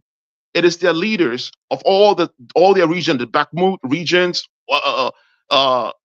whatever names that they have in those regions, the leaders, the governors of that region are the ones that conducted the referendum, right? Same thing with Crimea. It was the leaders in Crimea. The leadership class, what they did was they contacted Russia and say, hey, we want to conduct this. And they contacted United Nations. And that made it legitimate because it's the leaders of that region. That's why if IPOB capture East, right? This is why there's a problem. You know, the governors don't agree with IPOB. You know, so there's a power conflict between the leadership class in the eastern region, the governors, and IPOB, because they feel like that these guys are trying to usurp their power.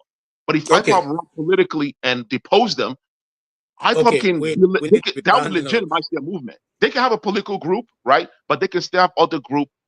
You know, they can do their agitation in different ways, but politically, it will give them like legitimacy. That's thank you so much, and I appreciate your contribution. KJ, you can put me in the backstage, please. All right, thank you.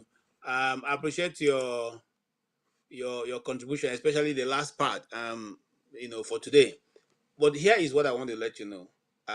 Even if the whole political parties, whole political people, political representative of the Southeast, all of them put together and vote in one direction, they will still not be able to move the needle forward. Even if the whole of the senators and House of Rep people in the Southeast join together with the South and vote in one cause, they still not be able to make a change. That's how bad it is right now. But let's move on. Mr. Ike, yeah, your last contribution, sir, for today. Mr. Ike, can you hear me? Yes, I can hear you. All right, sir. I think that for you to have played this video,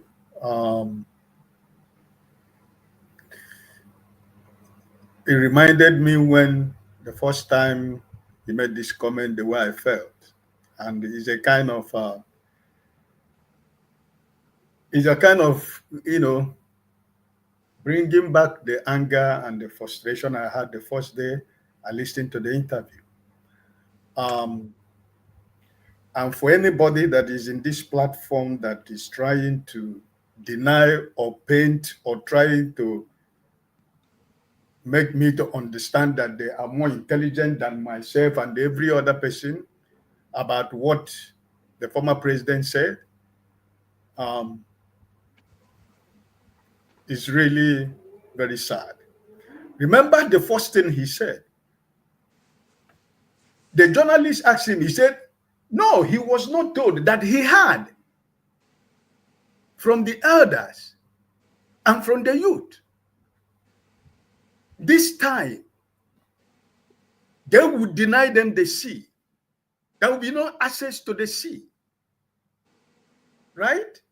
And also, they have properties everywhere. So they're going to use the military and the police to go after them.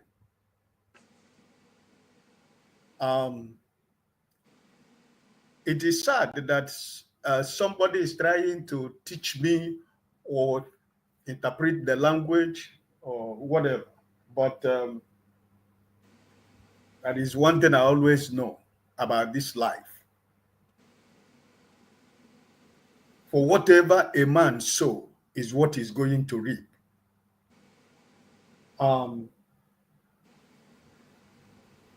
The word has made me to understand. The word of God has made me to understand that man will always reap what he sows. It might not be now. It might be tomorrow. It might be next tomorrow. But one thing is sure. For whatever a man sows, he will reap. But there is something else I know.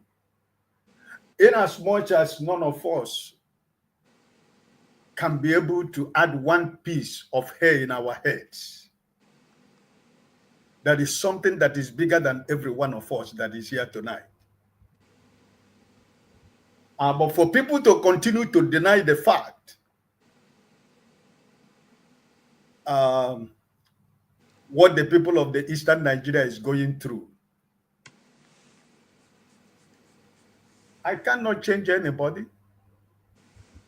We all have different what we believe in. But at the end of the day, there is a day of reckoning for every one of us, for whatever we do, whatever we do in this life. As long as we are alive, you know. So I'm proud to be an Igbo man. If I die 1 million times in this world, I will continue to be an Igbo man. And nothing changes. It doesn't matter what any other person feels about me being an Igbo man, what anybody feels about an Igbo man. I will forever remain an Igbo man. Like KJ made something. We are fearless people. Igbo man is a fearless animal. You know, so don't worry. It's coming. Don't worry. Everybody's gonna test it. It's not just the Igbos. You know. I wish all of us the best of the week. God bless you. Thank you so much. We appreciate your contribution. I'll move to Oti right away. So this is a kind of rounding off the discussion for tonight. Is that what's going on? Yes, sir. We have already shut up past our Right. time. Okay. Look, I'm not a good talker, really. The only thing I would say is this. There's I don't know, a gentleman, a guy called Stanley Diamond. He was anthropologist. So I believe he's the one that said that in Biafra, Africa died, or So the thing is this: okay, when Biafra, independence, self-determination, struggle for freedom, all these things, it's not really. Let's not see it as it's an Igbo thing. It's all of us as Black people, Africans, living in whatever space we find ourselves, which is for the most part not of our making, because the nations that occupy the space called Nigeria, well, at least one can certainly say present day contemporary Nigerians, is not of our making. So really, we just have to make a start. We have not started now because we can pretend all we want. That's self-reflection, self-awareness, and coming to grips with our lives. We have to be in a position. We have to be able to decide our destinies. We have to come together, sit around, decide how to go forward. It's not by force. Unity, unity is not a given. It's not by force. People have to decide and know what the kind of future they want to pursue for themselves and their children, and born and yet to be born. So as it is, we have to be honest. I think I always keep on. There's no point talking about having grand ideas about political whatever, geopolitics, talking about all these things. They're meaningless if there's simple basics for me, which is honesty, sincerity. We have to be able to tell ourselves the truth and also tell the truth to each other. You see, I hate to point at anybody, but for fathers, with what happened today, the intervention by Flagship, it's out of character for him. But sometimes just have a bit of self-reflection, like, because you are addressing the public, people are listening to you. You just have to take on board.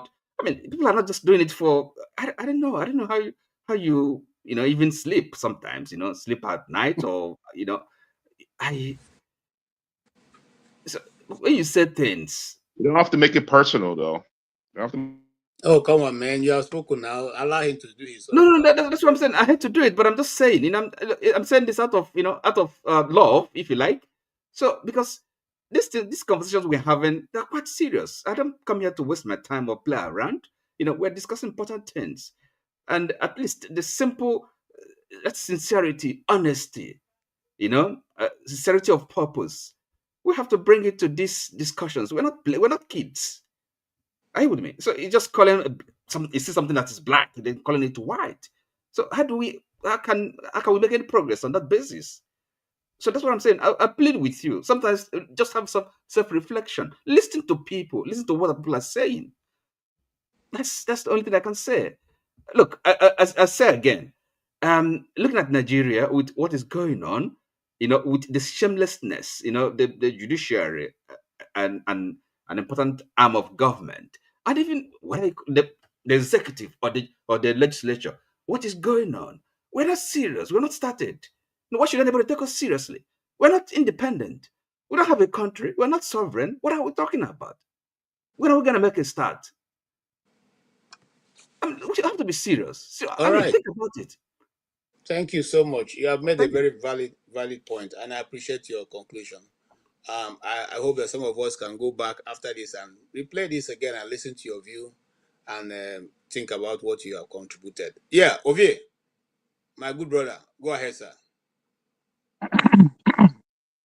I came back because I promised I will have to. I promised my brother tonight that I will give me a benefit of doubt, just leading to round once. Because after he talks, he no need to think about this is there. Then that just ended for me. I mean, you don't read, you don't think. That's not healthy for our society. Let's just put it there.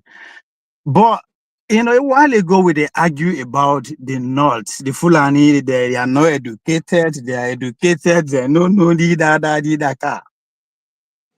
But how come some people who live in a place whereby the native language is what the way they struggle till they communicate, still cannot understand that native language from somebody who is not educated? It's just beyond me. And that Buhari started. Let's forget the fact that he's the number one citizen, he's the president, right?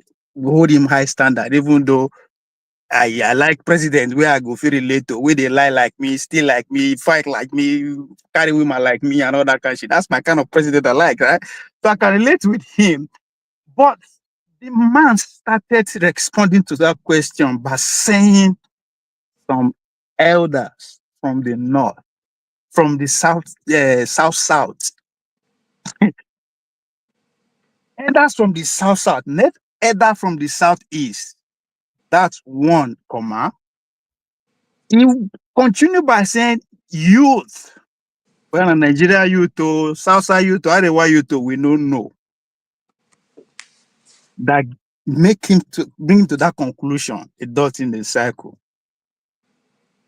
Now, for a sitting president to be using what British people call a figure of speech or metaphor, that's why I say I don't understand why British people don't understand when people they speak, but it also embedded in reading. If the one advantage of reading that you understand how the society works, but how people interact and the style of communication, right? But he did not stop there. He said, we will teach them the language they understand. This is a veteran of civil war in the talker. I will teach them the language they understand. Even if they don't understand, he understands because he was part and parcel of the struggle. If not struggle, we won't call him.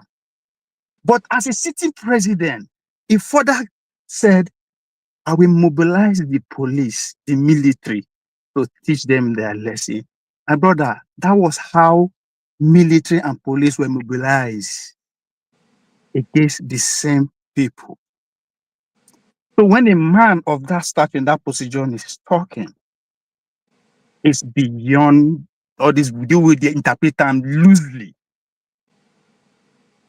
So I can understand flagship frustration because some things, and it's also boiled down to what Dele Ogun was celebrating, which I totally disagree with him that because USID is going through stress, then no. And I say the USID has already been replaced. It has been replaced by characters like this because these are the people they like to invest in, especially when they have a command of the slave master language. But it behooves me that this time around, the interpretation of what the Mr. President is totally missed. Even when people are trying to point that, because this is a conversation that dominated the airwave for months when this thing hit the airwave. But again, we are not here that time. We know the rate. It doesn't matter. But I promise to come back with receipts. Among all the countries that you mentioned that kick off their freedom with political party, I went straight to one, the one you like most to use Lincoln Yo, I be one Queen Yon, Singapore. But again, I think now lack of reading because you should understand that when Singapore get their independence from the British in 1959. That's when that political party, it took off. Just like me, Nigerian, NCNC, whatever, after they gained freedom from British, that's not the same. Now that in 1963, they joined force, they merged with Malaysia with 3 other entities. In the spirit of that mergeness, it was inculcated in that Malaysia agreement, go do your research, that succession is allowed. Even before they joined that agreement, that party was already existing. Lee Kuan Yew was the secretary. But the most important thing there, they went into agreement after they get freedom. And it was included in the agreement that there should be succession. And that's what enabled Singapore to leave. I am bringing that out because we also have the same agreement called the Constitution. Unless they put before I smoke my Igbo, say, you feel succeed, you feel do all those things. I don't know. So this is our history. No matter anybody want to color on, 1 to 3 million people that die. I can argue they allowed that to happen. I say they allowed that to happen because the idea said then we seek freedom, and maybe tomorrow it will metamorphose to every other part of the world. It's not acceptable. Go and read the history of Haiti, Mali, all these countries that you are mentioning. Yes, we are a social human. People came before us. What was the life they lived? Because the life we are living is what the next generation will also be beckoned on. So we should understand how our history are just 60 years. If you want to go back to it, no matter today. So no matter how one lazy rich to read, I am using those who read because I am once at the other side. And when that time when me say they see things the way some people they are not they read, you cannot convince me with my dogma. How you want to do them? But when you begin to go deep, you begin to say, okay, come on, this thing is all narrative, it's deeper than that. So I said this before, a couple of weeks ago, and I'll say it again. It is because the Biafran people have something worth dying for. That's why they see it manifest in everything. If the Nigerian state actually believe in one Nigeria, this will not be the conversation. Ladies and gentlemen, I rest my case. Thank you so much, Javier. It was good listening to you. When we come here, let's not come believing that we know everything. Certain people have information that you probably never ever hear. Just open your mind and be ready to listen. Do like as a Christian, the Berean Christians, they come to listen to Paul and they take notes. When they go back, they bring out their book and they research into what Paul has said to find out whether it is the truth. That's what we should be doing because we have variety of people from different walks of life who have different ideas, different experiences that we all can benefit from, even as we continue to spend a little time here. Thank you so much. I appreciate that contribution. Yeah, and the next person will be... yeah, Tony. I have spoken. You want me to speak again? Okay. Okay. Sorry. Then they go back to. Okay. Let me just in case there's a live stream coming up in about 30 minutes or so, just so you know. By the way, Ovi did not disprove Forefathers' take though on that political party thing. Everything he said did not disprove what Forefathers said. Okay. Neither did he say, and everybody missed it. Neither did Hold on. Wipe everybody out. Do you understand what I said about Singapore? It is very clear. You made your point. They come together as one entity and get freedom. Hold on. They come together as one entity and get freedom from the British. Oh God. Just like we get our freedom from the British. There was an agreement that brought us to the North, the West together. What is that agreement? Because it was the agreement that the Look and You acted upon. What about What about Eastern Ukraine? No, I said no. I did not get time. I only came here with one receipt because he loved you and you too much. That's why I went straight to that one. Why did you come? Why did you come with only one? Because we are two Naija. No, we don't be only us there. We don't have all day. Right? I went straight to that one because you use this often. I go to area be that Singapore. Everybody can insult me. Like it's okay. It's okay. Sorry, can you go ahead, Loco P? What about Mr. Tony? No, Mr. Tony has spoken. Local P, go ahead. Okay. Hello everyone, how you doing? First to Mr. Ovi and what's it called, KJ. What you did just now, I did not like it. I'll just tell you my mind. The rowdiness the rowdiness that happened between Flagship and Forefathers, it wasn't up to two seconds that you just took him out. You understand? Forefathers is not just one ordinary floor panelist that you guys. He's also a moderator like you. You understand? Taking him out that seems like so sort of disrespectful. You understand? This guy is one moderator here that still try for this panel. So just taking me out as this is just a nobody for me. I don't like that. That's why I said if you take me out like that, I'm like, okay, well, I don't care. But me, Forefathers, man, your speed is used in this panel. So taking me out like that, for me, that's a little bit disrespectful. You understand? Apologies. Apologies. I don't have any apologies. I'm not asking you. Listen, I'm not asking you to apologize. Let me tell you something. I'm just telling you. Hold on, sir. Now you are shutting me up. Now let me speak. Finish now. No. You started it. I'm moderating it. I control the time. I control who speaks. It doesn't matter how long or how short I want the person to speak. So I control. Don't make it look as if what happened is not you in control. I didn't do anything wrong. It's not the you are still not getting me now. It's not control. You are supposed to take somebody out if the system is rowdy. Yeah, if it's a rowdy section. You don't tell me what. You don't tell me what to do, my brother. No, come on, man. That means you want to take something special. Don't do that. Don't do that. Please, don't do that. No, for real. I'm just telling you. No. Don't do that. Don't do that. Anyways, I'll tell you my mind. What did you was wrong? Don't do that. But that has passed. I come to other people's show. I don't come there as a moderator. I come as a panelist, and I respect the rules. Everyone who comes to a panel should respect the rules. That's what rules? What rules? I don't want any rowdiness. That's what I said. I've been holding the show all this while. There was no rowdiness. I didn't want it. There was no rowdiness here now between Forefathers and Flagship. You don't have to tell me what I think is rowdy or not. You are also a guest. I blind. I know the watch. Local P is okay now. Let's end it. I think you don't have. Let just go. That has passed now. Let me speak now. Let it go. That has passed. Let me speak. Let me speak. That has passed anyway. For the video you played about Buhari, listen, that the Buhari himself is an idiot on his own. Remember, you said Buhari said you were quoting Buhari that said we're going to wipe the Southeast. I was expecting Buhari to say Southeast, which he didn't. You understand? So whatever Buhari said is a little bit ambiguous. There, he might be cheeky, he might be trying to be smart, whatever. You understand? What he said was, and it's what he said is subject for interpretation to different direction. It's not just one that the definition that you're claiming. Because the Southeast that I was expecting him to say, he didn't say it. He started with South that he heard that they didn't tell him. I don't understand. Were they holding the meeting? Were you peeping them where we were discussing? Like you said, you heard. They did not tell you. I mean, come on. Somebody must have told you something. You're just being tried to lie or cause confusion that you heard, as if nobody told you. So others will be speaking on their own. You are not there, but you just heard. Not that nobody told you. Come on, man. You understand? Then he now said the youth or whatever. They now said made mention of IPOB or whatever. Remember, they did not prescribe the Southeast as terrorist group. They only prescribed the IPOB as terrorist group. You understand?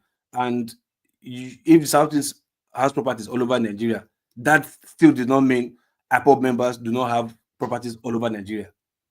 You understand? Like I said, it's subject for interpretation. What he said is an ambiguous statement, and it can be interpreted the way you deem fit, and somebody else can see other way, and doesn't mean that they are wrong. How would you determine who's an IPOB member? Hold on, because they are proscribed terrorists. You understand? He said whoever is causing mayhem, disturbance, or to the state or society, he described them terrorists. And but they don't have a registry. We don't. How can we determine who's a member? Hold on now, and he believed from his investigation of Miss LSC or detective, whatever, DSA, whatever, that the IPOB are the ones causing this mayhem. You understand? And he also believed those IPOB members has property all over Nigeria. Yet the Southeast also has property in Nigeria, coincidentally or wherever. You understand? So it's possible. Like I said, it's subject for interpretation. Like I said, what KD came up with, that he said Southeast, this and that. I was really wanted to say, this guy is an idiot. Why would he say Southeast? You understand? And from what the video just played, he didn't say Southeast. He said he heard. So the guy is just being controversial, just being cheeky, just being playing dumb. Okay, for your sake, I'm going to play back this video. going to resolve the crisis in the No, south? no need to waste time now. No, Oh, no, hold on, please. I can spend more time doing that. How are you going to resolve the crisis in the southeast? Well, so Mr. Loco, the reporter asked him how we going to resolve the crisis in the southeast. So there's already a location. So what are you arguing? He said, where is IPOB? Well, hold on, where is IPOB? Is IPOB not in a location? But you say he didn't IPOB mention is the also southeast. in location. You say he didn't mention the southeast. He did not mention southeast. You but said, the reporter asked him, hold on. You said, Buhari said he's going to wipe out the south, something about doing something directly to the southeast. You said he mentioned the southeast. That was what you said. So I was waiting for Buhari to also make that statement. What's the question he's answering? What's the question he's answering? You said is first. The question he's answering? Hold on. It's southeast region, he said. Right? You mentioned that Buhari said he's going to do something to the southeast. That was what you said that Buhari said. I was waiting for Buhari to also use that word, southeast, which he didn't. You right? Now he said, what kind of argument is this? No, hold on. Oti, listen to me. Move on and say something else. I can't, No, Oti, hold on. Oti, listen to me. I said what Buhari said is subject for interpretation. No, there's nothing. Now, two people now, What are we talking two about? gentlemen on this platform, two most gentlemen on this platform, forefathers and Loco have succeeded in making them angry today. Flagship and Oti, you guys have succeeded in making these two gentlemen angry, and that is very, very annoying. That is very, very pathetic to have come from you guys. Una shame, they shame me, honestly. Like I said, Una shame, what they shame me. Buhari said is subject for interpretation. No, don't be coming with that kind of narrative. Don't be twisting things. We are not daft. Like I said, what brought me to this topic was what KJ said, that Buhari said southeast, whatever. So I was really waiting for Buhari to really mention that sentence that you said, but now he didn't. He now said IPOB. You get my point? Like I said, IPOB are proscribed terrorist group already. So he didn't say it's going to make it difficult for the southeastern people. Yes, he was asking questions about the southeastern region or whatever. And fortunately or unfortunately, IPOB is also located in that same region. Do you understand? So, like I said, it's subject for interpretation. If Buhari really is there for your trap, I'm going to deal with southeastern people. I'm going to wipe them out in language you understand. What about the properties? Properties everywhere. How do you reconcile them? You don't hear English. I said, fortunately or unfortunately, listen. I said, fortunately or unfortunately, the IPOB also happens to have properties everywhere. How do you determine who's an IPOB don't have property out of... See, any IPOB member, full-fledged IPOB member, don't have property out of Southeast. You don't know that. You don't know that. I'm telling you that. I know more than you do. I know that. Average person from the Southeast has properties averagely. Okay, now you are saying Southeast. Now you are saying Southeast. Now you are confirming. You see, you are making your argument very ugly now. You are confirming what we're saying now. You are too low to comprehend. Listen, let me tell you, it's two things. Yeah. What do they call it? Local. Why is he allowed to speak without being? Your analytic ability is very, very low. You have no analytic ability. It's very, very low. So when you are trying to make sense, it's very annoying because. Okay. KJ, why not taking it out? You see you now. No, no.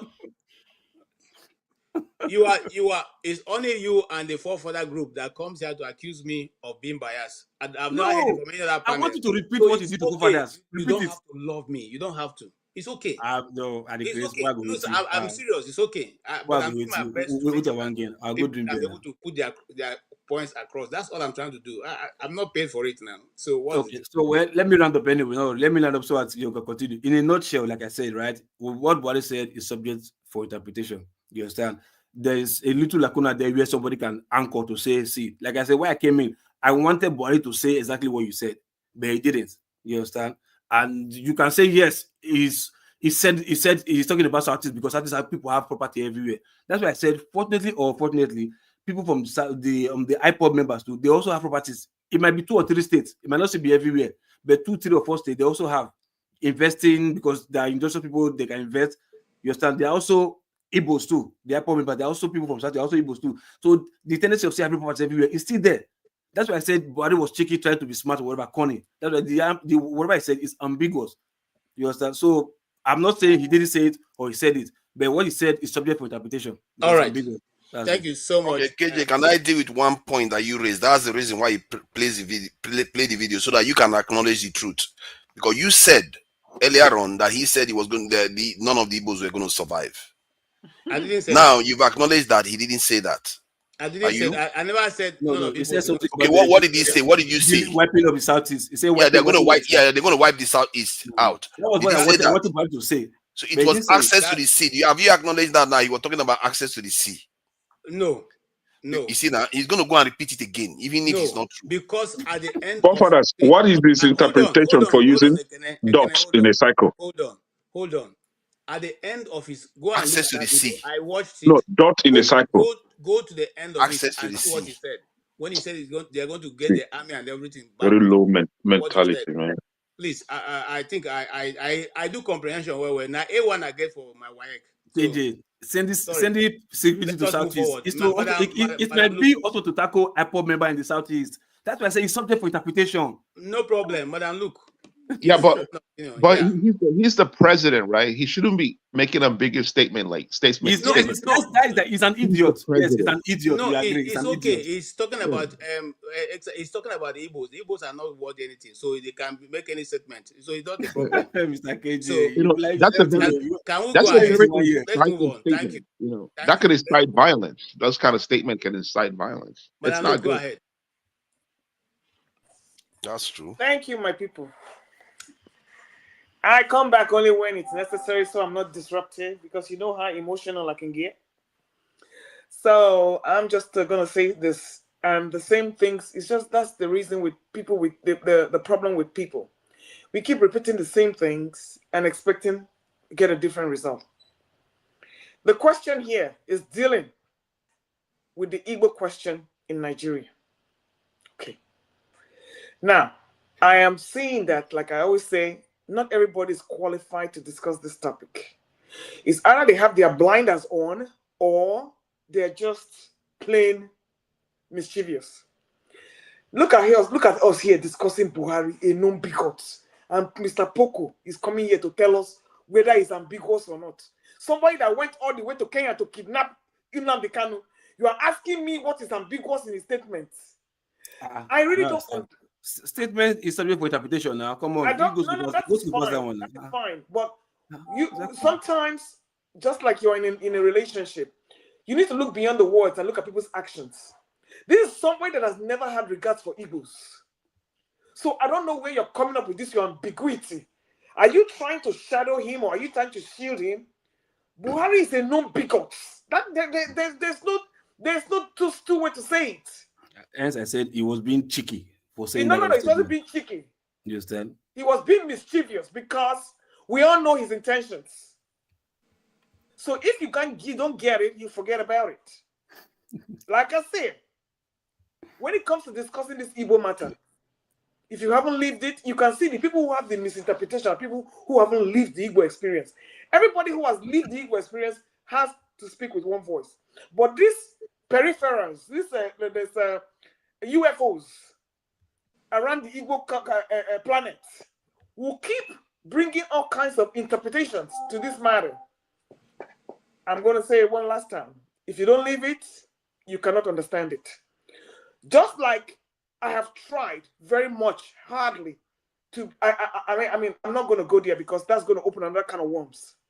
I don't want to offend anybody or I don't want to be misinterpreted. So, you get look. Oh yeah, I'm gonna bite that bullet. I'm gonna bite it. No, you are our favorite anchor baby, man. Go ahead. That's all right. I claim my anchor baby ship with a full chest. With a full chest. That's right. You have to be knowledgeable in what you're importing. Oh yeah. My advice is that for most of you who don't know, Buhari is a non-bigot. He has never regarded the Igbos as anything. So anything that comes out of his mouth, it does not match his actions. So that is why there should be no ambiguity here. So use your tongue to count your teeth when you make statements about Igbos, because Being ignorant is not an excuse. We are living it right now. There was a video that I watched. Come to find out that there's what do you call it? You know about that pipeline all the way from Imo State to is it France or where to Europe that is almost being completed. This is what all this nonsense is all about. When they go to Igbo land, and you now see how the governor of Enugu State has now been made to pay. He paid 320 billion or whatever to get land for Fulanis. I said it here. When Nigeria was conceived, there was Wazobia, Yoruba, Hausa, Igbo. Did you see Fulanis here? Now Fulanis are running roughshod all over Nigeria. Anybody contesting for election now is a Fulani. Ribadu, Atiku, El-Rufai. Look at them. The Hausas have been pushed away. They cannot even contest for any election. And you are telling me that Buhari was ambiguous. Read those statements very well. The question was about the Southeast. And you are not telling me that you expected him to use the same word, Southeast. Come on, Mr. Loco. But hold on, look. But you said IPOB. Where is IPOB region? It's not the same region. They're both from the same region now. There's IPOB. There's Biafra. There is Ohanese. So, excuse me. What is your point? Good. Look, like are you going to who even did the proscription? No, hold on. It was not a legitimate proscription. Okay. I don't know the grounds they use. They use terrorist reason. Who are they? Like I said, hold on first, madam. Listen, no. If you take Buhari to ICC right now, World Court in Hague, you can't trap Buhari with that statement. That's what I'm trying to tell you. You can't even trap Obama. So let's leave Buhari out of it. Sorry? You cannot even trap Obama. Let's leave Buhari out of it. So because that's like you can't put them at them like that. Even if you're like, oh, I think this is what it means. Wait a minute. Who runs the ICC? In the World Hague, so who runs the ICC? I didn't ask you where it was. G7, members of G7 now. Thank you. All right. Who are the people sponsoring terrorism in Africa? We need to be rounding up. Oh, because they don't tag USA now. You say USA. No, it's not a matter of your tag. This has been ongoing. Of course, now they will have to destabilize Africa. Look at what is going on in DRC. Madam, look, why are you wasting your time with this guy? He's a confused person. Why are you wasting your time with him? They're confused, man. These same people who are causing problems in Africa. Madam, look, finish your statement. Yes. So you want to tell me these same people who are causing problems all over Africa will now, when they cannot even provide your drug barons fake certificates? So please, you know what? You need to sit down and check yourself, because sometimes when you come out and make statements like this, I don't think you have been well informed, or maybe you are paid agents. So everybody needs to check themselves. Thank you so much. Thank you so much, Madam Luke. Thank you, everyone. Unfortunately, every good thing has a beginning and obviously has an end. You gradually dragged to the end of this particular episode. And like I said, just to touch a little bit, for those of you who have a problem with that statement, I want to recall your attention that when that statement was made, Twitter actually pulled it down because they said it was called for a genocide. So whether the Oyibo people that pulled it down said this was not a right statement for a leader to make, whether they know or understand English or comprehension, me I don't understand. But it was pulled down, it was flagged and pulled down. If you remember very well, Lai Mohammed wanted to kill himself because of that. Having said that, I want to say this. The Igbo question, dealing with the Igbo question in Nigeria is a big factor if Nigeria is going to go forward. It can be wished away. It can't just, it's not something we're going to turn around one day and it's no longer there. And as far as the East is concerned now, every person in the East, big or small, recognize that there is a time and in a history when God raises a particular person for a particular purpose. And the Igbos generally, if not 90%, about 65%, let me not go to 90%, believe that whatever role Nnamdi Kanu is playing now is the role that he's been born to play. So you believe it, you don't believe it, it's okay. But if it's a nation where people are thinking with their caps, they will either call for these people to sit down and look at their legitimate demand. I remember Ngozi Konjo-Iweala saying that she cried. She had to go to Obasanjo to try and get international status given to Enugu Airport. And even at that, Obasanjo was resisted, vehemently. But as Obasanjo, he just approved it, say, let the heavens fall. So what am I saying? But you can see also how the development of the airport have been done by that other 419 man who is still walking around, free. Okay, he's still walking around after that deception of the highest order in the history of the world. He's still walking around. Nobody has called him to action or to question. Having said that, so I will say this: whether we like it or not, the problem we don't solve now will be waiting for our children. That's the truth. Except you have decided that Nigeria will no longer be where your children will eventually call home. But if you are thinking that Nigeria will play a role in the life of your children and the grandchildren that God will bless you with, these are pertinent questions that cannot be shoved aside. We cannot wait for it any longer. We have to have a national question, a national discourse. And the people that you consider not important, you should let them go their way and have their life and build. Even if you think that the Igbos will kill themselves, allow them to go and kill themselves so you can have a free land to inherit. But constantly making sure that things are not working in that region and militarizing the region and then saying all kinds of things about these same people, it behooves what is the end game? What is the end game? Because something must have an end game. What's the end game? So we need to understand that what their end game is and how do we intend to move forward as a nation. No nation plans have two developmental plans and they ever make progress. You cannot be having 3 meetings at the same time. I don't know how to say it, but we need to sit down as a nation and consider.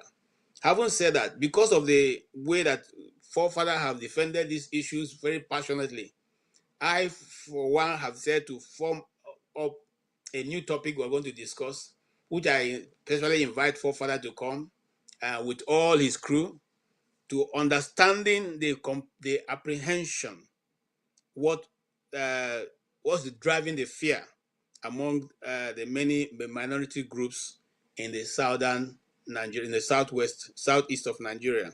That also includes the south. So if you're a minority guy who is afraid that the Igbos have been, being overbearing and you have, something to say, let's have the discourse. Let's meet and then trash it out. And the meat can either be busted or can be arranged so we know this is what the fear is and we can be able to correct it. But as far as I can see and concern, the Southeast have always operated as one entity until the division started coming. And the division that come is for political purpose, whether you like it or not.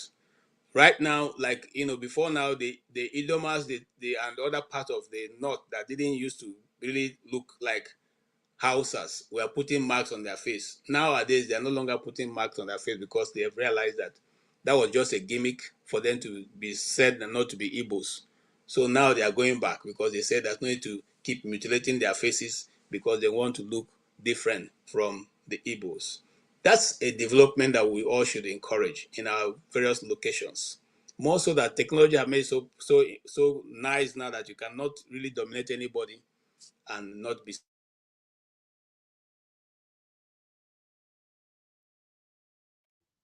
Just you don't to talk. Just I don't think that that topic for discuss is important, right? Like Madam Luke rightly stated, some people are not qualified to talk about Igbo or Biafran matters. They should just stay off from discussing Igbo and Biafra's so matters. what is People Igbo and Biafran people like forefathers and local are not see. Okay, what is Igbo and Biafran matter? Let me just say one thing quickly. What you go do for me, eh? When somebody says something, hold on. Let me just say something quickly. I'm always ready for anybody. Look, let me just say one thing quickly. One thing quickly. Hold one thing very quickly. 30 seconds. 30 seconds. One thing. I'll tell you one thing in there. 30 seconds. You see, know, when someone, you know 30 them, you can seconds, know them. give me 30 seconds. If somebody says something in this life, you don't just take their word for it.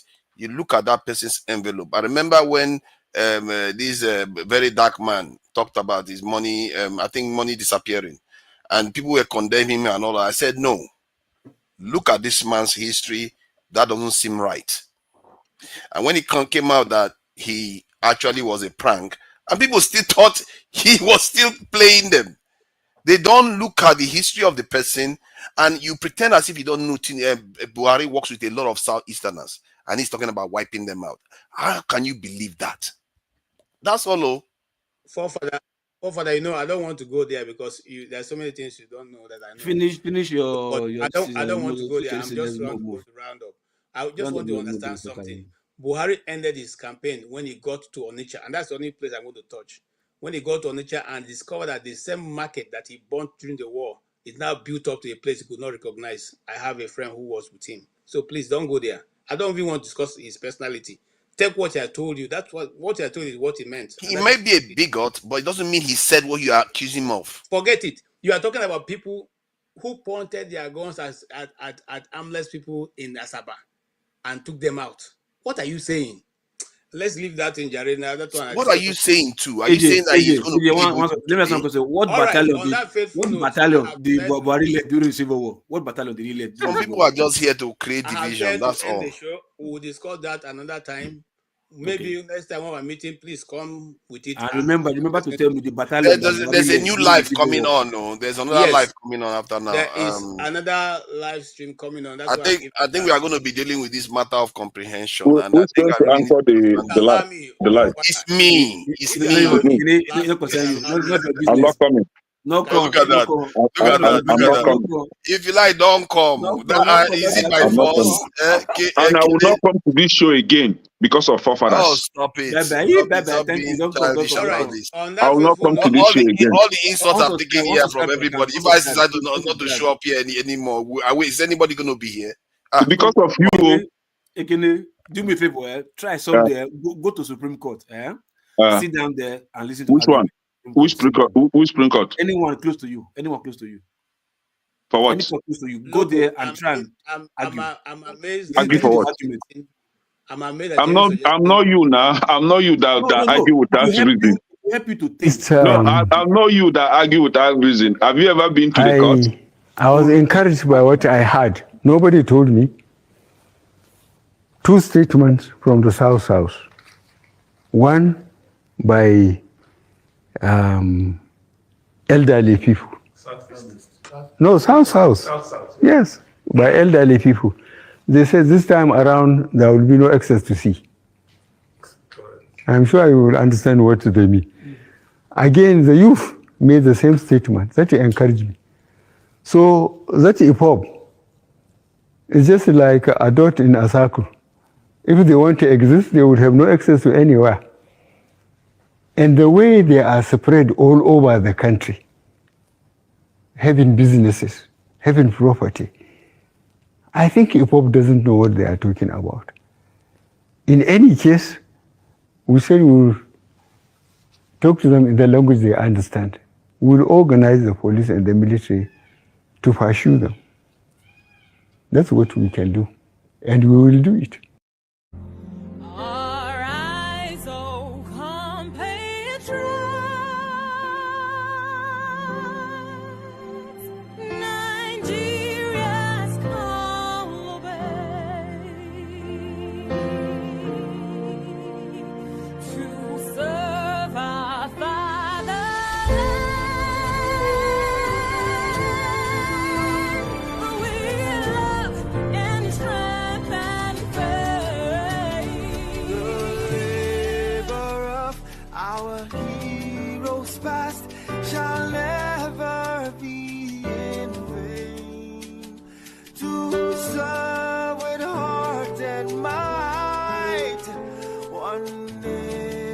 Bound in freedom, peace, and unity. Hey, that's so. Alright, so compatriots, Nigeria call obey to love and strength and faith. The labor of our heroes past shall never be in vain. To serve with heart and might, one nation bound in peace.